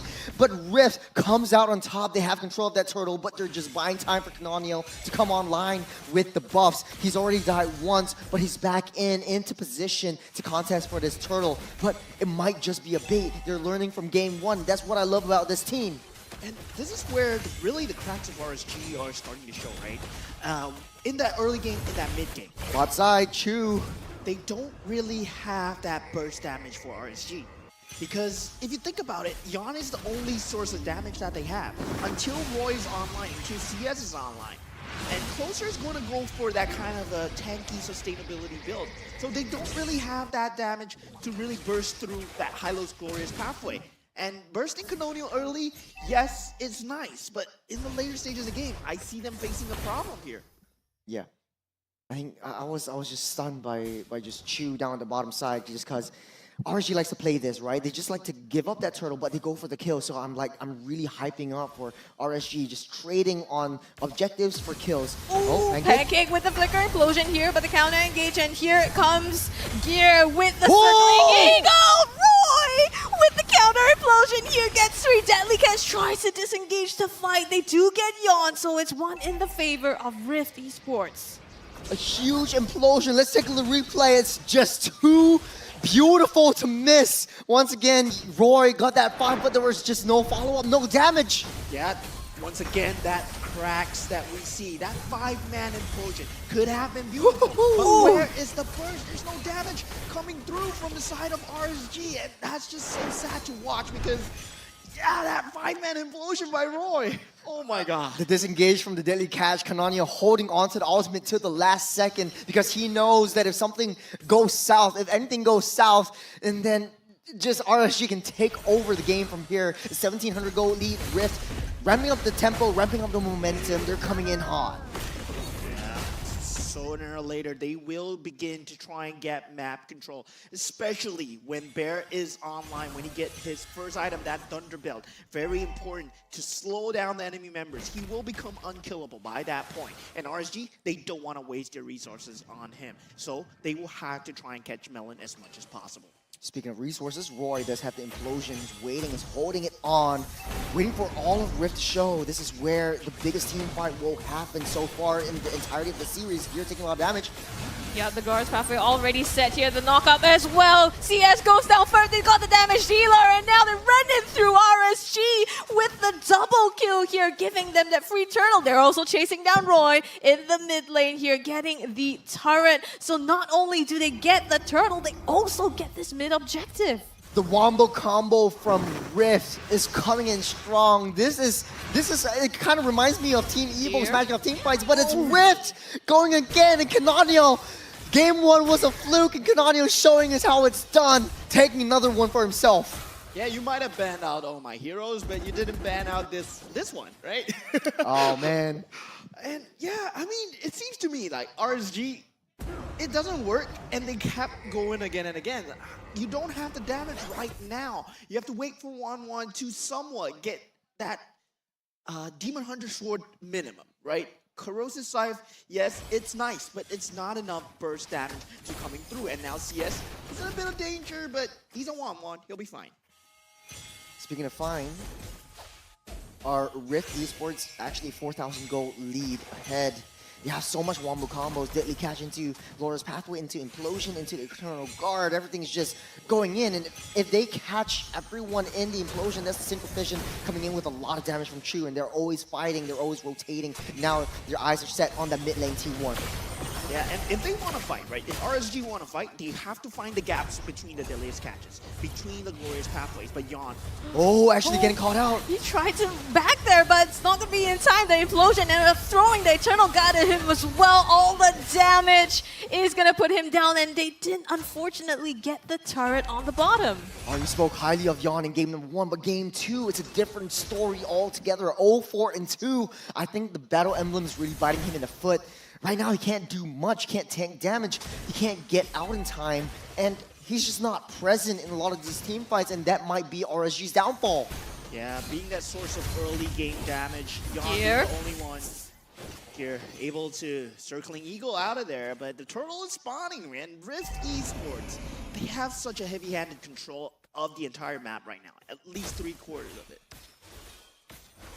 Just a very, very slow game as of now. Rift trying to set that tempo just a little bit more.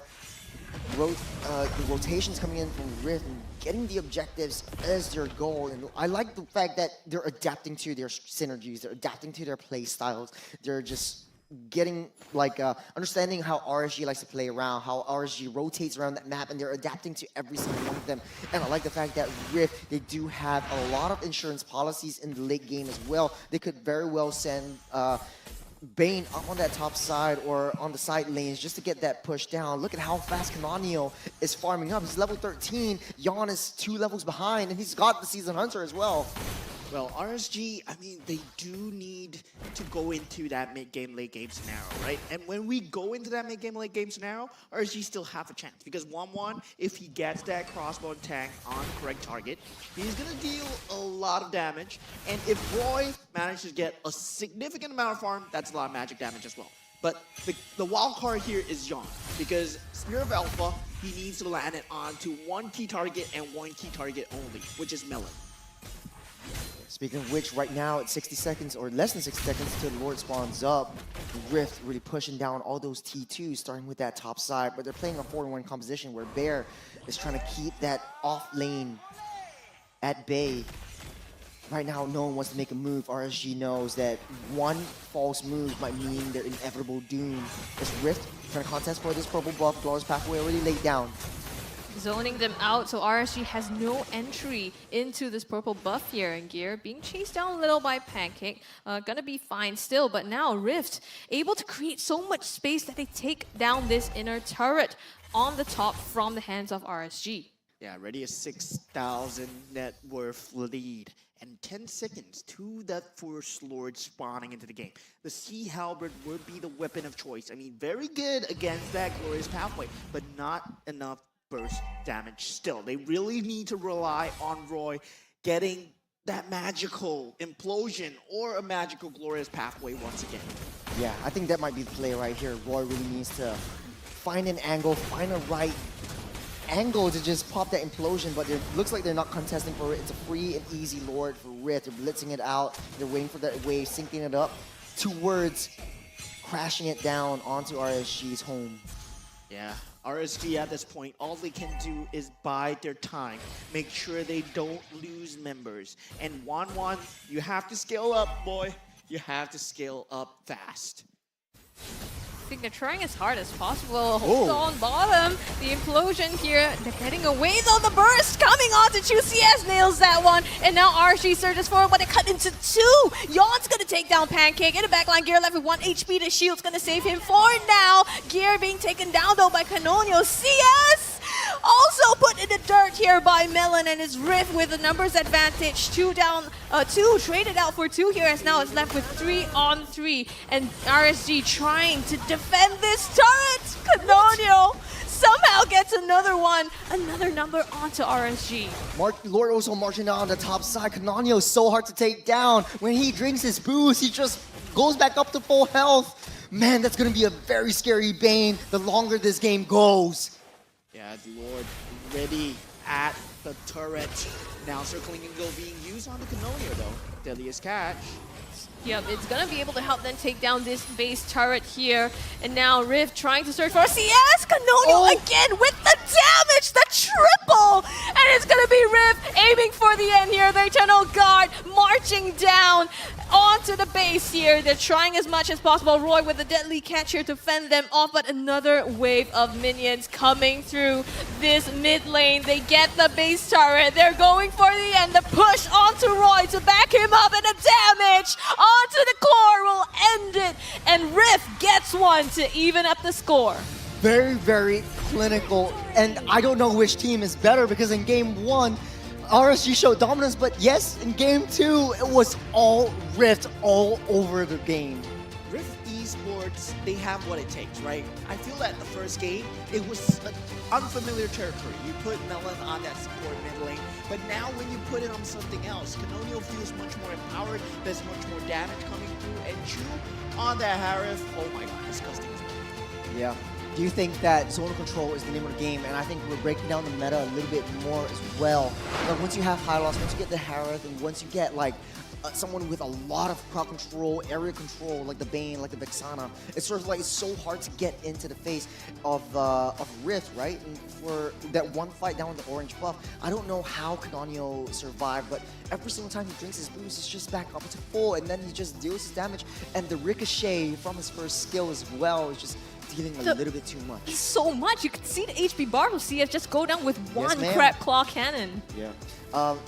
That being said, though, who do you think the MVP is for game number 2? Canonio, man. Yeah. I've never seen such momentous like Bane, right? Yeah. He brought so much momentum. Yeah, and you know, to be honest though, like Canonio, we were talking about this backstage as well. I want to bring it up again. He's just a ranked demon. He's just playing a ranked game. And Pancake was like, hey, this guy keeps winning. And I want to get him in my team because I think he's pretty good. And he's really proving himself. First MPL ever. He's showing us like, hey, I'm one of the top junglers right now in MPL SG. 9-1-2 with 929 gold per minute. I think, okay, let's be fair though. He's facing off against an alpha with tenacity instead of season hunter, so I think that might be Yawn's Achilles heel. Yes, you have a lot of wave jungle clear. You can clear the jungle fast. You have true damage, but it's not enough if you're facing up against another fighter with season hunter.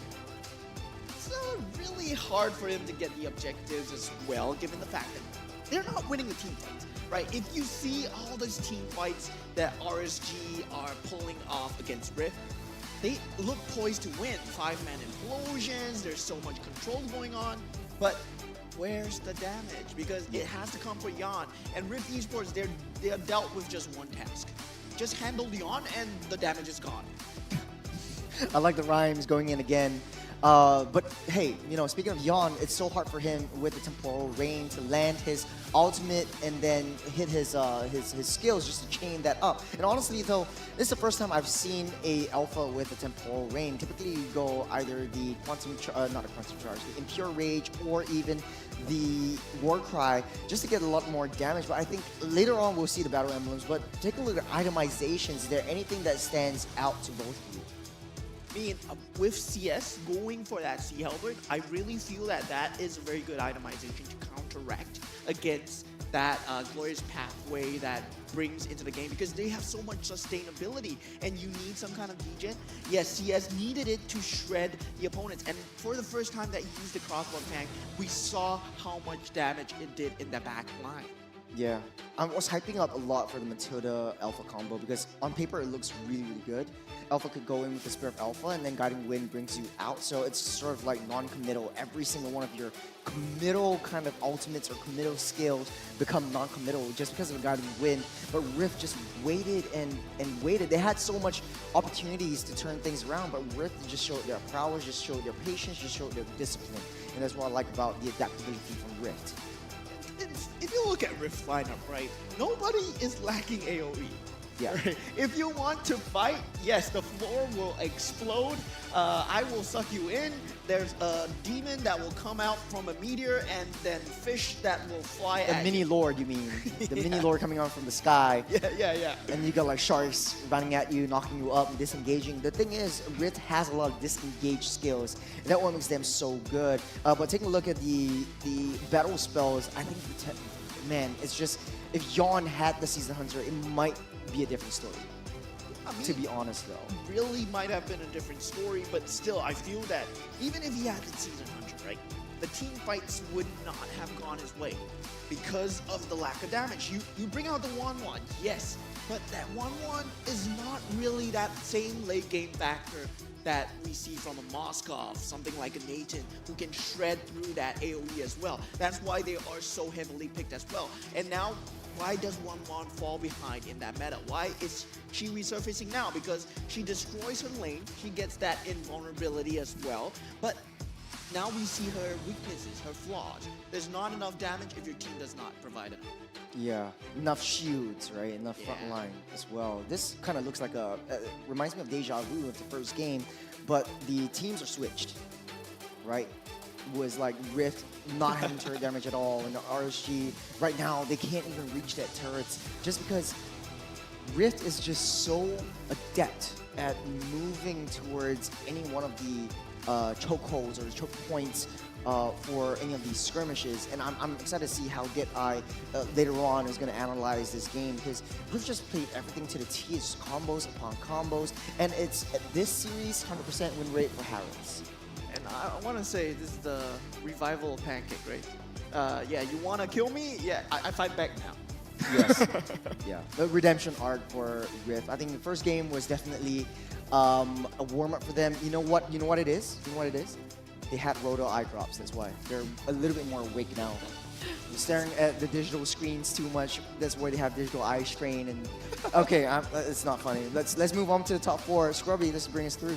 Yeah, I mean, we have the rich guy, the carry, all being Canonio here. Damage taken, Sandbag is bare, and Pancake as the best wingman. Like you said, a bit of a revival here, but really all throughout, Rift taking this top 4, very dominating game. And I think, like you pointed out earlier, Moment, when they can do the setup, but where does the damage come from? Interestingly, we saw earlier the damage dealt being quite even against these two teams, despite the kills being 4-16. So it's really being able to set up and dish out the damage, but just not enough to close out those fights. Yeah, Hylos pony from heaven because he's healing you.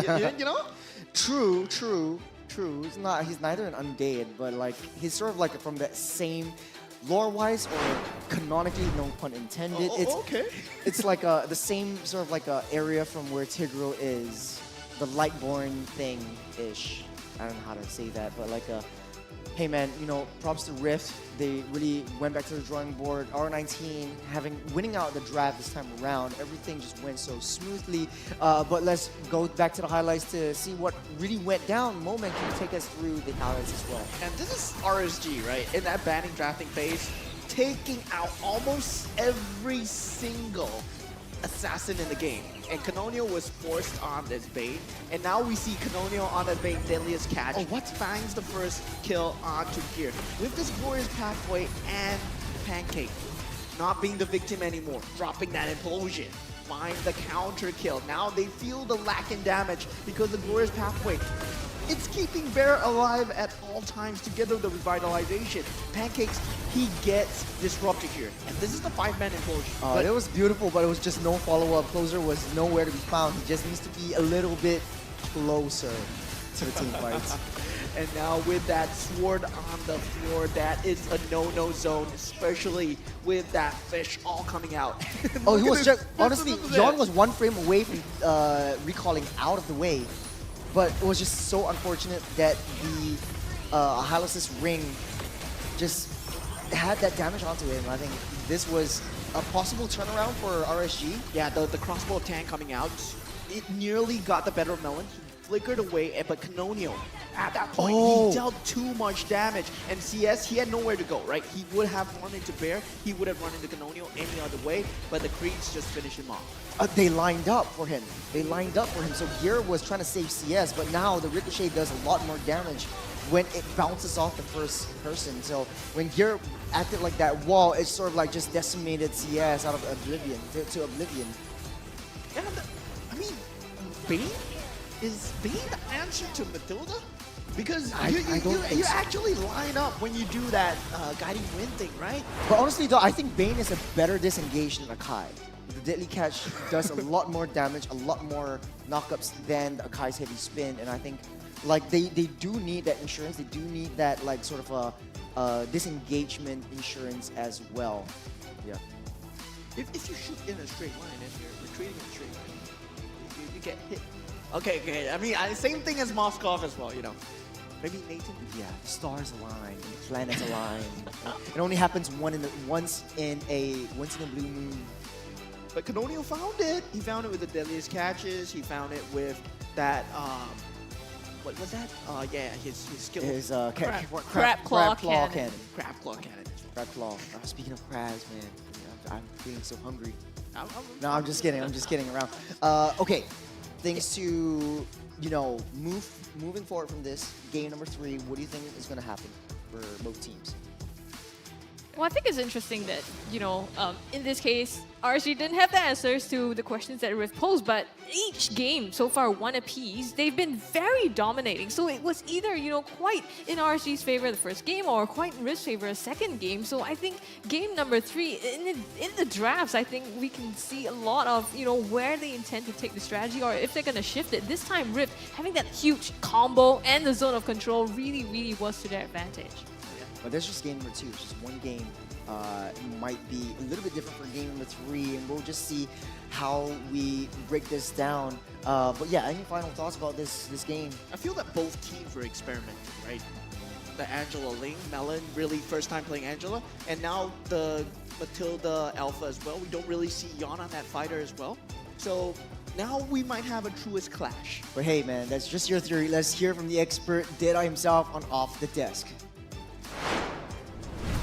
Thank you, casters, and this is the breakdown for the game 2. Man, Canonio Bane. This was the first time going to see the Canonio using a fire assassin this time around. Usually we see him on the Link, see him on the assassin role, but this time around the Bane, and it's beautiful pick here for the side of Rift right now. So let's start the breakdown here in the first sequence of this highlight. This was actually, I first a highlight here for the side of RSG. But as you can see, Yon already used his Spear of Alpha here in the early stages of our team fight. And remember, here in the early game as well, the damage relies so much for the Alpha. So this is going to be a time here for the side as well of Rift Esports to go for the counter-attack. And look at Bear here, going for this glorious pathway as well. And this highlight, this is just so wow. Roy with the implosion, but remember, Bear here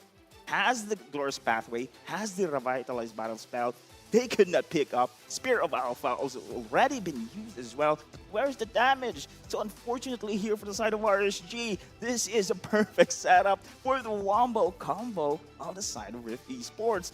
Everything here is history. The counter plays coming in from Rift is just beautiful. And unfortunately for RSG, damage is not yet enough. And now, as you can see here in the second sequence of the game, unfortunately again, Roy here, perfect positioning, as you can see here on his Valentina, trying to go for the setup here, but then again, a misplay. Oh no! And now it is going to be Bear here with the zone of this glorious pathway. That implosion misses. So this is going to be now the side of Rift Sports.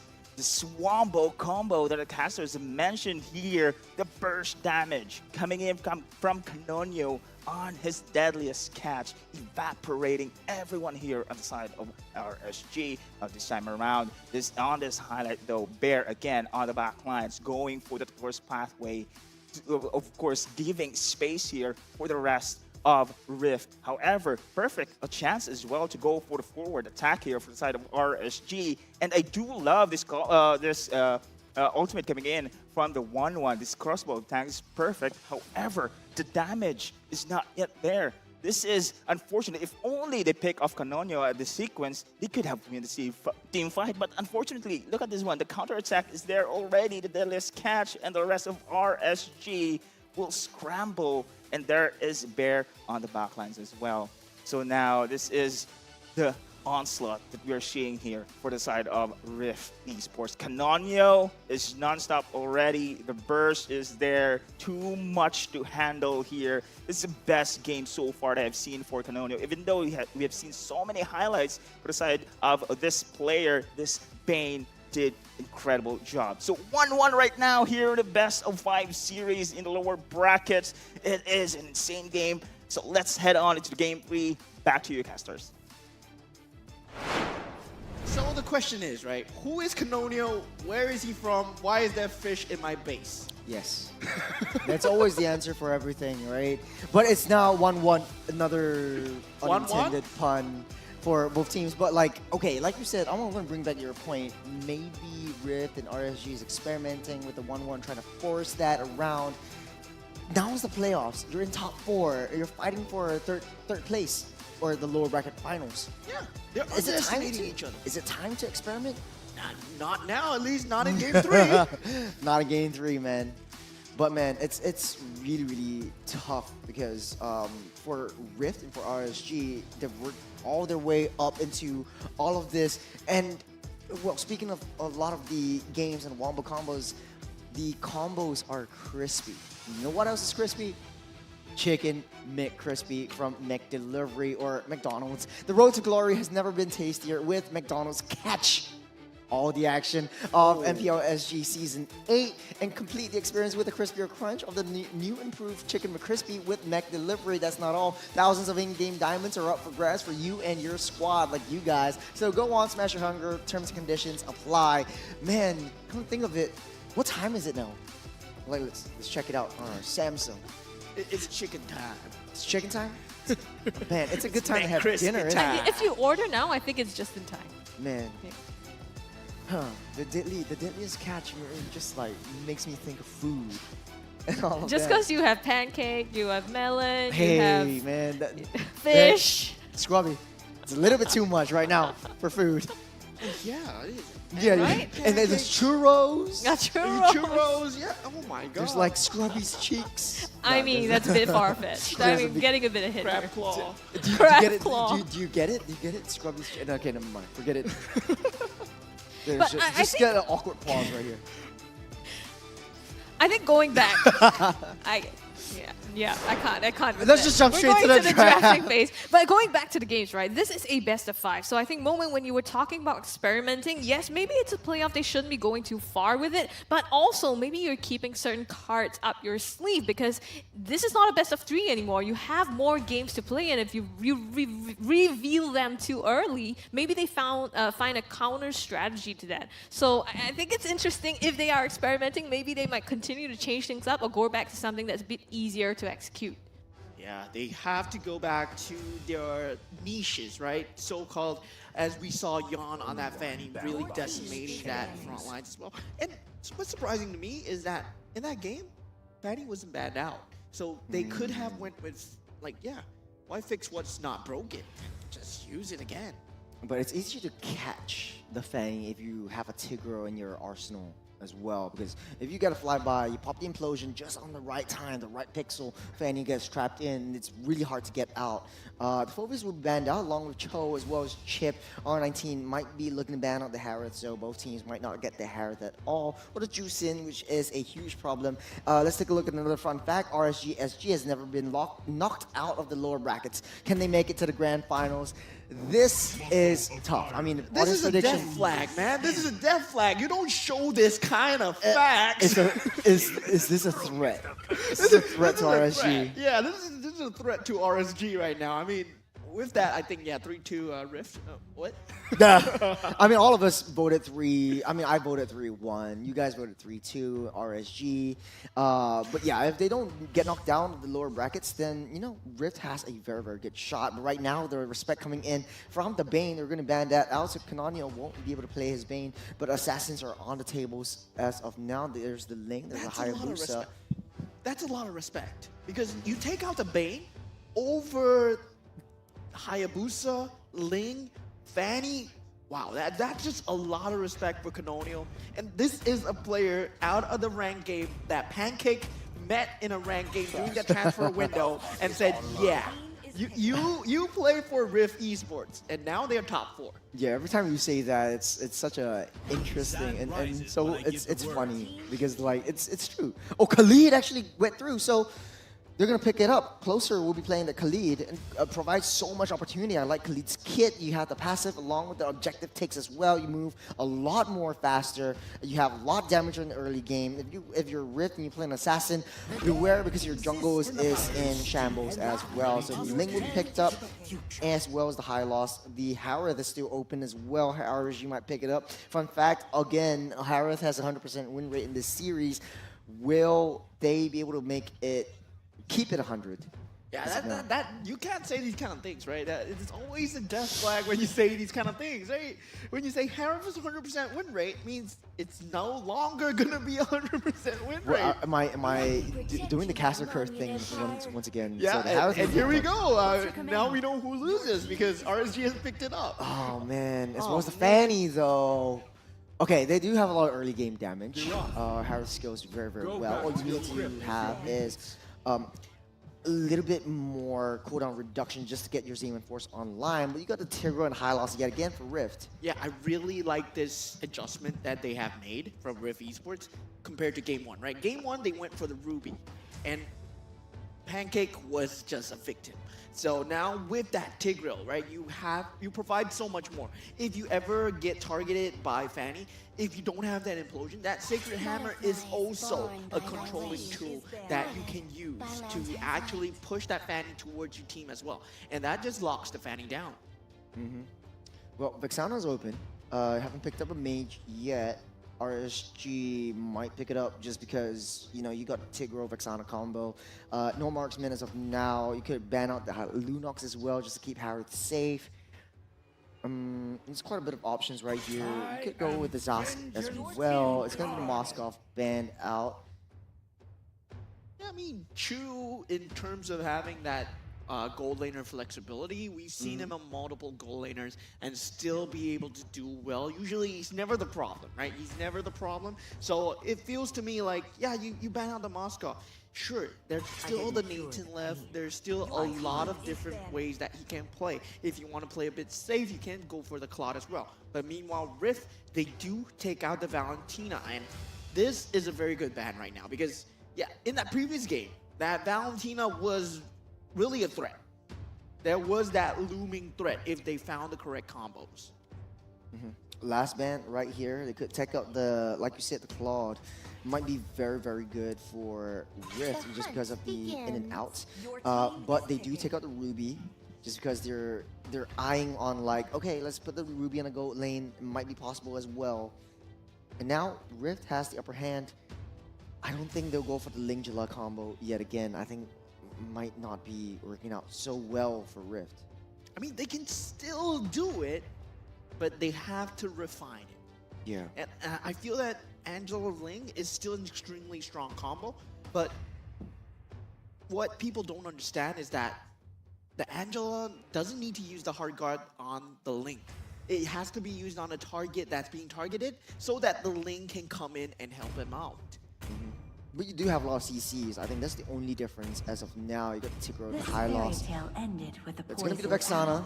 And my tale Hey, you know, began. it would be cool if Rift actually picks up a Beatrix. Then you got the Tigro, Vexana, Beatrix combo as well, because you're fighting against a Fanny, and then those the Bennett. I don't know if I'm saying it right. The Nibiru is basically acting like a homing missile. So Fanny goes for a flyby, pop the Winter Nature, and then you just spam your auto attacks, and basically Fanny is nowhere to be seen. Yeah, and we've seen Chu use that Beatrix before, just yesterday. Yeah. And it just destroyed the Fanny. So that's a possibility that Rift Esports are keeping it in check right now, keeping it in their pocket. They're going to show it on the last pick here. There's still a lot of possibilities here. I mean, you can go for that Beatrix, but you can go for something traditional like a Claude or Carry. It's going to be Edith and the Aurora, a lot of zone control, which is what RSG really, really likes. So last pick for Rift. I wouldn't be surprised if it's the Beatrix. It works so well in that composition. With Edith, though, I don't know why people like to prioritize Edith in a lot of these team fight heavy compositions. Maybe because of Earth Shatter, you knock people up as well. It's going to be Beatrix, yep. It was a nice little tease, but it works the best in this composition. So, draft is set. Any last thoughts on which has the better draft on both of you? Really falls down to execution here, right? But in terms of just AoE, I really favor Rift over RSG. Just the time that they have over the crowd control is really much more than what RSG provides. Yeah, I think the potential to pull off another, wombo combo here with the Beatrix is super huge. There is some mobility on the side of RSG, right? You have the Fanny, you have the Harville, as well as Khalid to kind of roam around, and maybe Roy to stop them in their tracks this time. But we'll see. I think, again, like you said, Moment, comes down to execution, and will RSG this time be able to get one up against Rift and bring this game to a 2-1? Oh, well, it's the same recipe for success for Rift. They have the high loss, they have the Tigro, they have the Vexana, they have the recipe for success. And this is game number 3. Will Rift or RSG be able to put one on top of each other? It's yet to be seen. Yeah, and with Chu picking up that Beatrix, right? He does have that Lunox in that pool. So definitely still very surprising to me that you want to go for that Beatrix instead of Lunox. So really want to counter out that Fanny that Yon brings in. I mean, so far you also have Melon, right, that can hold the lane with a lot of clear gear, though in the meantime has to flicker out from the jungle of Rift here. Roy putting the damage onto Pancake again, going close, but Melon finding some back onto him, and they both manage to escape for now. Yeah, and wait, I believe we've not talked about this, right? This is a roaming Khalid. So Edith will be on the EXP lane, and this is really one of the first roaming Khalids that we've seen in the entire MPL SG season. So that means that, yeah, this Khalid has a lot of pressure on his shoulders. He has to find a very nice early game pressure and still not able to do so far. I mean, he tried to go into the jungle, right, of Rift to put that pressure on, but I think 3 members there was also too difficult for Gear to kind of come up against that. We'll see if they find any consolation here. Damage out on Pancake. Bottom lane here pressured down, but they are here. Yondo forces the flicker out of Melon. Damage already right at level 4. And Yon really not showing that he's not to be trifled with, but we know what Canonio can do on this lane as well. And now with Rift Esports looking much better than game one in terms of having that AoE, they can go for that comfortable playstyle that they're known for. And with that Glorious Pathway of Bear, they might have what it takes to pull it off.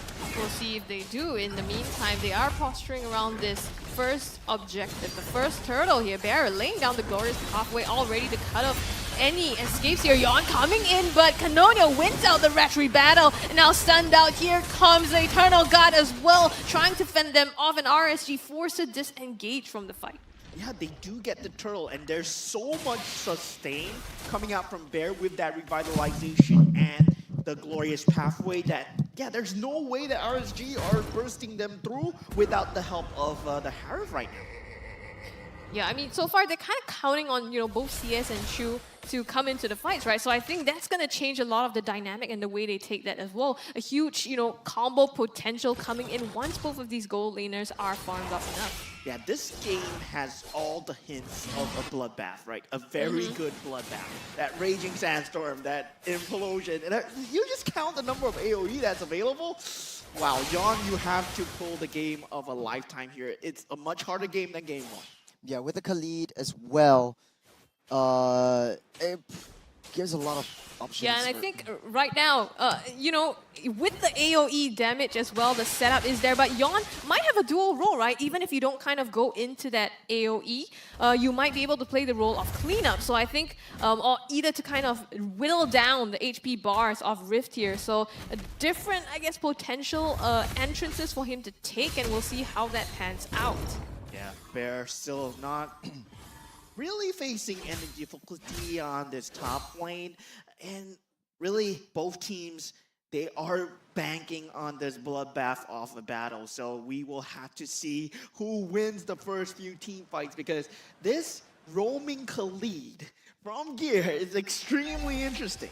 No, I think we've seen this a lot before, that the roam is supposed to give a lot of vision, a lot of intelligence to the rest of the team, and provides a lot of damage. It gives, in theory, will give a lot of damage and a lot of annoyance towards the assassin junglers, which is what Gear wants to do. But then again, the kit needs to be coming in, because Gear will not have damage in the late game. Early game is where you want to scale. Rift knows this. They're playing towards that late game. It's still 0-0 is the kill score, and Rift wants to keep it that way. And something that I've identified out of RSG is really, there's a very big lack of frontliners, right? You're really relying on Gear and Closer being on those fights at all times. Meanwhile, Rift has that pseudo frontliner, that Eternal Guard, and Tigreal is a very well-known frontliner with that Hylos. Bear on the opposite side of the Closer map. Oh! going in, the implosion, well, the knock-up here. Now the Eternal got laid down as well. First blood lands onto Pancake here. Melon on the retreat. CS in the backline putting out the damage. They do force Rift out of the turtle pit here to secure that first objective for themselves. Well, it's all good and dandy, because Rift got a trade on the top side for himself as well. It's a 1 kill over RSG. They got first blood advantage, but Rift is slowly seeping in. Just scale up Chu and just protect him in the late game. It's 4v1 down the bot side. Bear just getting sandwiched here, and nowhere for him to go except back to the base. But yeah, like I said, I think in that time, Chu has already secured even the BOD for himself. Pancake onto Closer, the knock-up, and Chu will blast him down.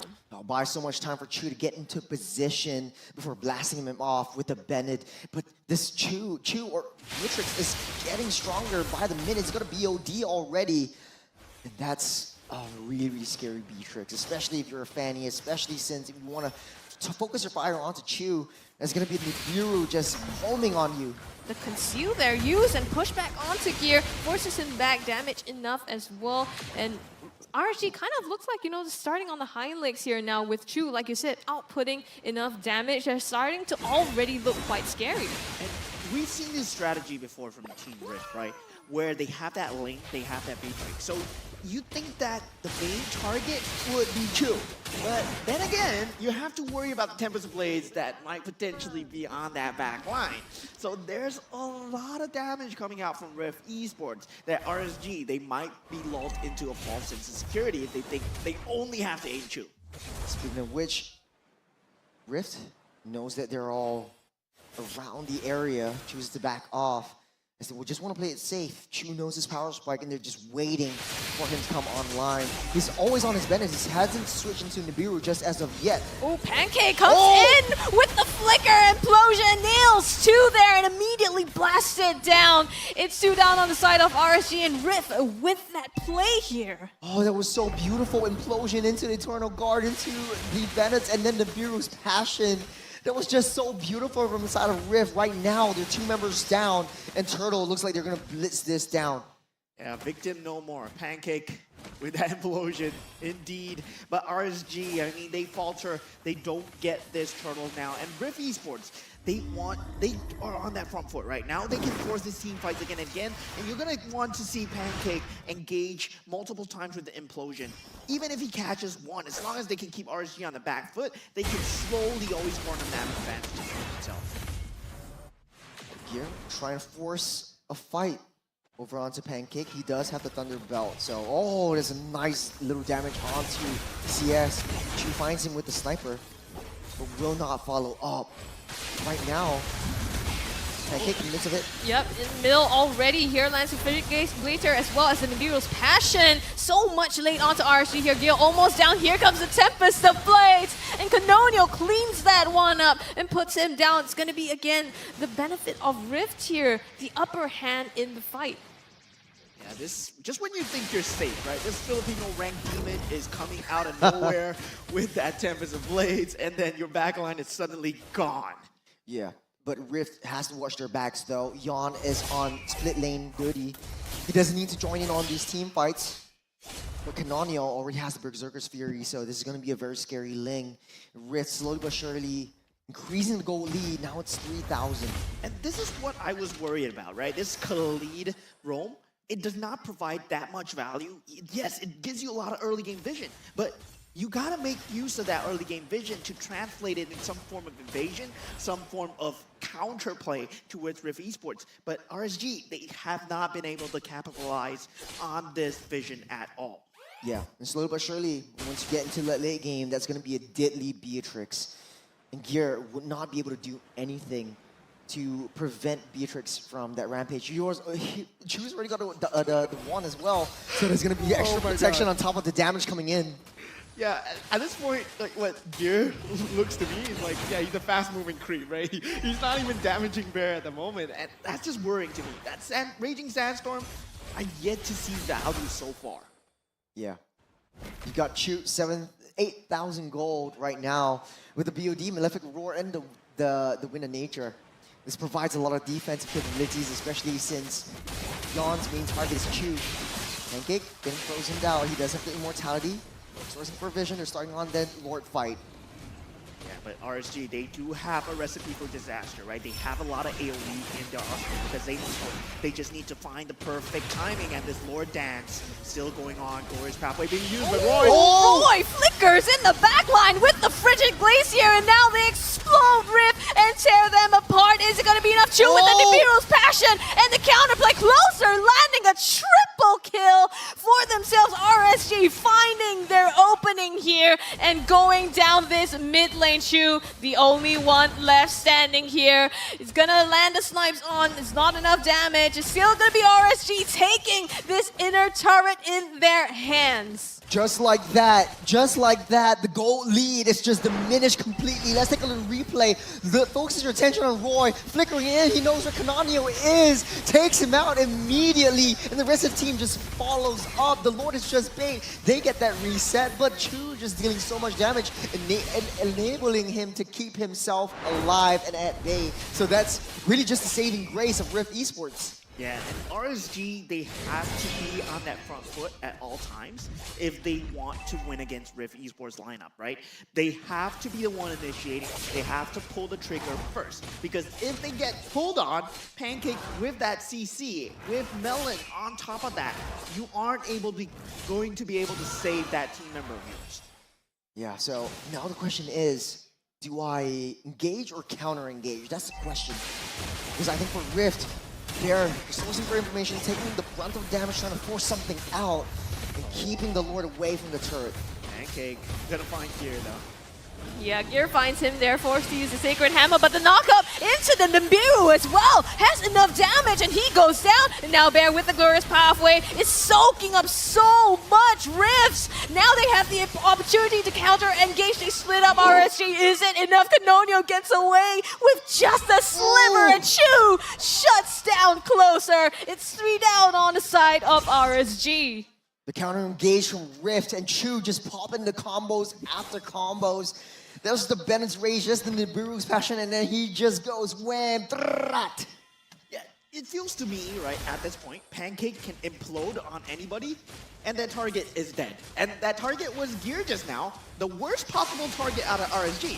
So it's worrying to me to see what if he finds 3-man Raging Sandstorm. Gear starts set up Glorious Pathway together with the implosion. Frigid Glacier locks them in place, and now RSG prevent Rift from taking this mid-outer turret. It's very good, right? Because they still have their T1s. They're broken down all the T2s on all sides. The jungle map control is on RSG's favor. Taking a little atomizations, it does look like the Rose Gold Meteor has been built for this Beatrix, looking to go for another Sea Halberd, if I'm not mistaken, right there, just to mitigate the healing factor coming up from Gear. Yeah, both teams really neck and neck in terms of net worth at this point. But if you think about who has that late game, who has that split push factor, it's Rift Esports. But now, Yon, it's always that wild card on RSG, right? That Fanny having that mobility, that being that wild card that he is, whether they can really bait out that utility. Yeah. There is the charge. Mid lane, they're going for it, but Pancake frozen in place there by the Frost. Gear tries to fend them off, and Rift don't find an entrance so far. I think right now it's interesting, right, that you expect Gear to be the one engaging, but Roy coming in with that flicker as well as the Frosty Breath is the one to start up that fight. So now maybe Rift have to look out for different options that RSG might be using to initiate these team fights. I agree. It's kind of predictable when Bear goes in, you know the rest of the members are into fray, and Pancake always tries to find an option. Oh, he gets an implosion. There you go. The Frigid Glacier as well locks them in place in the backline. Closer finds Chu, forces the flicker. Glorious Pathway lane as well, and RSG surging forward. Chu finds Closer. It's 1-3, and Yon lands a double for himself. Another window for RSG now, and they get the Lord on top of that. It's a final shutdown onto Chu. No Beatrix for just a little bit, but RSG, this is the window that they need. Forcing that shutdown. RSG, I mean, in terms of forcing that fight, they did an extremely good job. They know their win conditions are being that first foot in. They have to take the fight to them and force Pancake to use implosions in scenarios that he should not be using this implosion. That implosion was onto Gear again, and that was the worst possible target. Might have worked once, not gonna work twice. Yeah, Pancake, yes, in the early game, he did a lot of work, just giving space and time for Chu to come online. But right now, it's kind of predictable because Pancake likes to dash in, and once he dashes in, you got Roy with the Frigid Breath just to stop him in his tracks. Now RSG, they have the upper hand. Yeah. Rift needs to defend. The good thing is they have the high ground. They really need to face down this enhanced Lord together with RSG's Wombo combo, right? It's gonna be very hard to fight, but if Pancake can land that implosion, all is well for Rift. I mean, like you said, it's turning out to be a bloodbath. Right in the backline, though, Yon with the cutthroat almost gets Canonio, pops the Templars of Blades as well to get out of that. In the meantime, RSG cutting open the base of Rift here, the mid-base turret being taken down, and it looks like they're happy with this, just hovering around, waiting for the next wave to come in here in the front lines, and Bear as well trying to front as much damage as possible. Trying to push the minions out of the way. Pancake, conceal play, gets spotted out by Roy. Doesn't make the play, doesn't make the call. The Rift hunkering down. They'll survive this, but just for now. 90 seconds till the next Lord spawns up. This is going to be a very, very crucial Lord for Rift. If they lose this one and they lose the next fight, RSG will turn this game. Yeah, the intensity from Rift, they really need to step up, right? You've seen them winning the first engagements, but now they are not engaging anymore. It feels as if they've been neutered. They want to stop this aggression from RSG. And they're trying to go for that gear with the Raging Sandstorm in the backline, though. The knockup, Eternal God blasts Yon down. They trade out for Chu. Damage dealer's gone. RSG lost 2, and now Rift Esports managing to defend their base so far, but they have lost the top base turret. Oh man, I've been wrong about this Khalid in the late game though. Once you get the Sandstorm onto Chu, once you get the Sandstorm onto the Beatrix, it's over and you don't have a lot of damage dealers, but Melon and Pancake just doing their best as secondary damage dealers just to keep everyone else at bay. They're leading a charge. Gears damage is coming through as well. The longer this game stays, this Thunderbolt stacks are starting to grow. Yeah, and it feels as if like Kid he is a bit scared to use the Temples of Blades now, given the fact that he was taken advantage of in that first few games. But now he can be much more reckless with it, right? He can be that damage factor in the back line. All you have to worry about is Roy. But CS, with that killing factor onto Chu, he jumped into the back lane. You saw that? Harif jumping in the back lane, that's just a suicide mission, man. By the way, he hasn't died just as of yet. It's 4-0-6 on this Harif. Maybe the hypothesis might come true yet again. Now Rift, slowly but surely, trying to keep all the lanes at bay. Mid side pushing in, top side priority over RSG. Bottom side, Gear settling that one. It's gonna be the 18-minute Lord, the Evolved Lord. A very, very precarious situation for Rift. Yeah, Pancake already made use of the conceal. This Lord is going to be one chonky Lord if both teams want to fight for it. The reset is up, but the vision is still the way of RSG's favor. It's inevitable. The Lord getting the reset once again, but Gear zoning everyone out. His target is Chu. The win condition is Chu, but the waves are pushing in. Rift finding it very hard to come in. The Glorious Pathway, curtains open. Going into the back line, Glorious Pathway implosion in the front, and the knockup onto 2. They managed to get closer down. Will go CS as well, and Rift has got 2 people. They're low on HPs, but the sustain keeps them alive enough to take this Lord firmly in their hands. Yon and Gear still alive. Gear, at the very least, just pushing up on that top side. Chu, all this time, found the right position where he was just untouchable. Juan already initiated by Chu. But Yon, it was just a bait. They want to go back. Yon on the back, onto Melon. Not enough damage. Canonio will be the one that puts him in the dirt. And now they've bought time though. Rift, they cannot yet take down this mid-base turret. They're waiting for the wave. They have got the Lord as well. So RSG need to find a way to defend this. Pancake making beeline down to the mid side. They at the very least need to take down this T3 mid. With the Lord marching down that top side. Rift needs to find it in them to just synchronize all 3 waves and just get a nice final push. It might not be the last, but as long as Chu's safe, Rift has a shot. Yeah, and this is the power spike of the Khalid, right? This is where he starts to shine, when he reaches this late game scenario. What we've seen in other regions as well, Khalid Roam will only power spike above that 15-minute mark, and this is where he starts to bring his value. So Gear, it's up to you now. Rift, just getting a little bit more information. They might have a game plan right now. All T2s are down. The mid side is barren for RSG. Lord marching down the top. Yon tries to take down as much health as he can for that Lord, but Rift not making any calls. Pancake, 15 seconds till he has that flicker. They're just waiting and buying time for Pancake to come online with that flicker play. They've synced up the waves though, Rift, and all 3 lanes. They're planning for this to be a huge siege now. Yon on the bottom side doing as much as he can. Gets stunned out there by Bear, and one by one, the base turrets fall. And now Rift have to defend this, but the knockup onto 2, the Nibiru, the damage is gonna be enough to put them down. RC trying to fight this though. They fend it off for now, but CS goes down, the damage onto the core, and Rift secure themselves number 3. There was so much discipline coming up from Rift Esports. Pancake, he knows how to win this game. Waiting out for the right time, waiting out for his flicker to come online is where Rift is able to just clear up shop. Rift 1 game away from securing a spot in the top 3. Defying all odds, defying all expectations, right? RSG was favored to win this series, and now it looks like the shoe is on the other foot. Rift Esports, they turn things around. Man, Rift Esports, and I gotta say, R19 with the draft and with his mind, playing the zone control, playing the sort of like the front to back composition that always existed, but in a different with a different twist, was just what Rift Esports needed to get into the fray. Now, we're 1 game away from all of us losing our predictions. How do you feel about this? I mean, anxious, definitely anxious for RSG. I mean, remember, this is competition life we're talking about. If they lose this next one, they're out of MPL SG Season 8.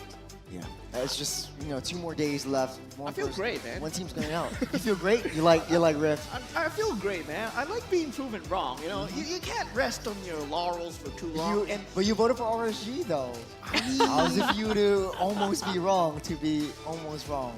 I guess. I voted for RSG, so I'm nearly wrong. Yeah. Okay. You know what? Whichever team wins is yet to be seen and yet to be decided. But you know what's decided? The MVP. Who do you guys got? I think it's Canonio, man. Canonio or I think Pancake though. I've got it right. We got it right finally.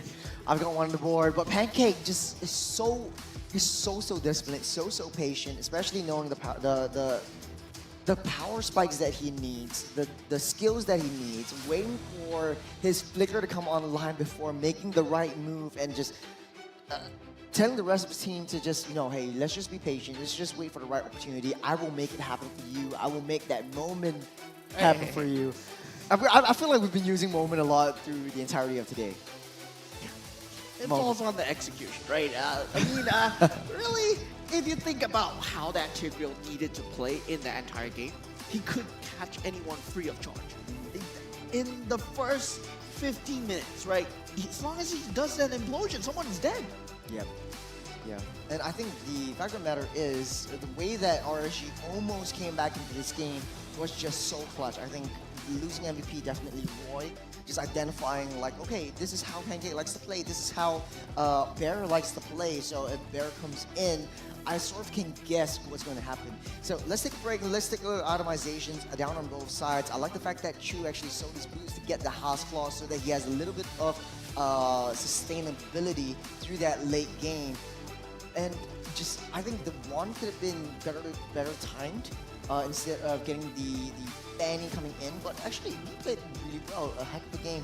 The positioning from Chu, the positioning from Pancake to protect Chu was just so well done. Excited to see how much damage is dealt. But yeah, what are your thoughts? I mean, I really like the idea of the Rome Khalid, right? But the way that RL19 drafted this, it just makes sense because it defies whatever that roaming Khalid wants to do. And it's like he saw this coming, It's like he saw this coming because what a roaming Khalid wants to do is you want to be engaging and disengaging while baiting out your team so that your Aurora can flicker in, land that perfect freezing breath, land with Yawn coming in as well, CS, and Closer coming in for the rest. But it's unable to be done if you are locked up and chain CC'd. And that's what the Tigreal, that's what the Vexana brings to the board. And with that added Tempest of Blades as well, you're gonna be knocked up for days. Like Poisson says, you're gonna be playing bouncy castles, man. Interesting. Like, I think the Khalid was a right idea, but wasn't executed well, especially since like Khalid is very, how do you say, committal committal pick. Yeah, very committal hero. Once you get the Sandstorm in, basically it's all in, and it's go time, man. Wow, it's go time. There's no escaping. The only escape mechanism you have is your heals from your second skill, but once you got that Sea Halberd, it's pretty much, I wouldn't say useless, but it's not enough for you to tank that damage to wait for the rest of the team to come back in. Take a look at emblems. Is there anything that speaks out to you that changed the course of the game? not really much. Pretty standard emblems across the board. Like, this is what you expect concussive blast out of that roaming Khalid, right? Oh, I do have to say though, this is the first time that Harith has lost in the series, so I think this is the caster's curse. Yeah, we called it. Yeah, we called it. We called it. Yeah, from I think it was 7 wins, 1 loss. Right now it's 7 wins, 2 losses, or 6 wins, 2 losses for the Harith. Based on the fun fact that came up. Somewhere around those something like that, or something like that. Yeah. And so, Scrubby, what do you think of this game, or the breakdown of the statistics so far? Yeah, I mean, you can see that it's pretty even, right? Even in terms across the board, right? Damage dealt, the turret damage as well.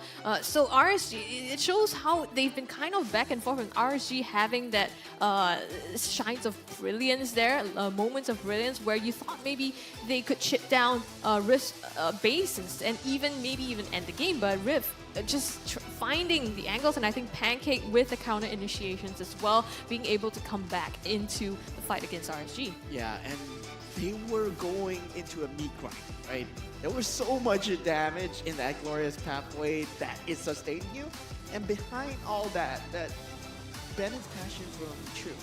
It's really so much damage. At one point, he was just shooting across the wall, and there were 3 members just tanking that face damage, and they just got destroyed. It's just maximizing the output from the Bennett's Rage and Nibiru's Passion. It's always after Bennett's Rage, he swaps into the guns and go into Nibiru's Passion. So that's why he's always ready with the right weapons. Chu being the rich guy, 8.5 and 851 gold per minute with the carry. Actually, damage dealt from CS with the Harith, 222,000. Wow, damage. That's a lot of damage. There's a heck of a lot of damage that Bear has to take up. It's 100,000 damage that Bear has to soak up in order to keep Chu safe. So I believe the entire team did only 300,000 damage. I mean, also CS actually got 2/3 of the entirety of the team's damage. Yeah. Man, oh man. This goes to show how much of a monster he is on that Harith as well.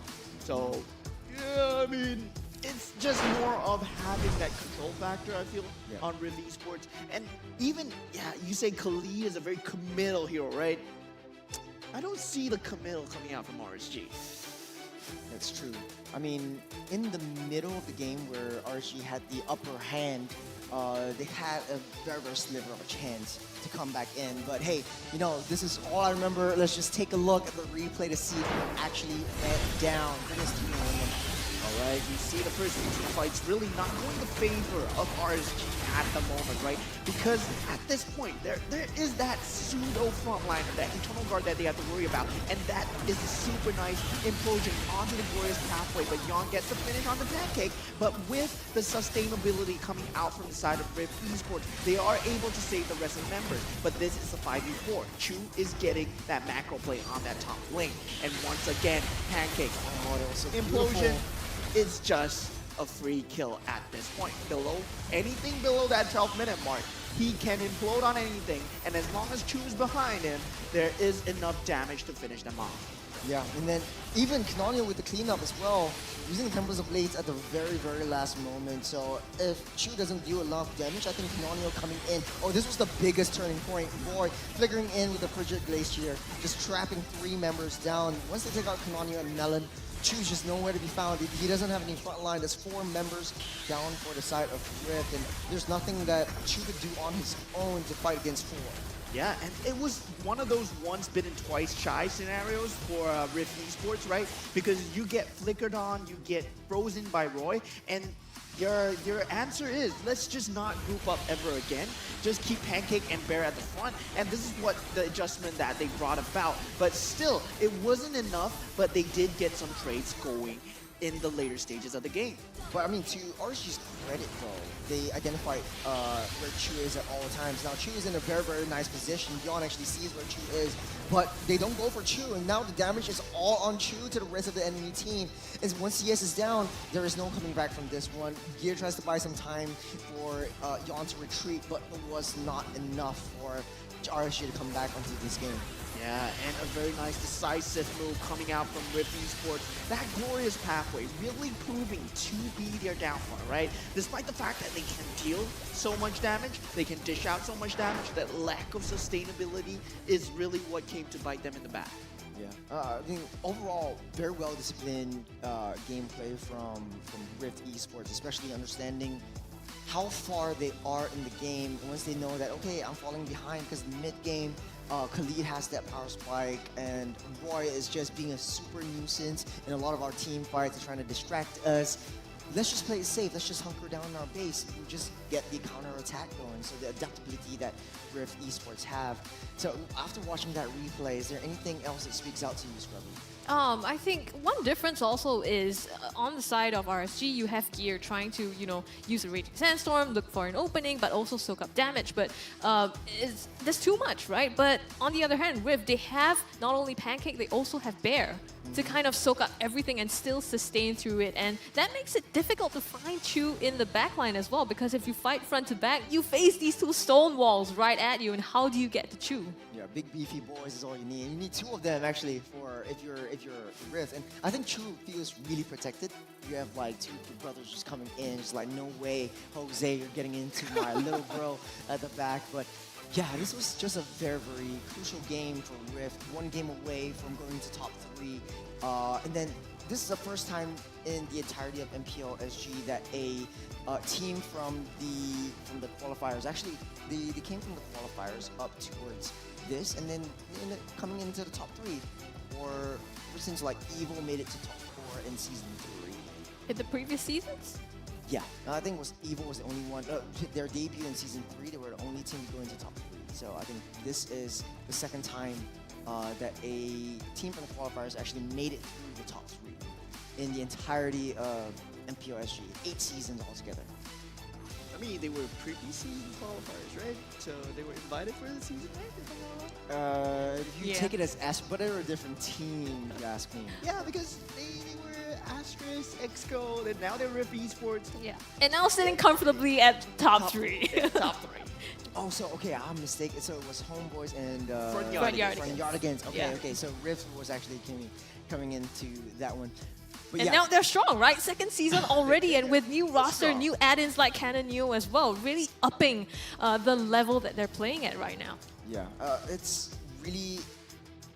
I really like this game, and I like to see the stats that come up throughout the entirety of this game. And to keep us company, we do have the Samsung Galaxy Tab S10 Ultra to keep us busy here as well. Say hello to Samsung's latest Galaxy Tab S10 Ultra, your intelligence studio on a massive canvas. In fact, this is just launched in Singapore a few days ago. What's special about this new Tab series is that it comes pre-equipped with the Galaxy AI. It's a perfect work and play companion to maximize productivity and fun. Immerse yourself in unparalleled clarity with this massive 14.6-inch screen with incredible resolution. Enhanced with Vision Booster and anti-reflection technology, it reduces glare, improves visibility under any lighting condition, keeping your screen bright and clear in any environment. Moment, can you bring us through some of the extra features that you have as well? You know, this has Galaxy AI, right? You just said it has Galaxy AI. And one of the things that Galaxy AI has is called,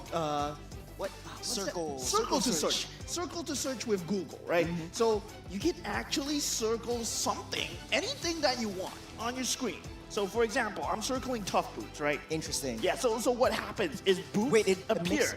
Yeah, so if I go to the exact word tough boots, and they actually show you the pictures of the tough boots or boots. Interesting, let me try it So right it's now. so cool, right? So try it whatever you circle, it actually appears on your Google search history. So don't circle anything bad, guys. And you can do that on images as well, right? If you have the camera open and you take a picture and you just circle it, they can even recognize that as well. Oh, Yeah. that's cool. Okay, so you Like took here. a photo in the middle of the game. And it that's what tells you is. Samsung Galaxy. So it's interesting how the AI actually identifies and recognizes some of the images and some of the forms that exist in your tablet as well.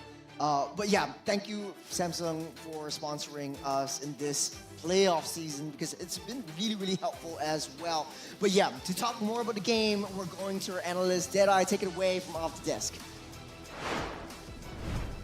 Thank you so much, casters. And now, Game 3 game analysis. Wow, what a game, what a series.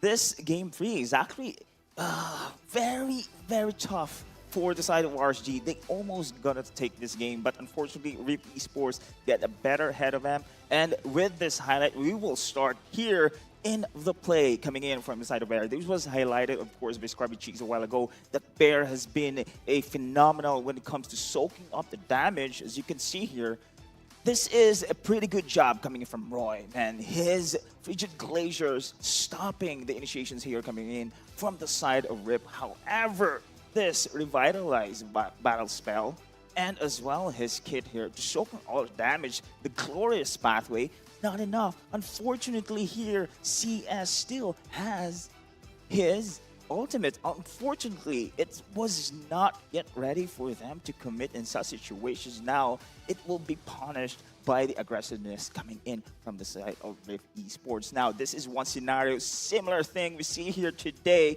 And now this is going to be Chu having this burst damage. And look at the positioning here of CS. He's way too far. And now it is going to be the same thing that Bear procs here.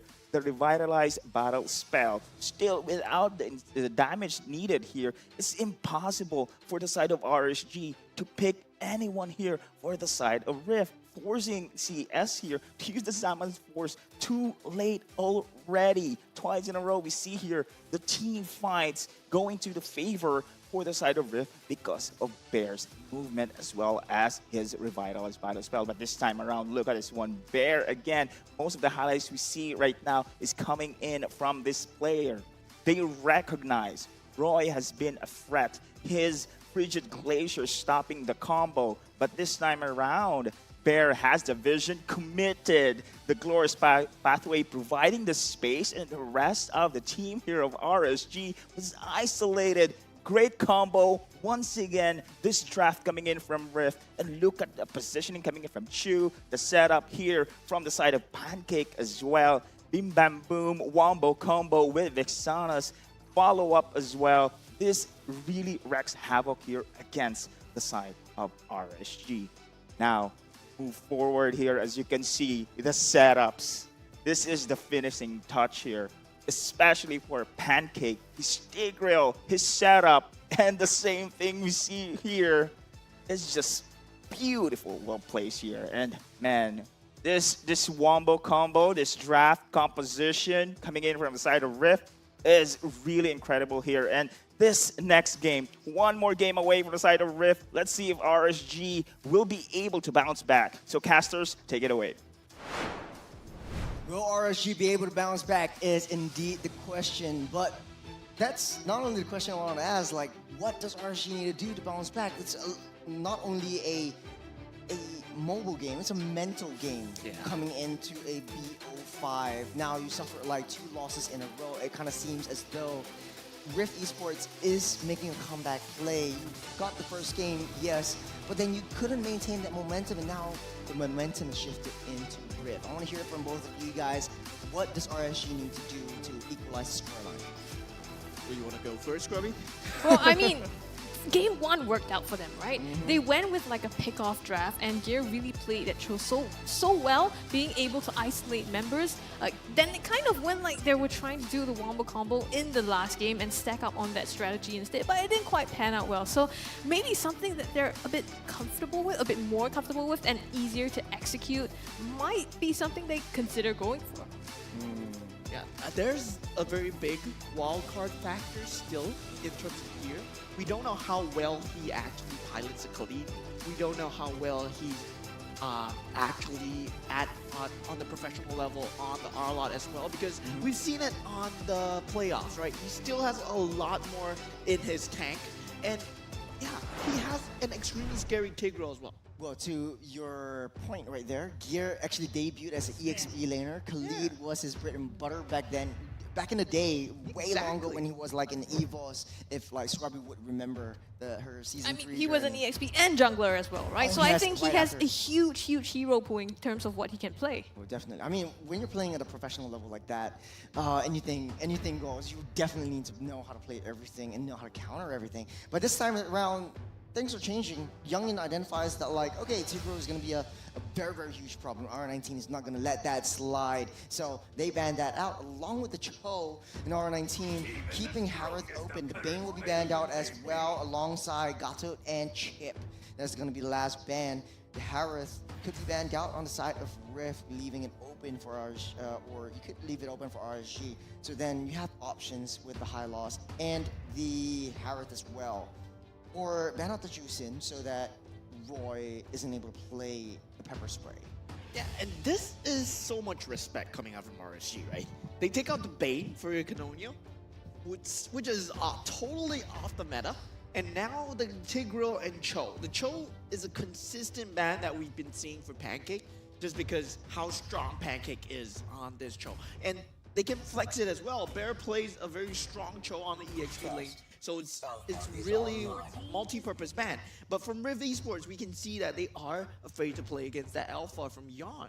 Oh, it's interesting. Okay, so At look what least R19 Phobius, is right? doing. He's opening up options. They want to force RSG to pick up the Khalid again because Rift has control of the high loss and Harith pick. That's why, like, for the second pick or the red side pick, it's a little bit more easy because you can counter pick the first pick that the blue side takes up. And it kind of looks like, okay, they want to force the Khalid over. They're just leaving it open. If RSG's a little bit smarter enough, Young might very well pick up the Harith or the high loss first. Or even the Phobius, for that matter. Yeah, the Phobius, Khalid, Harith, a lot of meta picks available in the pool. They want to go for the Ling, Fanny. Yes, you can do it, but they go for the Khalid instead. And Rift Esports, I mean, if it's not broken, don't fix it, right? They open with the Tigreal, but now that it is banned out, do they substitute it for something else? Because Pancake, yeah, it feels like he's the target of RSG so far. Yeah, it's going to be the Ling, so prioritizing Canonio and the high loss as well, so I've been teasing that. You're forcing the Khalid and they're forcing the Harith in because I think R19 knows that Rift is able to handle the Khalid and the Harith. They did it in game number 3. So right now, going to game number 4, the only difference is that Tigra will not be in play. It might be a substitution right as of there, but now the pick goes over to Juicin and the Fanny for the side of RSG. The early game and the mid lane control will be really, really good for RSG. Yeah, and this time they don't have to worry about the Valentine anymore because there's no Tigreal in the pool as well. So, I mean, still going for that Fanny for Yon, yes, it's still a very big threat. And Rift Esports, I mean, they have not shown what else Pancake can do, right? So far, we've been seeing him play on the Tigreal, we've been seeing him play on the Cho, but nothing else. So they will have to pull it out of the bag right now. You could go for the Phobius at this point if you really, really wanted to. And then put high loss in the roam, but then it's going to be the Yi. So zone control is the MO for Rift. And I like this pick a lot. It reminds me of NIP Flash when the second game went down. You have a lot of zone control. You have a lot of protection plays. Harith needs to be banned out for the side of RSG to prevent it going over the side of Rift, just because it's going to be so good if they played it around the Harith. Yeah, and it feels to me, right, like the Hayabusa was still open as well. So nobody is prioritizing the Hayabusa anymore, and they really are confident with that Fanny. See, I mean, to add on to that, no one's prioritizing Suyo at all. Yeah. I thought like, okay, a new hero comes up, everyone's gonna be like, oh, I'm gonna grab my hands with Suyo. It's gonna be 100% banned.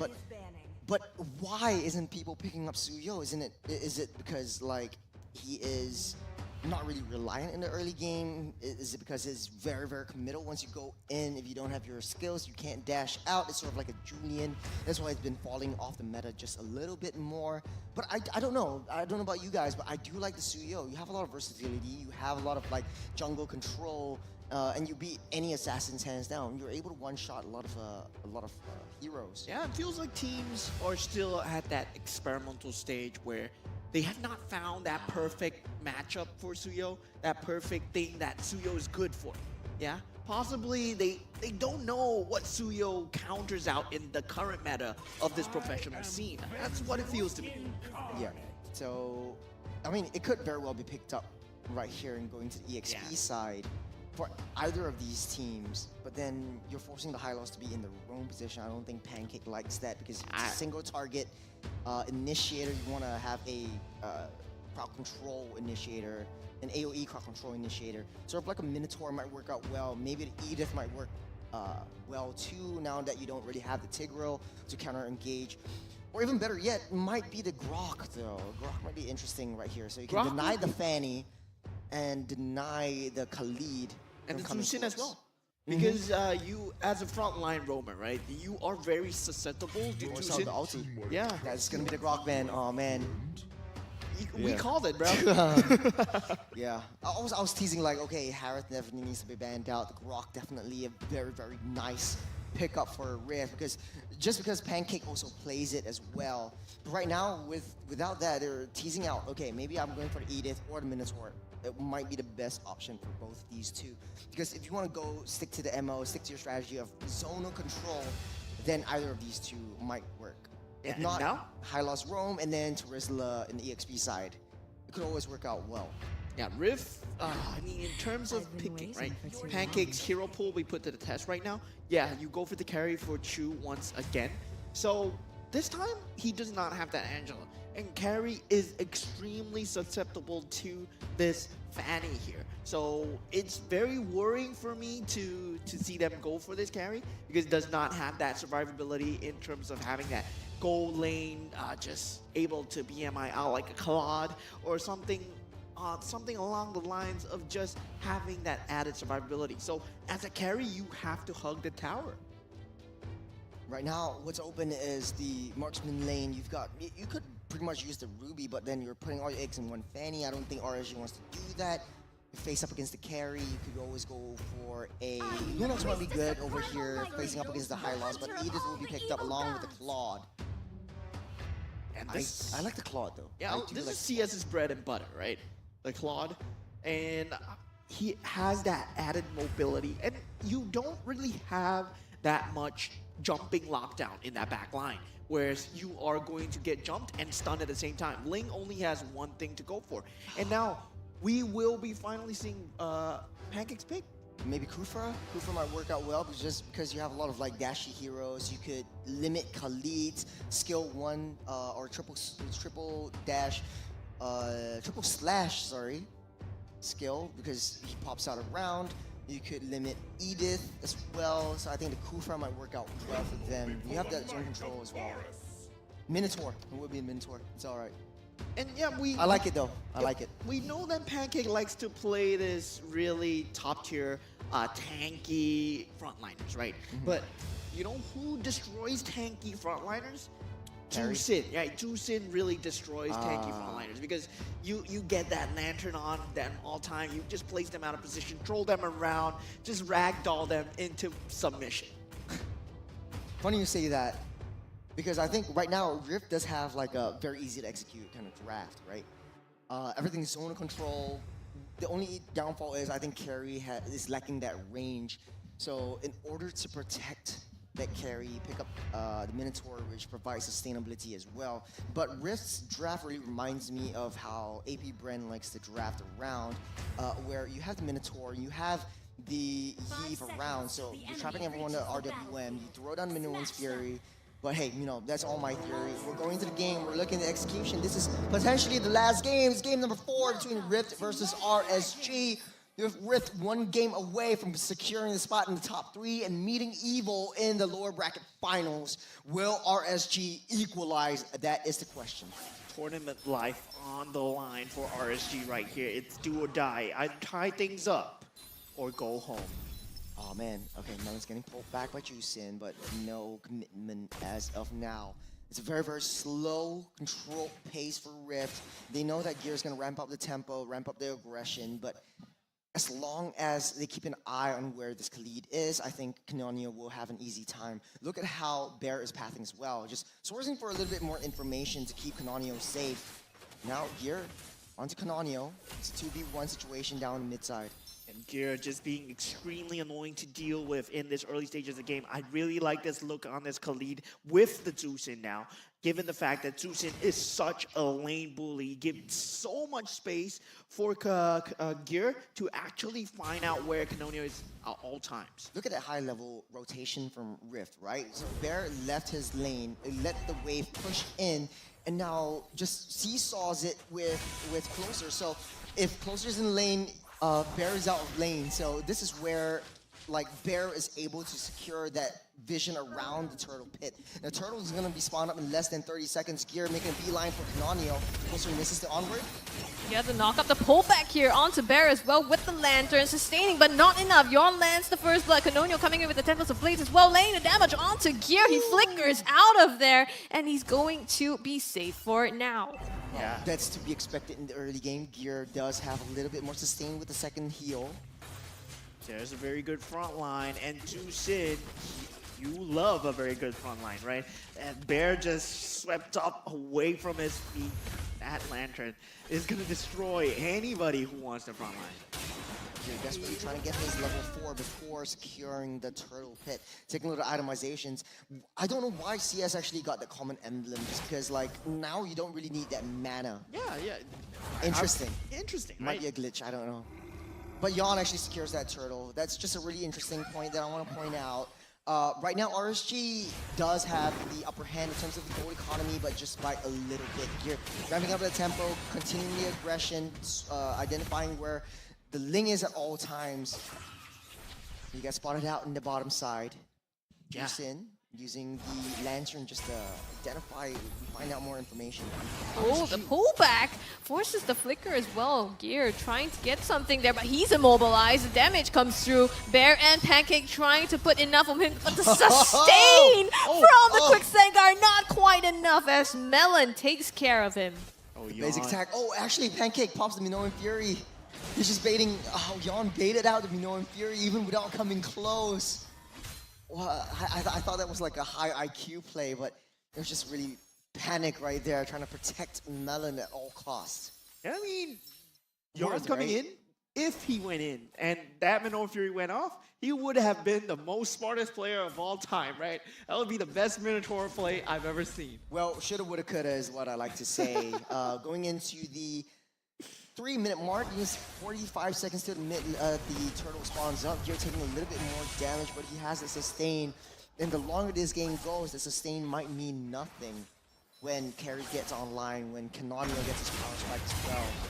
Yeah, but he's doing so much, right? Now using the Raging Sandstorm to get away from that, but just being such a nuisance. And now Melon in some trouble, using the flicker to get away. Yon comes in for the cleanup, manages to get that one, and it's Melon sent to the grave pit. It's a drive-by. Yang comes in, takes what he can, and gets out of there. As 10 seconds till the next turtle spawns up, Canonio does not have his retribution, but so does Yon. But that might not be a problem after all, just because you're using these major objectives as bait.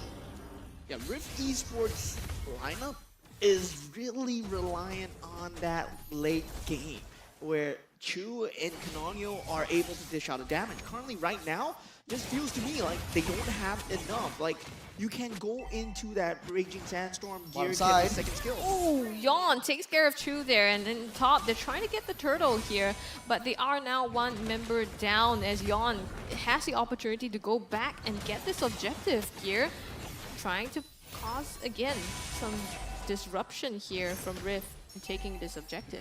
I think Roy is more of the disruptor because look at the lanterns, the real manipulation taken down. Roy goes down and knock up onto 2 here. Tempest of Blades being popped as well as they fight for this team fight. And now in the back line, it's going to be closer. Taken down. Canonio lands the last shot onto Gear. He's not gonna let Gear Bear. get off scot-free. Now the turtle Melon. being used as bait once again. Melon trying to face off against Yon, goes a little bit too wide, and gets that discipline to go back. Here's Chu trying to get down that T1 mid, taking a lot of damage from CS. Yeah, Blazing Duet already dealing so much damage to Chu at the start of the game, but not able to finish him off. Still, 4-4 will be the scoreline. Both teams neck and neck in terms of net worth as well. Optimizations, that's DHS already built up by this Claude. Slowly but surely, that's going to be a very, very scary late game Claude. So you got early game damage, you got late game insurance. So RSG's reset is down to Rift and how they want to set up these zonal controls, because RSG likes to find flanks, which is what Yon and what CS likes to do. Yeah, mobility-wise, I feel that both teams, they do have that mobility, but Yeah, that lockdown factor. There is no Tigreal anymore for Rift Esports, so I'm really favoring RSG at this point. That Raging Sandstorm is much more potent than that Minoan Fury. Knock up, the link onto damage, onto Pancake here, give the Raging Sandstorm. Yon comes into the backline. It's gonna be traded out closer for Pancake at the moment, as Gear's the one that takes the turtle, but there are 3 down, traded out for 1 RSG, and CS now lands the last blow onto Canonio as well, chalking that up to a 3-2. That's a punish. Canonio was just so low. CS doesn't have the Blings duet, but it does not matter. At the end of all of that, RSG took that turtle, and they had a little bit more defense. Yon! What? 1v2 comes in with the burst damage, and now lands that final shot to claim the life of Melon as well. That is insane. Yon is showing why RSG prioritizes Fanny for him, right? There's Hayabusa. Yeah, I don't care. I want the Fanny. Oh, that's a Jump in, the Raging Sandstorm. They managed to get 1, aiming for 2. Pancake flicker out. CS with the shots here. Crisp and through, but it's not going to be enough just yet. And Pancake gets away. In the meantime, they do get that mid-outer turret, so they're gunning for the objectives here and slowly clearing out Riv. Yon! Melon again comes in. Not ignition. quite enough, and just a little bit left. That shield. Yeah, oh man, the photo came in clutch from Pancake, healing Melon up because the lethal ignition is really lethal. That was just 1 pixel away from his doom, but Rift, slowly but surely, not having a good time, but at the very least, that's a Trinity completed by Chu, so the carry's gonna come online, but Yon 7-0-0, trying to force their way in. Lanterns as well, pulling Bear closer in.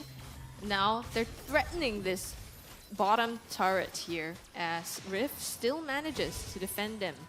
Yeah.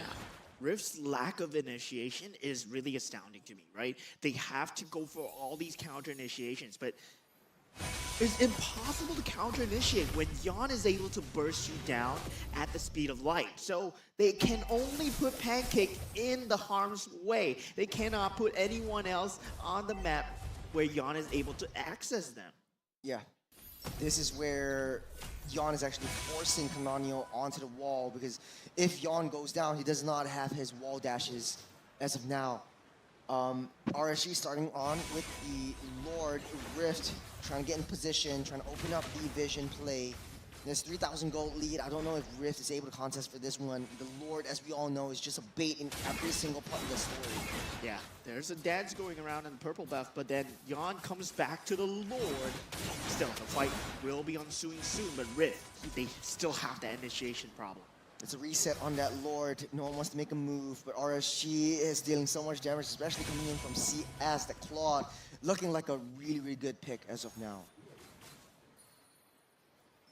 RSG, I mean, they can do this for days, right? As long as they don't jump in, Rift has that meat grinder prepared, but RSG, all they can do is just poke back and forth, go for these objectives again, but now, Forest Pathway being used. The knock up, the real manipulation already cancelled here as RSG back out of that fight, but Pancake being drawn in, and Gear's the one that takes the credit for it. Raging Sandstorm used to catch up here onto Bear. Canonio comes in for the backup, and all this time RSG's trying to take the Lord as fast as they can. Here comes Yon, gets the retribution, actually no, just takes down the Lord without having to use that, as Rift is completely zoned out, and Yon again comes in and lands the burst damage onto Chu. It's a lot of damage onto Yon. I'm just really excited to see the itemizations that come through, because with 8-0-0, Yon is single-handedly carrying up the games, and production heard me. Here's the itemizations. That's a full pure physical penetration build coming in from that Fanny. I'm not surprised if the Sky Piercers build up as well, because RSG, they're taking this game in their hands. It's a 4,200 gold lead with the Lord in their possession, marching down the bottom side. Rev, nothing to do but defend. They don't really have the high ground. They don't really have a lot of splash target damage, but they have the zone control. If Melon stays safe, at least Rift has another chance. Yeah, it's always that lack of lockdowns, though. I'm still so scared because they don't have that Tigreal factor anymore. The only way they can lock Yon down is just a simple stun or a Minoan Fury, and he's not stupid enough to to get stunned by. I like that. Yeah, I like the fact that Yon's just toying with his food, right? He's just flying in, then flies out, just baiting out the dashes. But hold on! Yeah, Glorious Pathway as well, the real manipulation, trying to zone out the members of RSG now on the back foot, having to run CS in the back line with the blazing duet as well, chunks down the members of Rift, lands himself double kill, and it's gonna be Canonio in the back, manages to clean up RSG, the shutdown, the double, and it's a triple for Canonio as he wipes out the members of RSG. He's taking it personally. Oh man, let's take a look at replay because we missed the whole fight. Gear entered first, as I believe, and it was a little bit too soon. When Minoan Fury knocks everyone up, he uses Sandstorm, get out, no stuns whatsoever, and they're just chasing. Chu has that damage. You don't have that Fanny in play. Canonio just waits for that right time, goes straight for Roy, since Roy doesn't have the ultimate anymore, and just playing the Tempest of Blaze, the four swords, just chasing down Yon. Man, what a play. What a play indeed. And that was RSG just going into that meat grinder of Rift, right? You don't want to initiate onto the team that cannot initiate onto you because they're waiting for that counter initiation. Rift Esports lineup is meant for that counter initiation. They have that Minoan Fury prepared. They have Canonio the Reaper prepared on the back line. And he's got Canonio probably because that was a cannon of damage. That was a cannon of damage indeed. I mean, look at the gold economy. RSG, the peak was 54,000 or 5,400. And right now, down to a mere hundreds. It's so much economy that Rift has taken away from RSG. And if they keep this tempo up, they might just turn things around. Yeah, but they have to rely on RSG going into the meat grinder once or twice again. Yeah. Yeah, I don't think RSG, they're that stupid, right? Yeah, I think there was a problem or issue with the breakdown because Gear went in first and then he was forced to use the Raging Sandstorm to get out. And just because of that, he didn't have any counter re-engage, and that's why they were able to turn things around and everyone was just running away. Yon made a bad move right there just because on the top side, if I remember correctly, there was a mini wave pushing in. He might have just been able to take one T1 down, at the T3 down on the top side at the very least. But right now, I don't know. They're trying to sort things out. We do want to have a very balanced game, but man, oh man, that turnaround just changed the course of this story. Yeah, it did indeed, man. They're showing the amount of late game damage that they can do, right? This is a Rift Esports MO here. They want to go for that late game. They know Link can bring the damage. They know Carry can bring the damage as well. They just need to set the fight that they need. They are at advantage at. And RSG, surprising to me, Gear went into that and Raging Sandstorm out of that. Then with that Glorious Pathway, trying to save Gear, everyone just fell apart. Mm-hmm.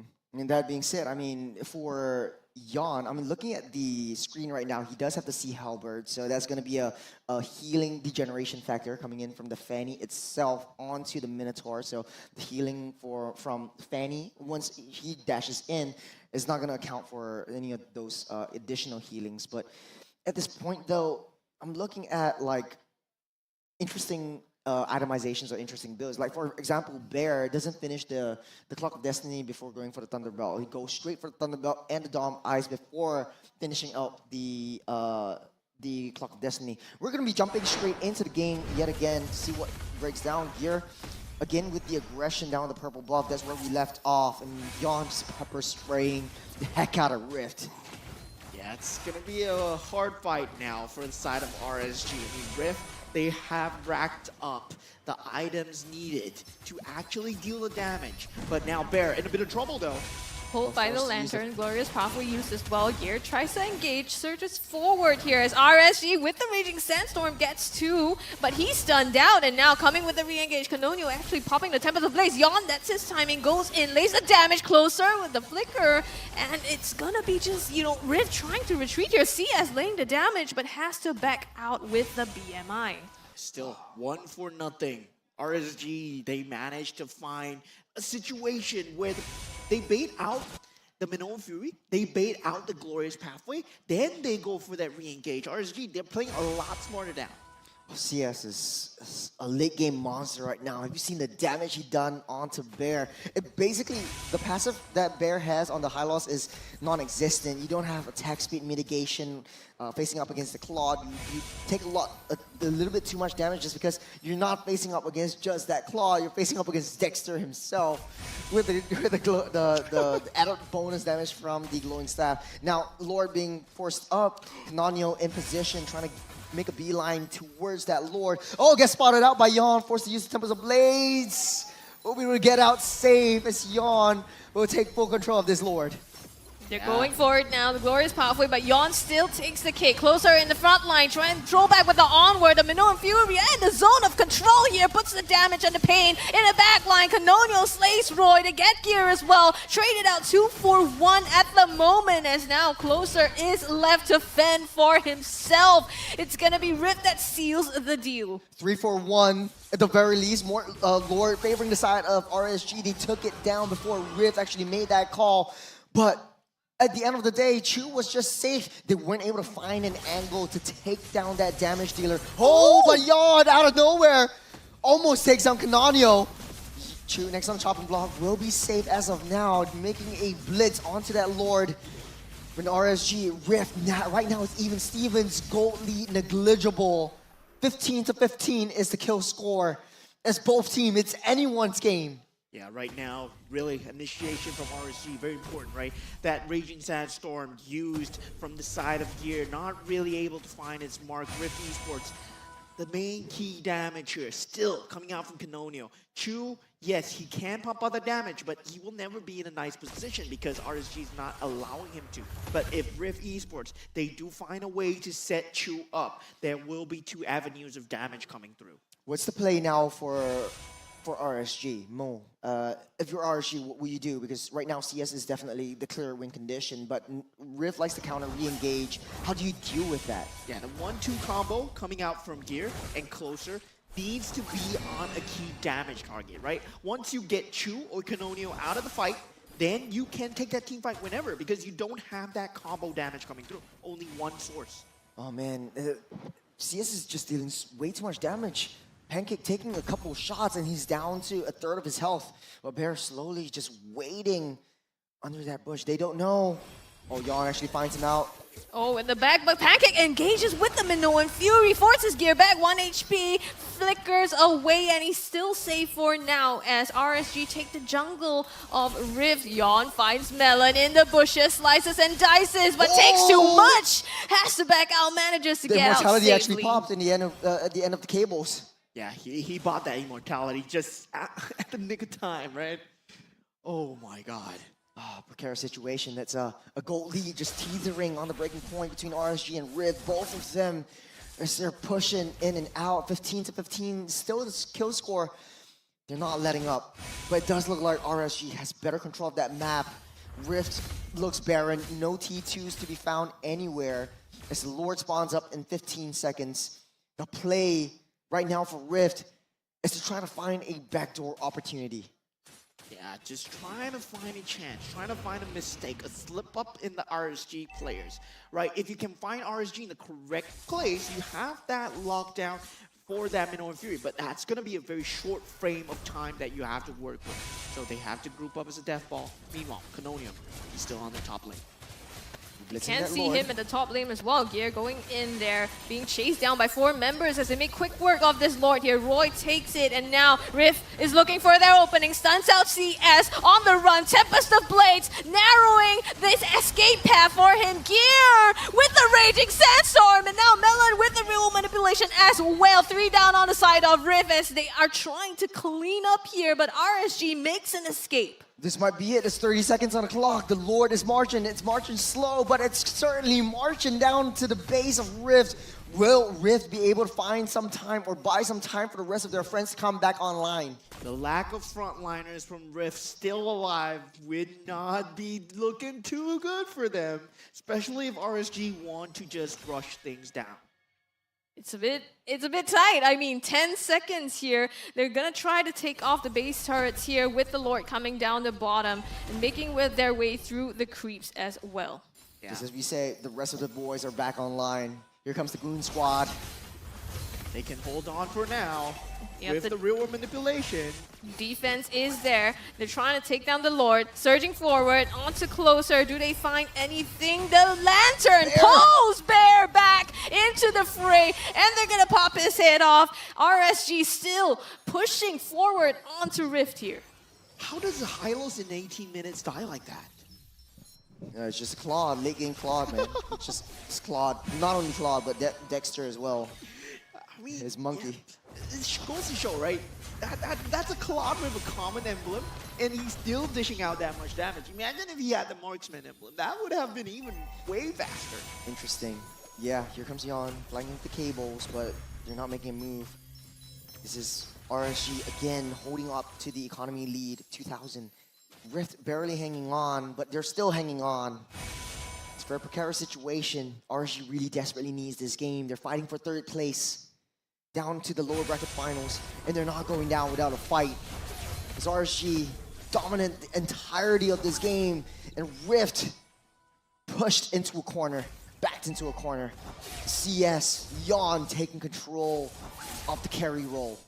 Yeah, if RSG win here, we will have our first 5-match series of the day. They will tie things up 2-2, but still, Rift does not want to let that happen. Oh, this might be where the final fight might happen. The purple buff.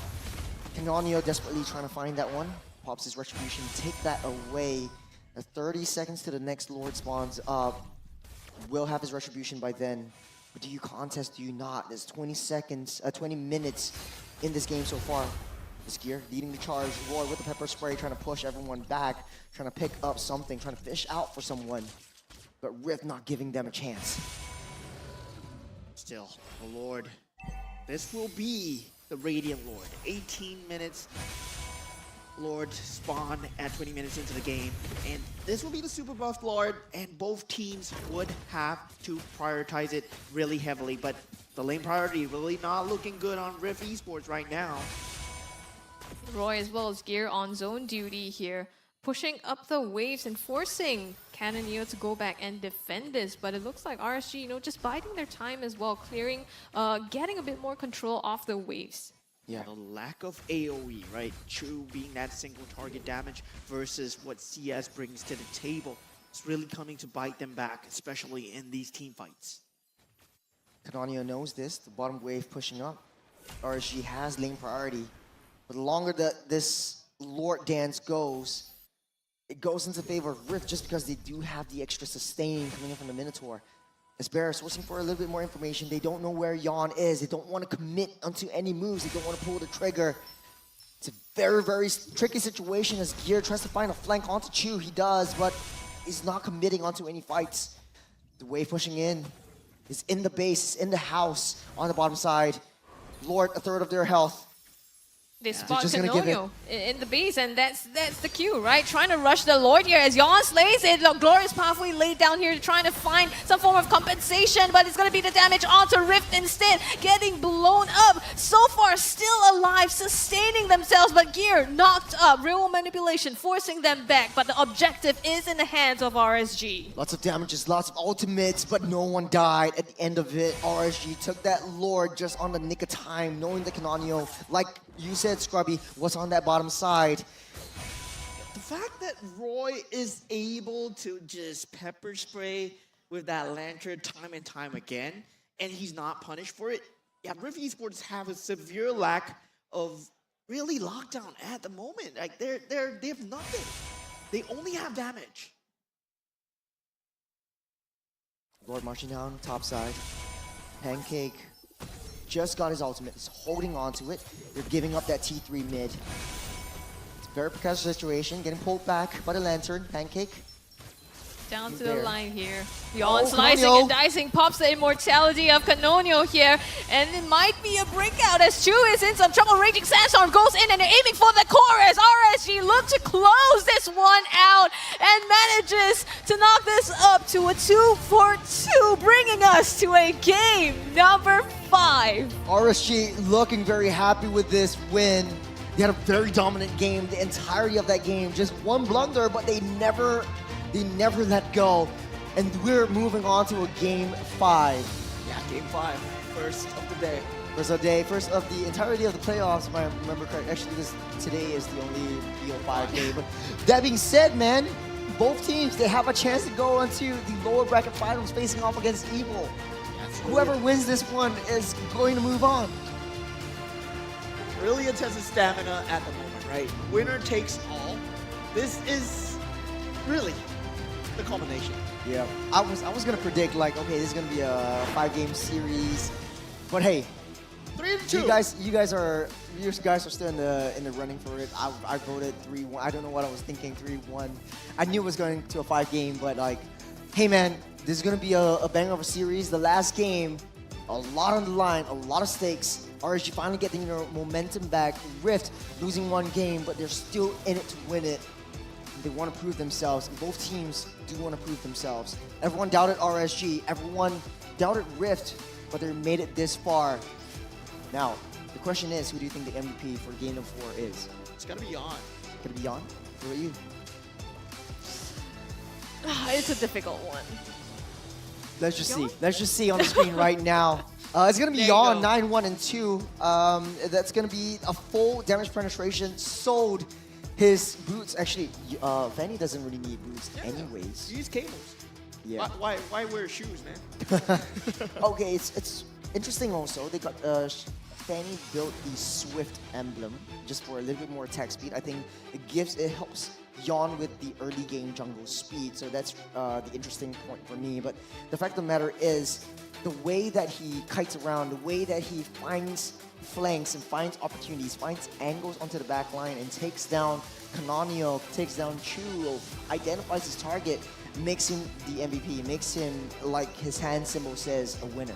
Yeah, and this was the game for him, right? This was his yeah, game. This was the game for him because there was no semblance of lockdown coming out from Rift Esports. And you know how scary Yon's Fanny is. You played against it in Game 1. You lost to it in Game 1. And now you're letting it go without, just look at the lineup here, right? How are you gonna lock down this Fanny? Just pure damage alone?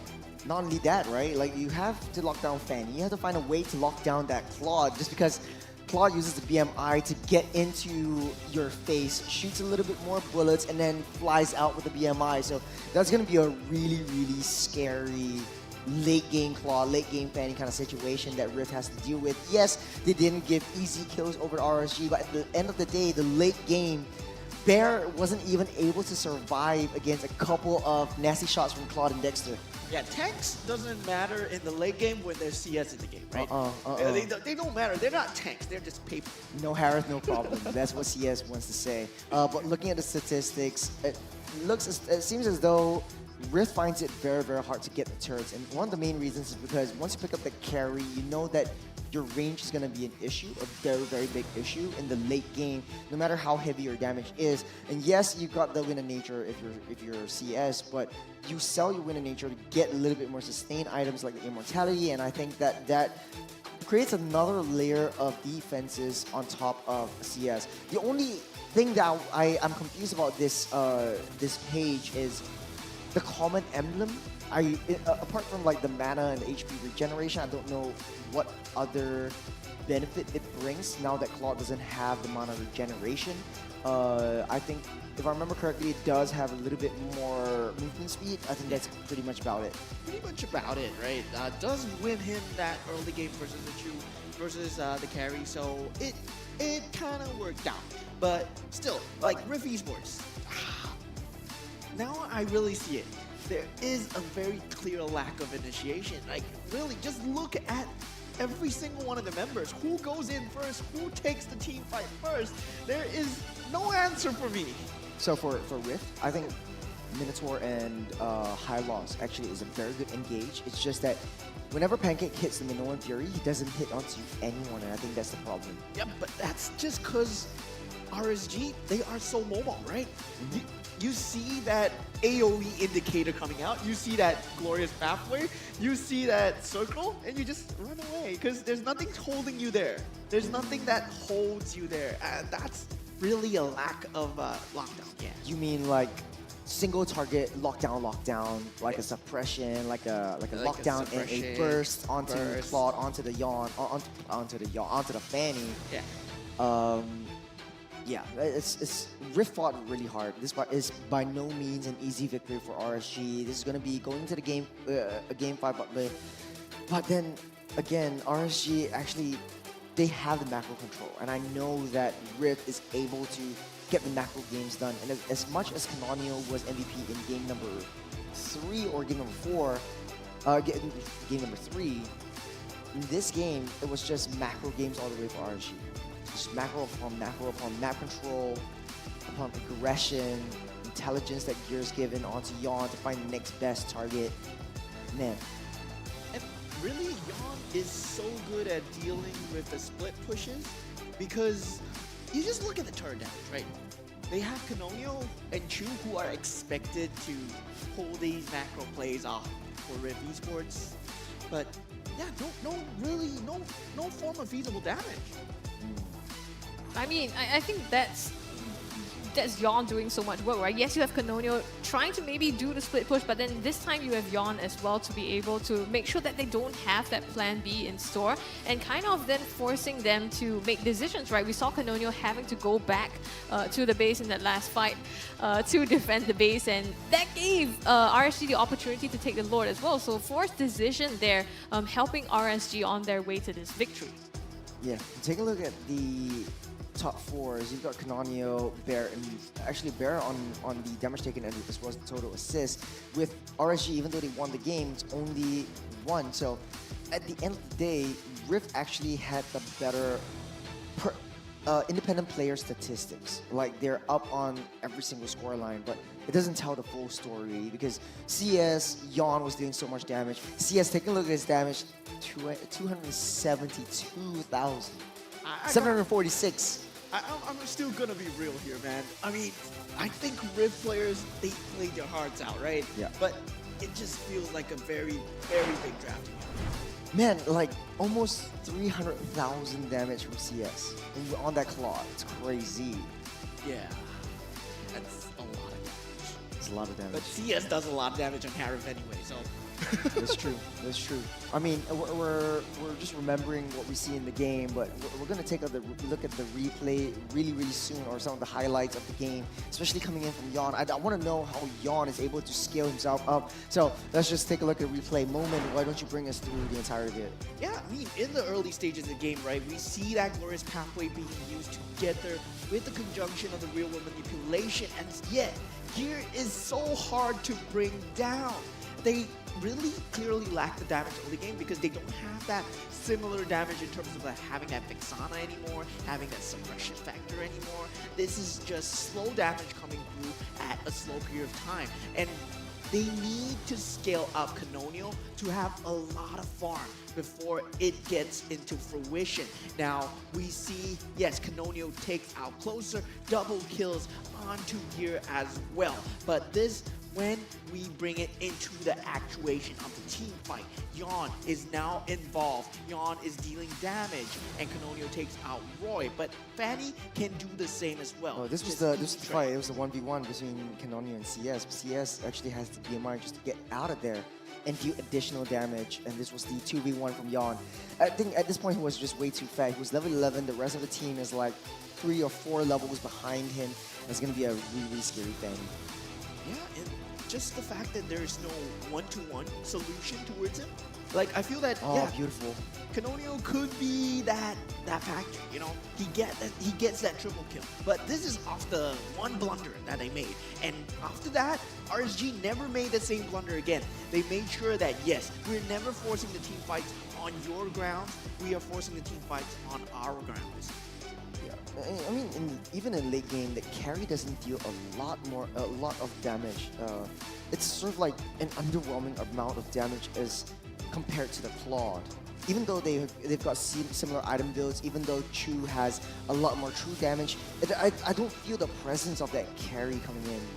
Yeah, and I mean, there were a lot of different more marksmen that he could have potentially played. Like, if you want to go for this team fight, yes, he could have pulled out the Beatrix, right? Yeah. The Beatrix was available.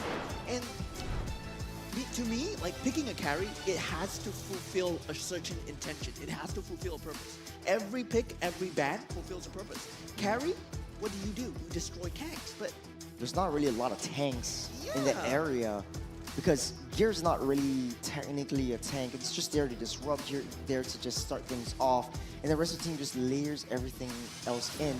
You do have to deal with an Edith though, so that's gonna be a tough problem for Chu to take part in. yeah, it's gonna be hard. Like you're really walking into that grinder. Edith does a lot of counter damage as well, so the more you deal damage towards an Edith, the more damage she deals towards you. So Yeah, I think the difference that you pointed out, one of it is also, right, Pancake this time on the Minotaur is really different from when he's on the Tigreal, right? The ability to go in and set up for the team, but it's super committal. And then even if you set up a good Minoan Fury, Chu kind of blows them off one by one, and you don't have that big AoE impact that they used to have in the previous games. Yeah, I think RG might have just cracked the code right here by just banning out the Tigreal. But hey, that's just our theory. That's our hypothesis. Let's hear from the expert himself. Let's go over to Deadeye on Off the Desk. Thank you guys, and welcome once again to the off-desk analysis. What a series, man. So many highlights we have seen there, especially during the early stage of the game. It was the battle of assassins, man. Canonio as well as Yon. Beautiful gameplay with these two players. However, we are going to break down how the side of RSG be able to outdo Rift here. We will start, of course, our highlight here in the Lord Dance. As you can see here, we have seen Gear providing the space. All resources have been committed to this guy, providing the vision, the space been given. It actually gives the opportunity here for RSG to take the objective takedown. And yes, now after this one, the glorious pathway has been used. This is the signal right now that the side here of Rift will be able to fully commit. However, they are already way too late. This is now the disengage we have to highlight coming in from the side of RSG. Remember, Pancake on that Minotaur still has the Minuan's Fury. But then again, our casters mentioned here, it's not that an easy compared to a Tigreal to set up the plays. He needs that initial initiation here, and that is the glorious pathway. How can you chase this running RSG in this choke point here? So what happened here, it was actually Canonio trying to do something here, but then again, he's surrounded by RSG team here. That was the sacrifice, and again, it forced Rift here to do battle, and it was lost for them at this moment in time. Now we are going to forward here our next highlight in this game. This is now the Lord of course, the Lord push that we have mentioned a while ago, and this is now again Rift trying to defend their base. Glorious pathway as well as the real world manipulation has been activated. Now RSG knows about this one. They are just trying to run back, but then again Rift force this battle, trying to chase everyone out. But look at this one, the Minuan's Fury. No one's been caught. This is somehow the bane here for the draft coming in from the side of Rift. An easy way out here for the side of RSG. And again, this Lord Dance, one of the turning point. Again, look at Roy. Ever since we've seen his zoning capability on this mage, on the Zushin, it's really difficult here for the side of Rift to penetrate through, giving so much space once again for Yon to take the ultimate takedown. Now, once again, glorious pathway. What happens? All disengage. You have the BMI coming in from that Claude. You have the cables from Yon to initiate out. And now this is again Rift trying to do something, trying to do their best after those full commitment. The counter plays, however, for RSG is there.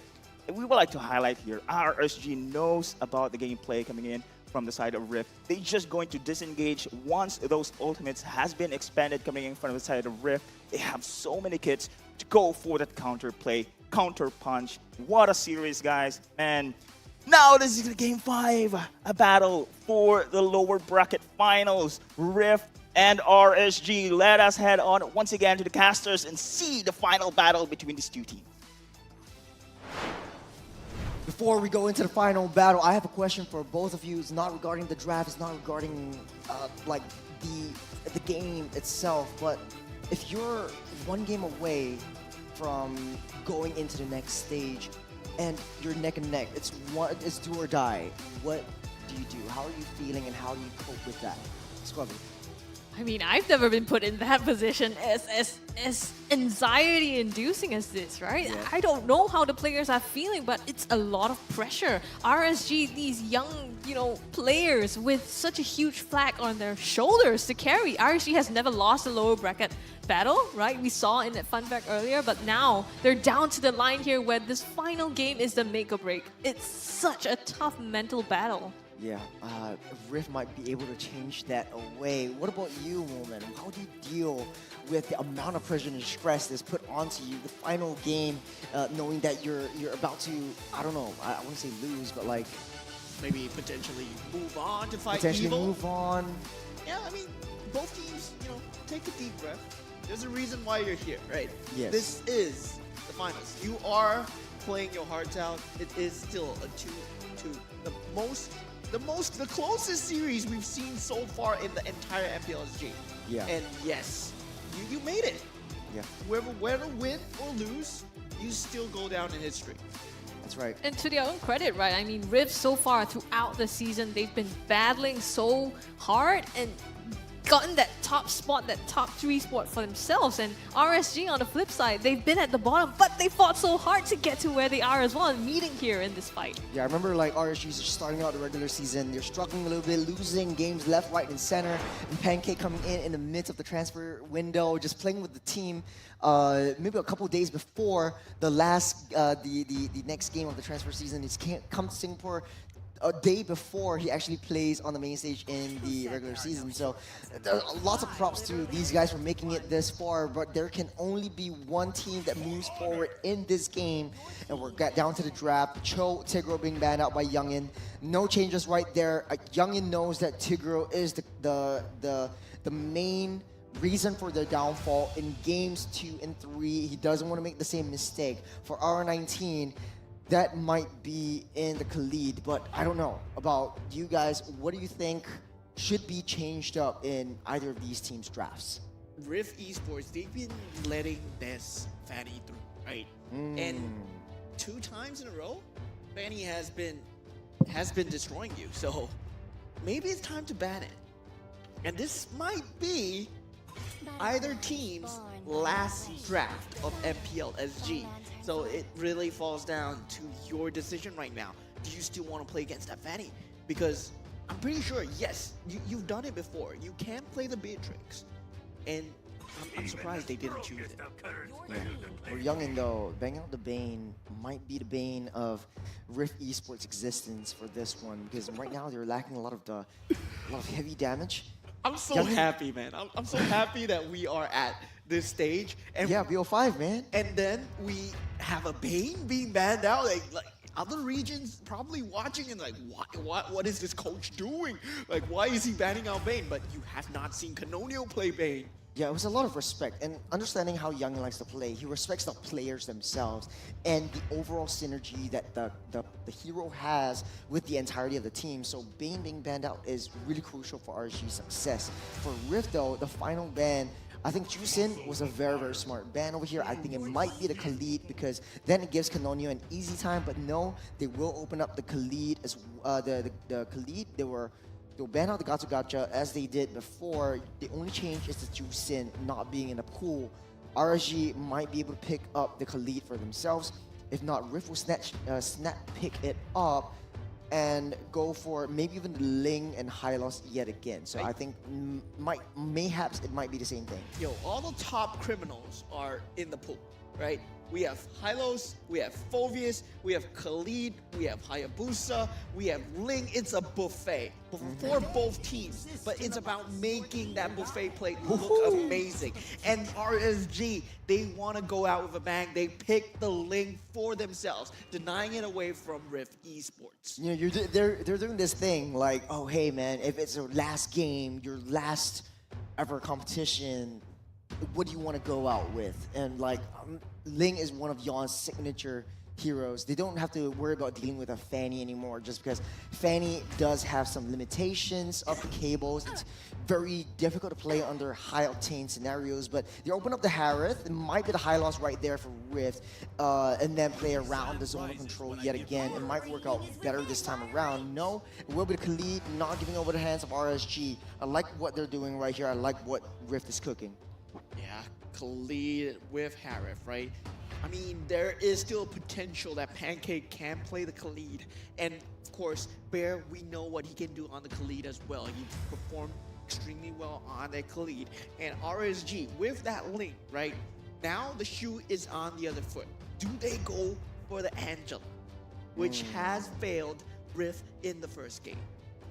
I don't think so. I think it's too risky to go with Angela because you don't have a lot of magic damage. But you know what? They can go with the Angela. Speaking of buffet table, right? You go for the Angela, you go for the Alice. Big brain play right there. But they don't want to do that. They want to go for the Hylos Aurora. So a lot more zone control. Yeah, I think that's the MO for both these teams. Whoever takes control of the team fight area first is going to have the upper hand. So Rift has a really, really good amount of damage in the early game. RSG looks like they want to dive. They want to have a counter engage mechanism. They want to be able to disengage. And I think high loss is the answer, especially for closer. For Rift though, there's quite a lot of things open. They could very well go with the Vexana once again, but then you're opening up yourself to Ling, which can go in. Unless try something different, try to Suyo. There's a Hayabusa still. A Hayabusa might be possible, but then Aurora will just use the passive. Oh, they are going for that signature, man. Yeah. It kind of seems like no one likes the Suyo. I don't know. No one likes anything that's meta right now. Interesting. The only thing that's meta is picked up. Hey, Harith, Khalid, yeah. I like to beg to differ. We can agree to disagree, but every single time a new hero has been introduced, like remember back then when the Amon was introduced, everyone was just banning it out. When Nathan was introduced, everyone was banning it out. And then the Chusing came in and the Zask rework and stuff like that. It all changed. Yeah, remember right when now, Nolan was OP? Yeah. And Nolan, back then when Nolan was way OP, everyone was just banning it out. But right now, Suyo's just no one's batting an eye. Like, it's nothing special. It's still a 5v5, game where you really have to find that correct puzzle piece to make it work. And it feels like teams haven't cooked up that perfect four for Suyo to work with. And that kind of, it kind of grows with time.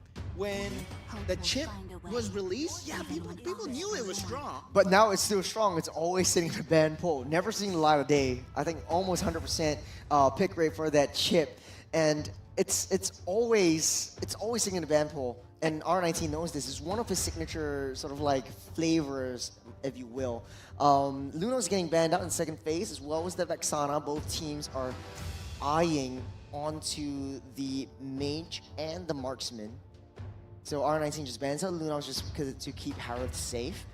The other the other ban could be the Claude, just because it's such a nuisance. But then again, not a lot of like tanky frontliners overside. Moskov is a good choice. RSG. Yeah, Moskov would be mad. I mean, Moskov really synergizes well with the Ling playstyle, right? That macro game playstyle of that late game with that trio mid, having that Aurora, Hylos, and it's possibly potentially a roamer as well, but they have yet to pick it up. So the Vexana being taken out, which we've seen the answer as for the Aurora, and Thuram is one of the many answers too. Now this would be on whether or not Rift Esports, they want to pick up a mage right now, or would they want to pick up their roamer right now? Because Pancake, yeah, you don't have your Tigro anymore, you don't have your Cho anymore. So it's gonna be Edith. I'm really like stunned that the Battle Mist was actually banned out. But how would this play around Rift? I've never seen like Melon actually. I don't think Melon has won with the Faramis before. I think they're banning based on what might be bad for the team, and they're probably going for that kind of like team fight kill. And they think that Faramis, potentially, even if you don't play it well, maybe you can counter us, and that's what they're scared of. Right now, you'd go back to the Claude.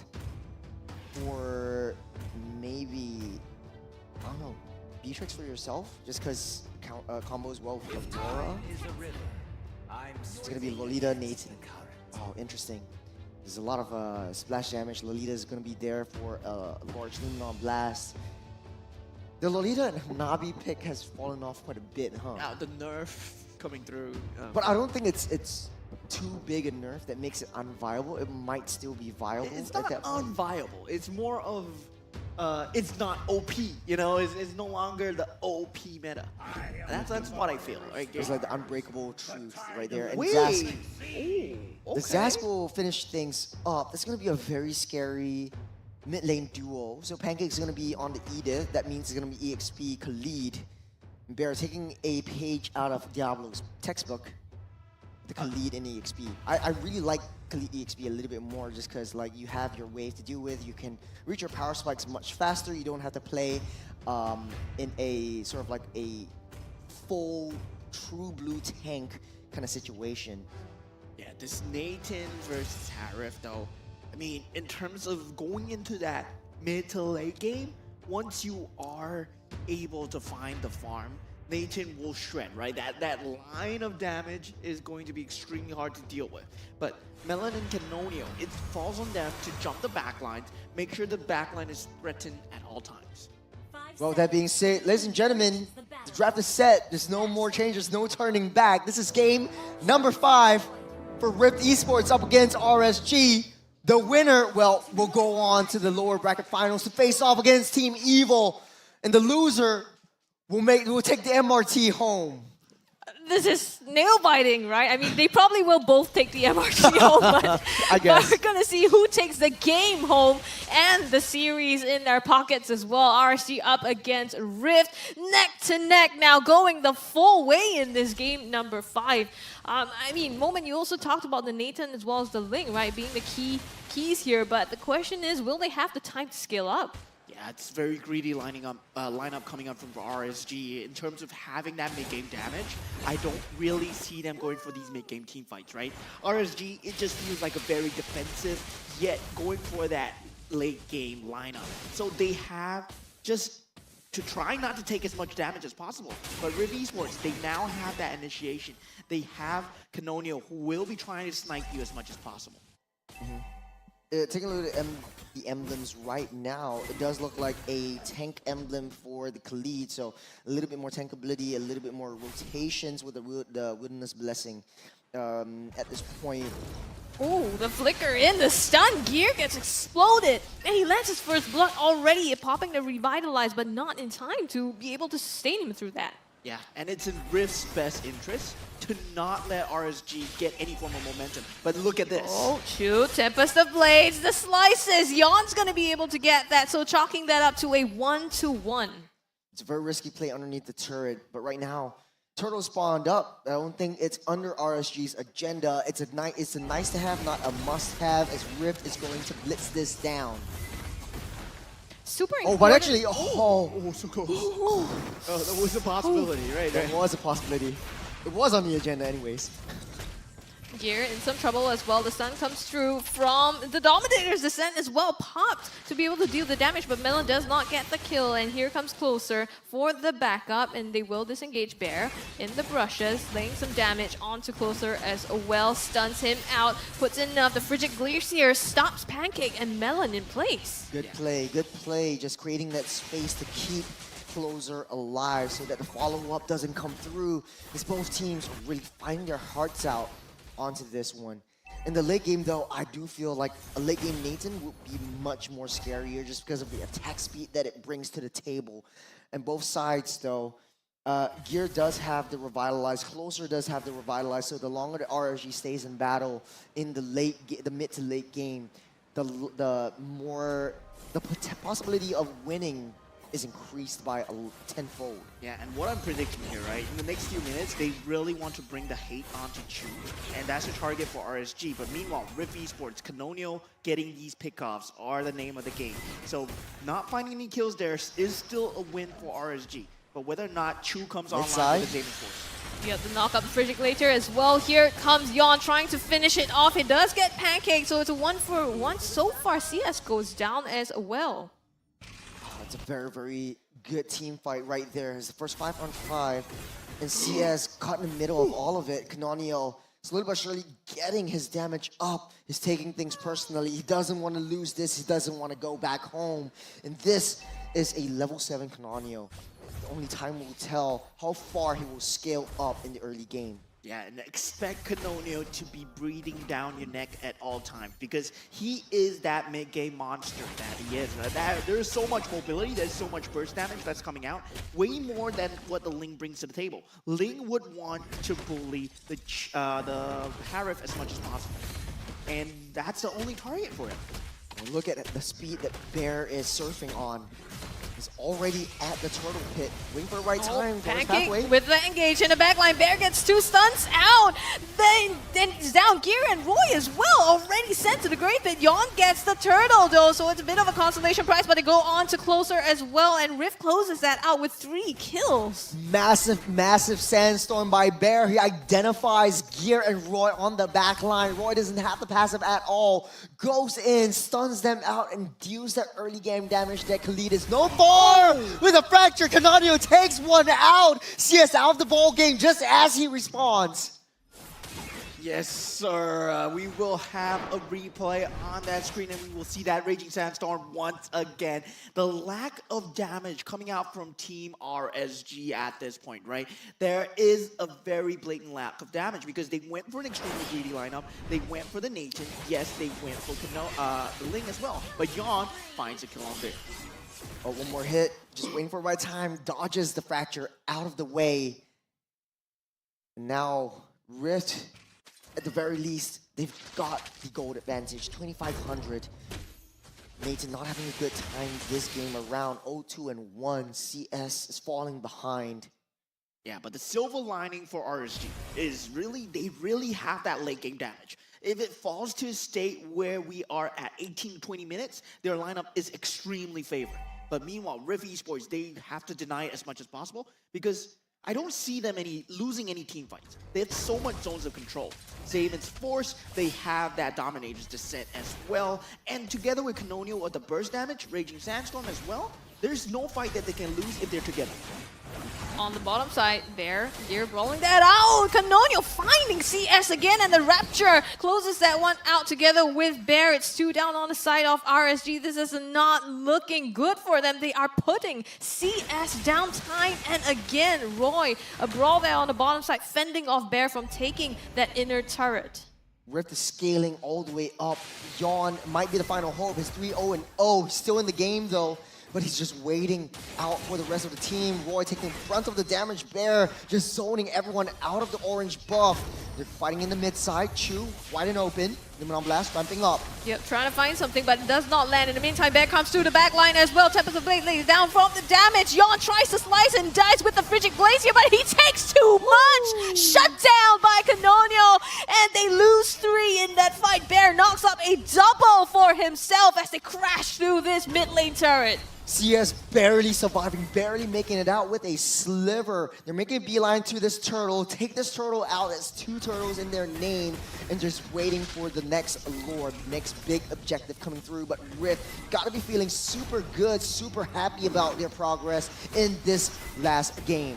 Yeah, and what I'm very confused about is RSG foreseeing these fights, right? They know that obviously Rift have these zones of control, yet they pick this defensive lineup with the Hylos and the Lolita to defend their funnel farms, which is the Ling and the Nathan. But still, they want to force team fights, and they're not finding the key targets. Yes, Aluminum Blast, very good, but not enough. Sandwich in here by Rift as Raging Sandstorm pins closer to the wall. He manages to get out still with the sustain. The Frigid Blades here as well. Knocks them in place behind the backline. CS taking some damage. Melon putting the pain on him, and it's going to be Pancake that closes up that kill. Tempest of Blaze by Yon on the other side of the map. The 1-2-1, and they managed to get away rather unscathed. Canonio learns from his mistake. If he knows that his energy is low, he doesn't want to commit to 1v1. But his buddies are here. He wants to find more. Yon One more pixel, one more frame before he gets out. 3 members chasing after him, hopping from wall to wall right onto Melon, but still being able to get out of that.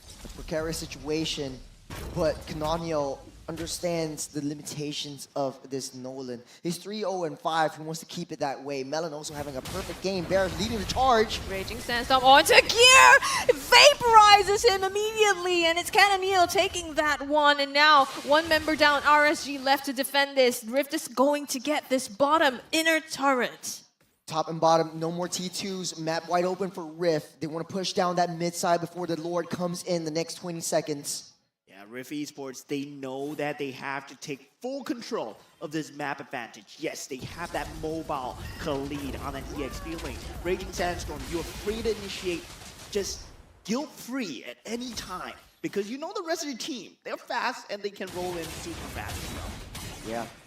Saving grace for RSG, they do have high ground, so if it really comes down to that, Rift really has to play it safe.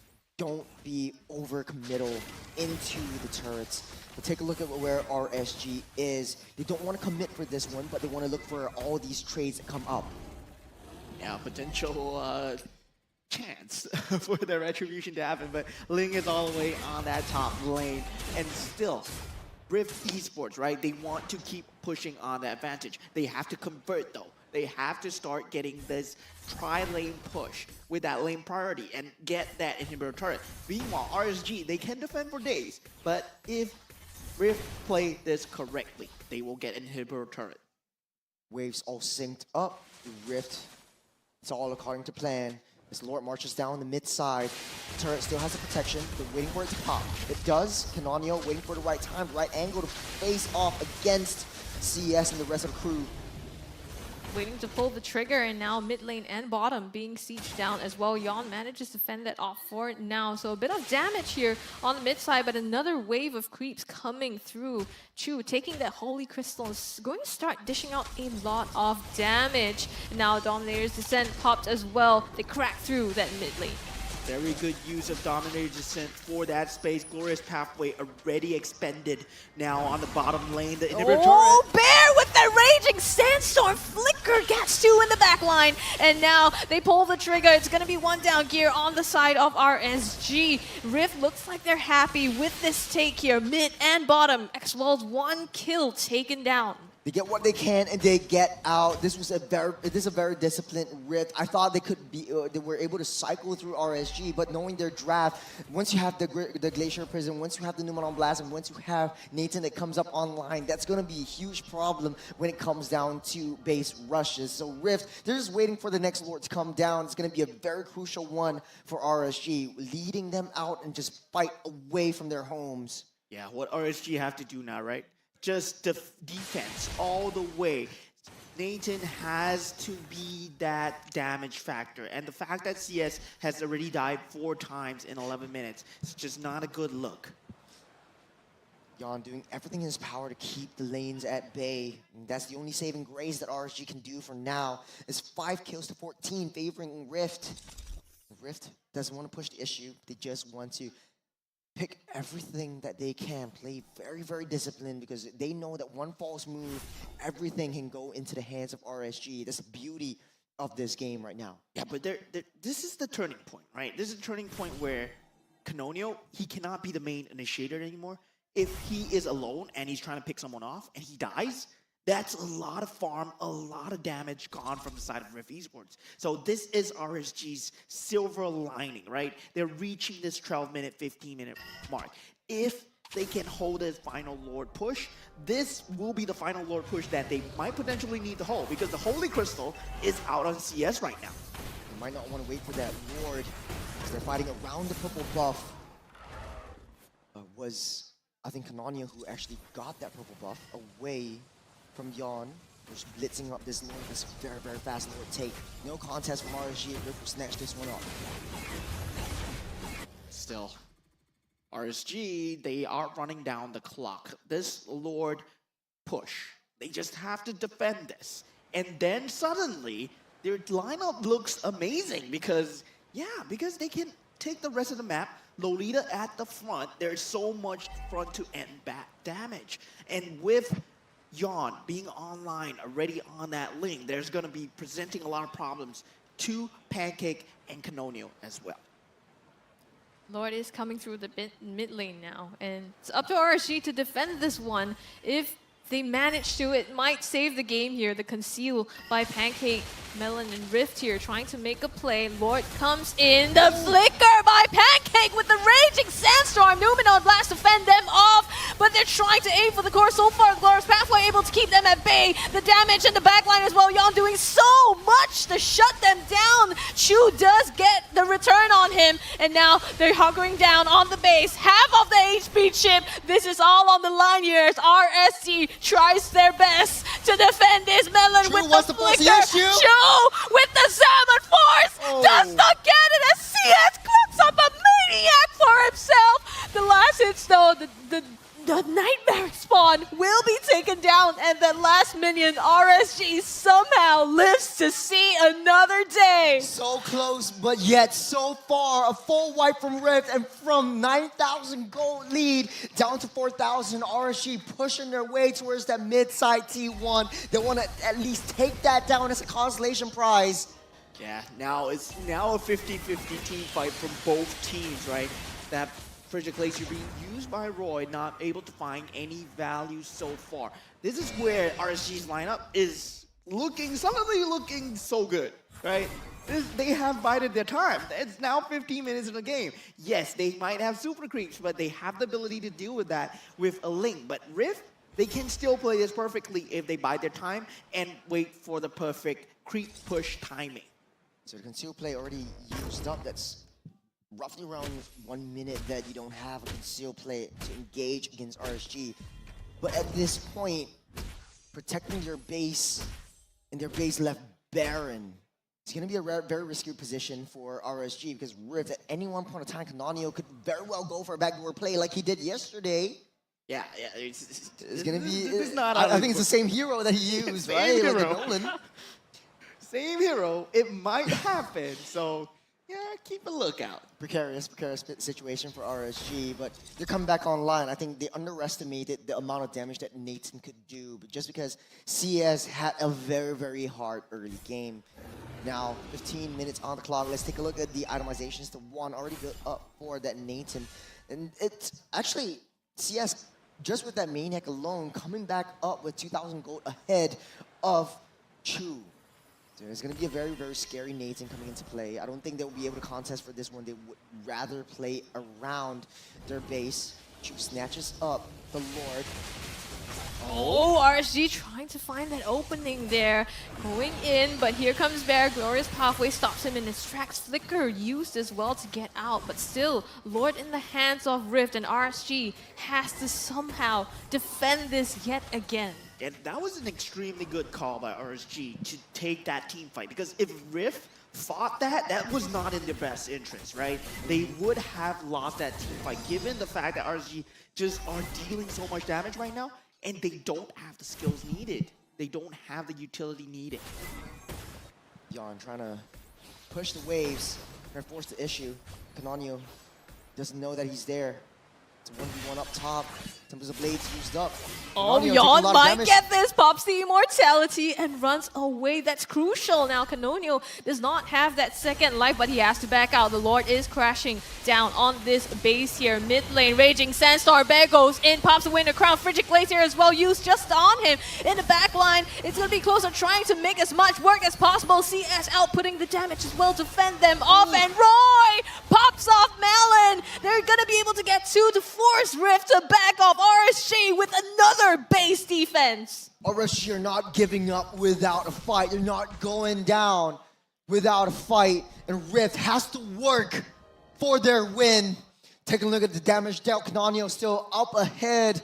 Even though Yawn was able to pop that immortality, Canonio being very, very disciplined not to push the situation. Rift is having a very, very tough time closing things out, and this might bite them in the foot later on in the game, as all of their turrets are still standing strong. They don't have Melon, they don't have Bear to push the issue. The early game power spike is all gone. This 18 minutes next Lord will be a big one. And this is where Yawn's decision making will come into play for RSG right now, right? Yawn needs to play within an arm's length of his team if they are going to win a team fight. Because Rift, they are going to force a team fight down their throats. And if they can find that opening and Yon isn't around, might potentially spell doom. But Rift Esports, of course, they are smart. They will wait for the creep pressure. They want that split push to come through. 30 seconds. Next Lord spawns up.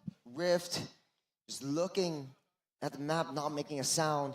The first one who shows their faces would spell their inevitable doom as Pancake tries to get a little bit more information around the map. The entropy already used up by CES to try to understand where the enemy is. They're all playing on the opposite side of that Lord. 10 more seconds until he comes back up.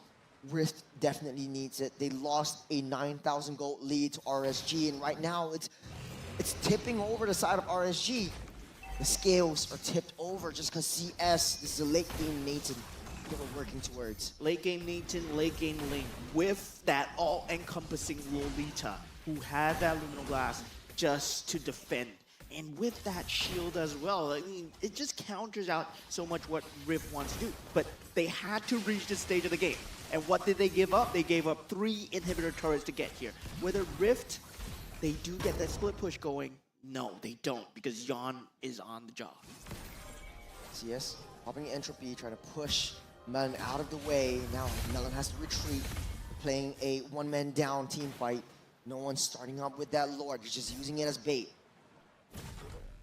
Tournament life here, hanging by a thread at stake for both of these teams. And now the wave super crucial for RSG to manage. Conceal, play, Pancake going in, trying to find an angle here. Oh, Bear. Having to back out. Bear as well with the flank, not quite holding that off just yet. As Yon might rejoin the fight now. They're just dancing around this Lord. Yeah, it really falls down to whether RSG wants to take this team fight, wants to take this Lord.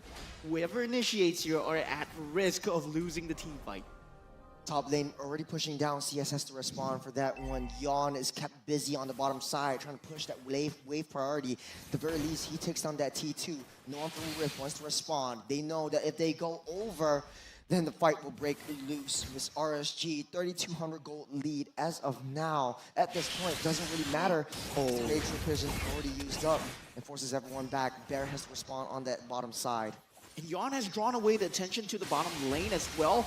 Now, the team fight. Pancake going in. They're trying to do it. The Raging Sandstorm does not connect. And in the backline, CS doing so much damage. The Bear as well pops the Immortality, forces them back here. Roy gets Pancake. They abandon the Lord for the kills. And it's a wipeout on the side of Rift Esports as RSG have a handle on this. It's their timers now to end this game as they clear up the lanes. RSG! Bottom side pushing in. It's gonna be a very, very long victory. Everyone's all standing up, but we're slowly pushing in. They know it's not over till they end the throne. But it very well might have been. It's 30 seconds. There's no way Rift can make this. As RSG let blow after blow to secure their position and through this lower bracket. Everyone doubted them in the regular season. They've made some changes. They've adapted to the gameplay. RSG will keep the streak going. They're not going down in the lower brackets. They're going off to lower bracket finals, facing off against Team Evil. Oh my god. This is gonna be epic, right? RSG versus Team Evil tomorrow, and RSG just been through hell. They literally been through hell. That was hard. That was a hard game. But I mean, it's also hard for Rift, right? Like, it's 3-2, so both of you got predictions right, and I think the audience as well. Most of us are predicting a 5-game 3-2. But for RSG, though, not an easy fight, but it was all intended just because they have that Nathan. But Rift, they just had so much trouble closing out the games, and that was the main reason for their downfall.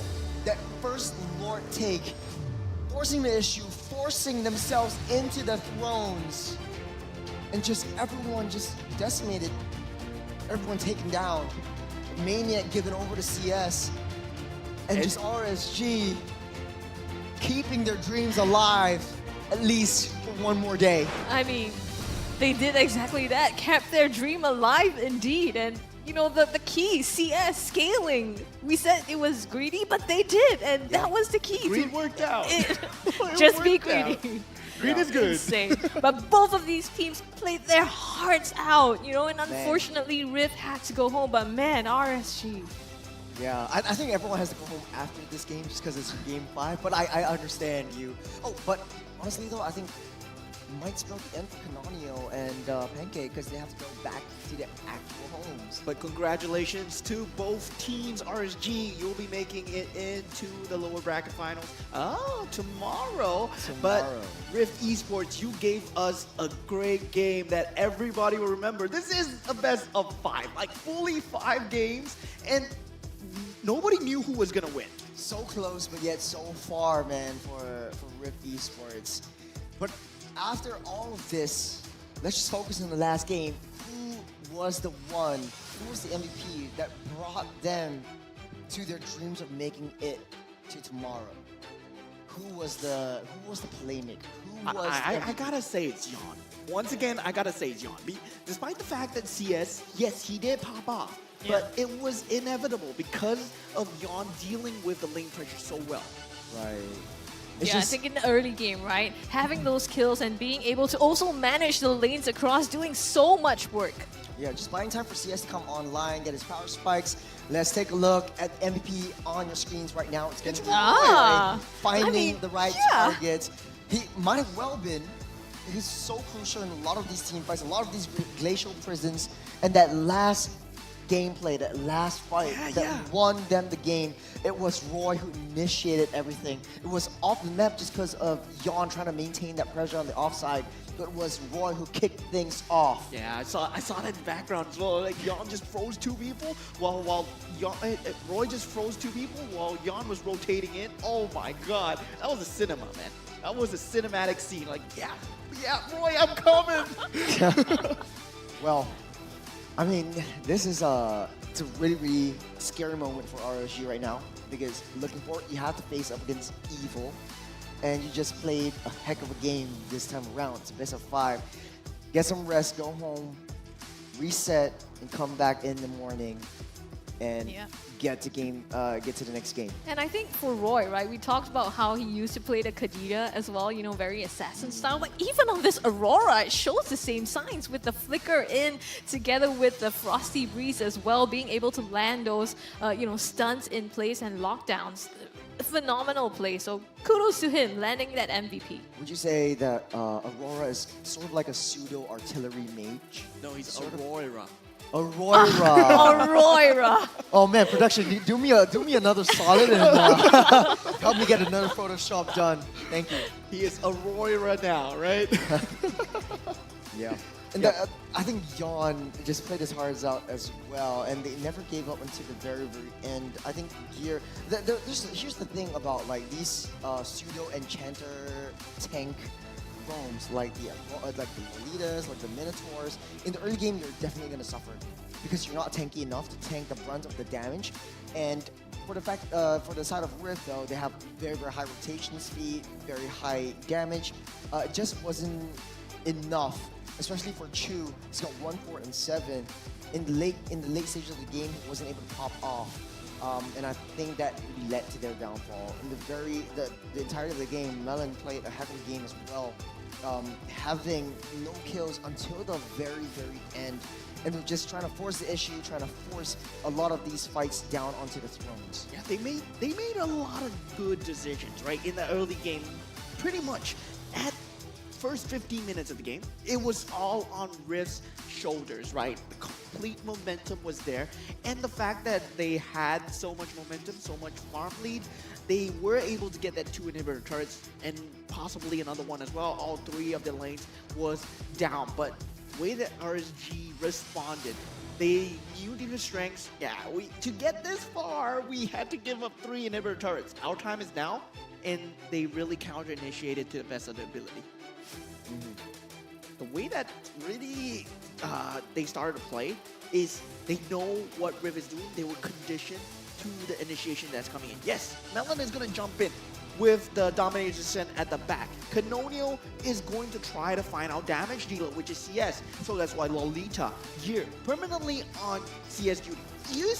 Did you see the aluminum blast they used? He used it only on Canonio. Like, he made sure it is just to keep away Canonio. It's never for a team fight.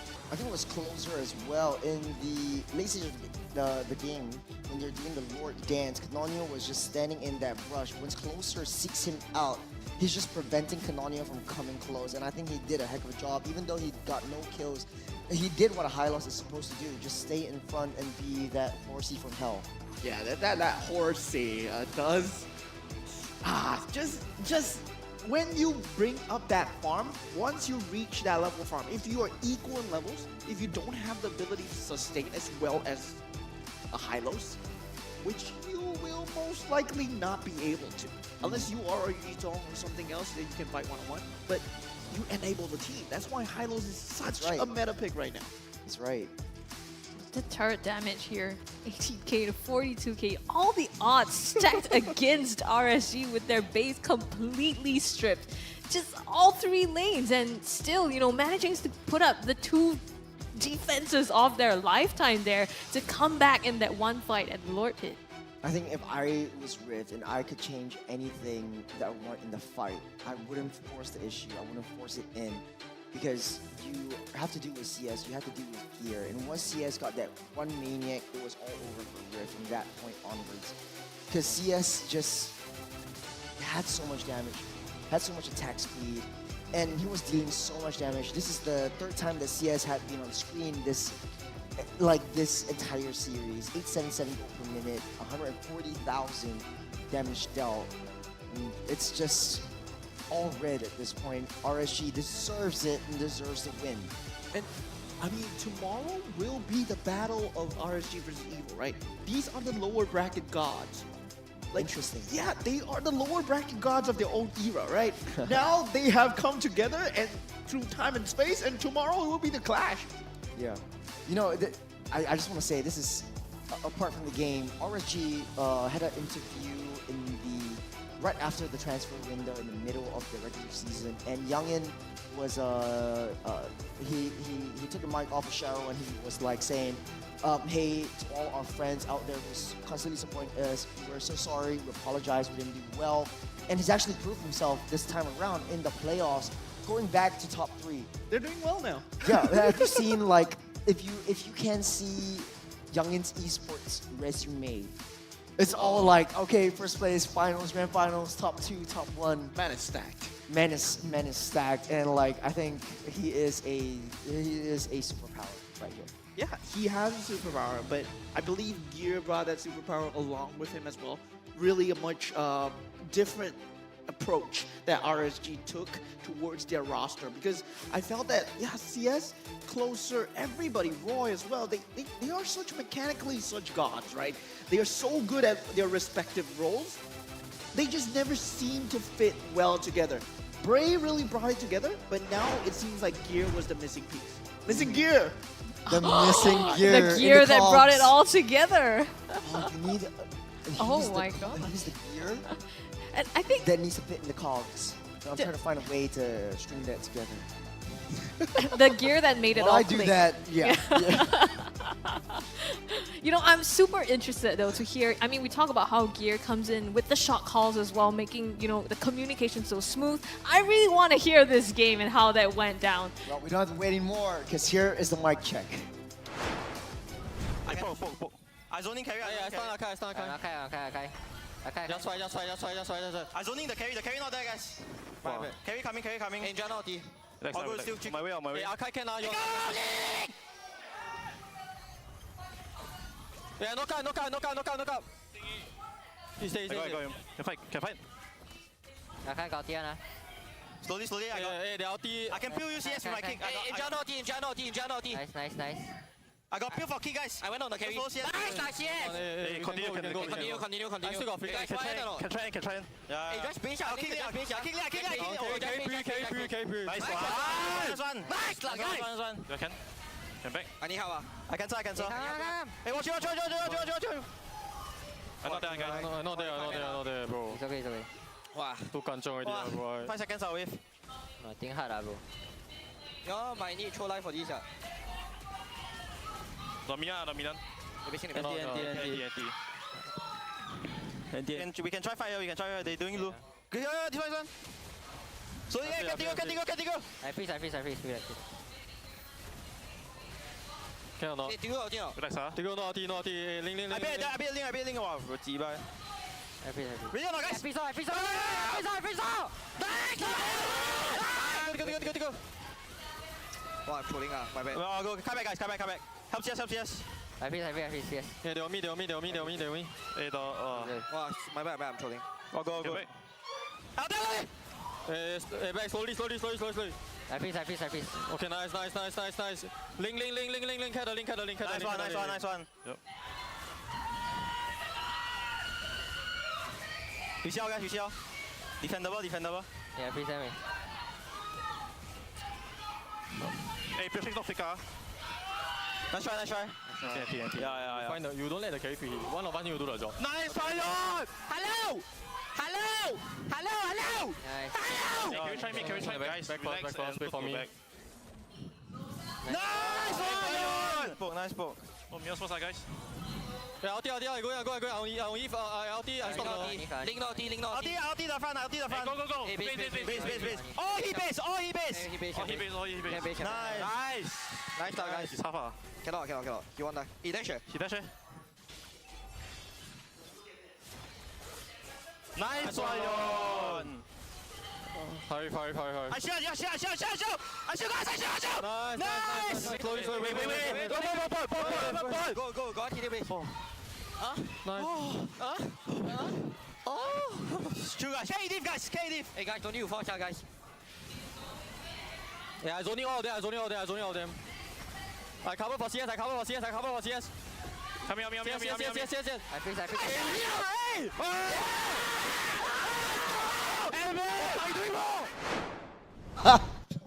What are you doing, bro? Oh man. What are you doing, bro? I love that, but okay, you know the last time I saw that, they actually came back into the game. Yeah. But this time around, I think RSG deserves to do that. Remember that time where like they celebrated a little bit too early and then This is different, Flash. all right? This This is is different. different. This is They knew they got a wipe But I out. gotta point out the last shield. fight, the shield The from Gear shield. was so clutch. I didn't even see that. I was like, hey, how come there's no minions? How come the base wasn't hit by Chu? But it was Gear standing in front of the Harith and was like, I shoot, and then we can see like the tone keeps rising. And Like, then, he knows that. Yeah, he knows that. Oh my gosh, the jitters are coming in. Oh man, okay, but yeah, I love how like even if they lost, they still had like that morale that came through. A reverse sweep. A reverse sweep, man.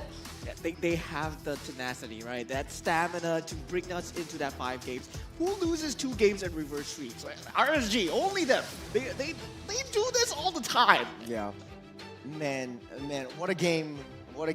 I mean, this has been a very, very fun series. Thank you both for being here with me. As always, I'm Churros. This is Scrubby, and this is Moment. I got mixed up right here, but we're going to head over to the analysts with Deadeye. Take it away off the desk.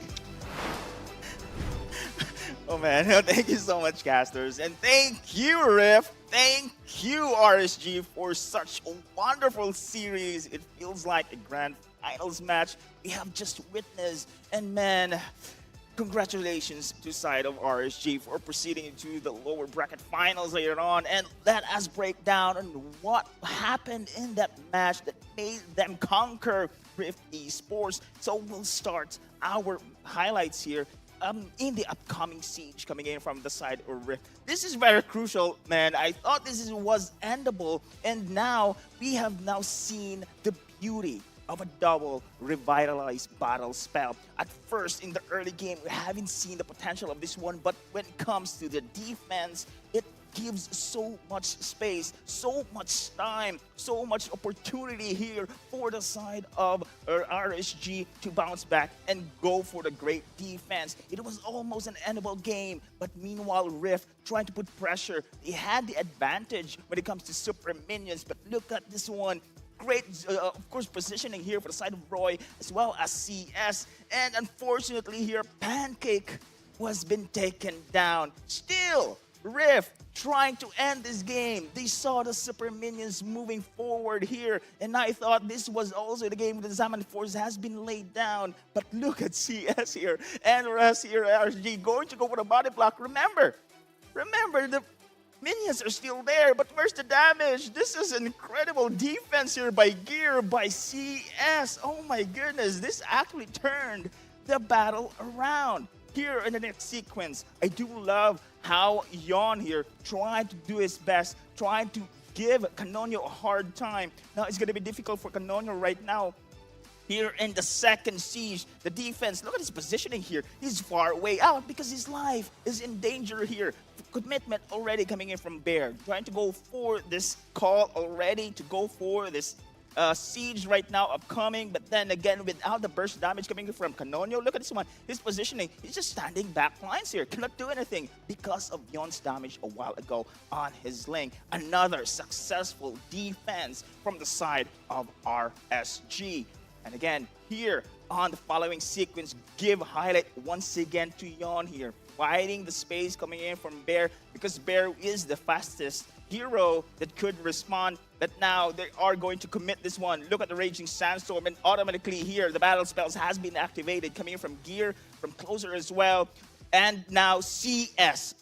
This is the beauty of his positioning, going into the backlines at the right moment here. He has the Purified Battle Spell, negating those stuns already. And Gear, and Bear rather, trying to pick him off, but the Wind of Nature has been popped as well. Mechanically been executed very well by the side of RSG. This was the beauty, this was the game changer, and this was the game-ending play that we have seen for the side of RSG. Man, what a story coming in from this team. They had been very wonderful, and they have still no losses here in the playoffs, and especially on the transfer window as well. This is a great run. This is a great storyline indeed. RSG coming back to life. Is Gear the question? Is Gear the answer, rather, for the side of RSG? And I do believe he is. It's a beautiful addition here for the team roster of RSG. Oh, man. Very excited for this one, man. It has been a pleasure witnessing this kind of series. And of course, we will give now to Miss Cheryl for the post-interview match. Let us see. So, Miss Cheryl, pasok. Thank you so much, Deadeye. Now, here I have Youngin beside me, and true to his promise, he mentioned that he would definitely see me again, and hopefully, of course, leading RSGSG into Grand Finals. Congratulations once more. It was way tighter than it should be. Yeah, we didn't expect for it to be this close, that's for sure. Okay, I have to ask, what happened? On the player camps, I believe everyone has seen, them virtually leaving their seats. So what happened in that final Game 5 moment? Yeah, so I think for us, because I think we lost to Rift 2-0 in the regular season, and then some of my players didn't really take it well. And this was finally their time to revenge. Because I think the good thing about us these playoffs is we actually get to versus every team that we lost to in the regular season. So it's like a revenge arc for all my teammates. Right. I guess it also shows that when it comes to regular season, stakes are really pretty low. It's more of seeding, but this is when it counts. This is when stakes are higher. So definitely, rolling on to that notion of when they lost and then bringing it back. It is just really monumental to see here on the live stage itself. Now, I mean, maybe some words of encouragement, because after all, it was a very tight game. Anything that you would love to say, to your opponent, Rift Esports, today? I think we definitely didn't expect them to put up such a good fight. I think their play style really counters us very well. And to be honest, we won because we were more lucky.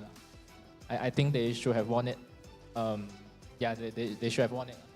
Right. So really, really balanced play overall. But of course, congratulations on this win. Now, moving on, this is going to be the lower bracket finals that we're about to see. And you guys are going to meet Evil.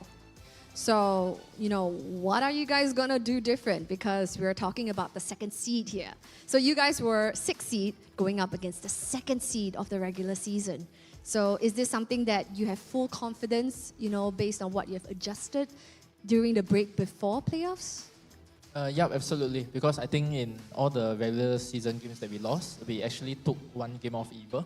So I think like our team already, kind of knows that playing against Evil is okay because in the other series that we all lost, it was all like 2-0 losses. But even though we had our sub Iron Ryan at that point, we still managed to put out a good fight to Evil. So our team is definitely more confident to fight Evil than we've actually today.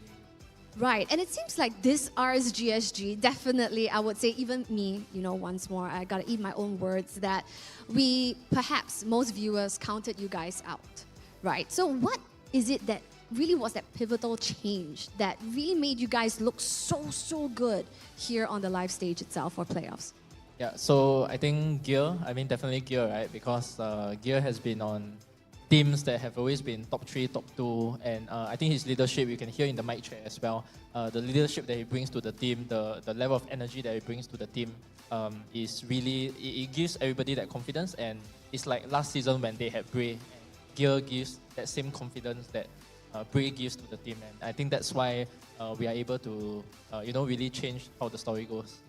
Right. So when it comes to, final question, when it comes to RSGSG, what do you think would mean for the team to potentially get back that championship title? I think definitely, the ultimate goal is definitely to get back the championship. 1 year ago exactly, we lost it 1 hit. And then, ever since the organization and myself have been trying to make that comeback. Exactly 1 year ago, I'm the only member left out of that roster that suffered that 1 hit defeat. So, this it will mean a lot to the organization and myself to, change it, that's for sure. Right. So, a little small win today here at the semi-final, lower bracket semi-final, but we really sincerely hope that you guys will continue to steamroll through this victory and perhaps cinch more to hopefully clinch that victory here at MPL SG Season 8. See you here again tomorrow. Wow, words of confidence. Thank you so much, Youngin, for this interview. So yes, ladies and gents, that was Youngin, coach of RSGSG, with a super epic best of 5 that we have seen for the lower bracket semifinals. Now going into, let's take a look at the brackets when it comes to the MPL SG Season 8 playoffs. So yes, as you guys see, as the day progresses, today in and itself, Saturday, 12th of October, we had 2 best-of-5 matches. Starting off with match 5 for the day, where we have seen our defending champion, NIP Flash, going up against Evil. But NIP Flash did a super convincing 3-0 clean sweep against Evil. Now for match 6, which was what has just concluded, we see RSGSG duking it out with Rift Esports. Even though everything was super tight when it comes to every single game, this series went to a full best-of-5 with RSGSG securing a 3-2 win against Rift Esports, sending Rift Esports out of MPL SG Season 8, and RSGSG continuing their playoff aspirations right here to potentially become champions of MPL SG Season 8. Now with that being said and today's match coming to an end, let's take a look at tomorrow's match schedule. So yes, mark down your calendar, friends. Tomorrow is going to be mayhem over at the Land of Dawn, opening up the show with the lower bracket finals of match 1. Now it's going to be a best of 5 where we see Evil duking it out with RSGSG happening at 10 a.m. Then for match 2, the grand finals, where we see a best of 7. NIP Flash is eagerly waiting for the winner of match 1 to ascend forth and meet them for the grand finals happening at 4:30 p.m. So yes, friends, that is tomorrow's match schedule that you definitely don't want to miss. Speaking of, if you're watching at home and you're wondering, hey, how do I join the live venue? All you gotta do is just head on down and join us here at Scape, the Ground Theatre Level 2. There's just tons of exciting activities waiting for you to partake in, such as our doodle wall that you can leave your mark. You can even meet and greet your favorite team players, get their autographs, and of course, even win diamonds here on the spot by taking part in our vendor games such as the JD Sports booth, where you can win up to 500 diamonds just by participating in a reaction game. Also, if you bring a friend here to the venue itself, you guys can win a treasure box that is worth up to 899 diamonds that you don't want to miss. So we will join you for the final day of playoffs, where we will crown our champion for MPL SG Season 8 tomorrow, happening at 10 a.m. My name is Cheryl Yao at your service, and we can't wait to see you tomorrow for the great reveal.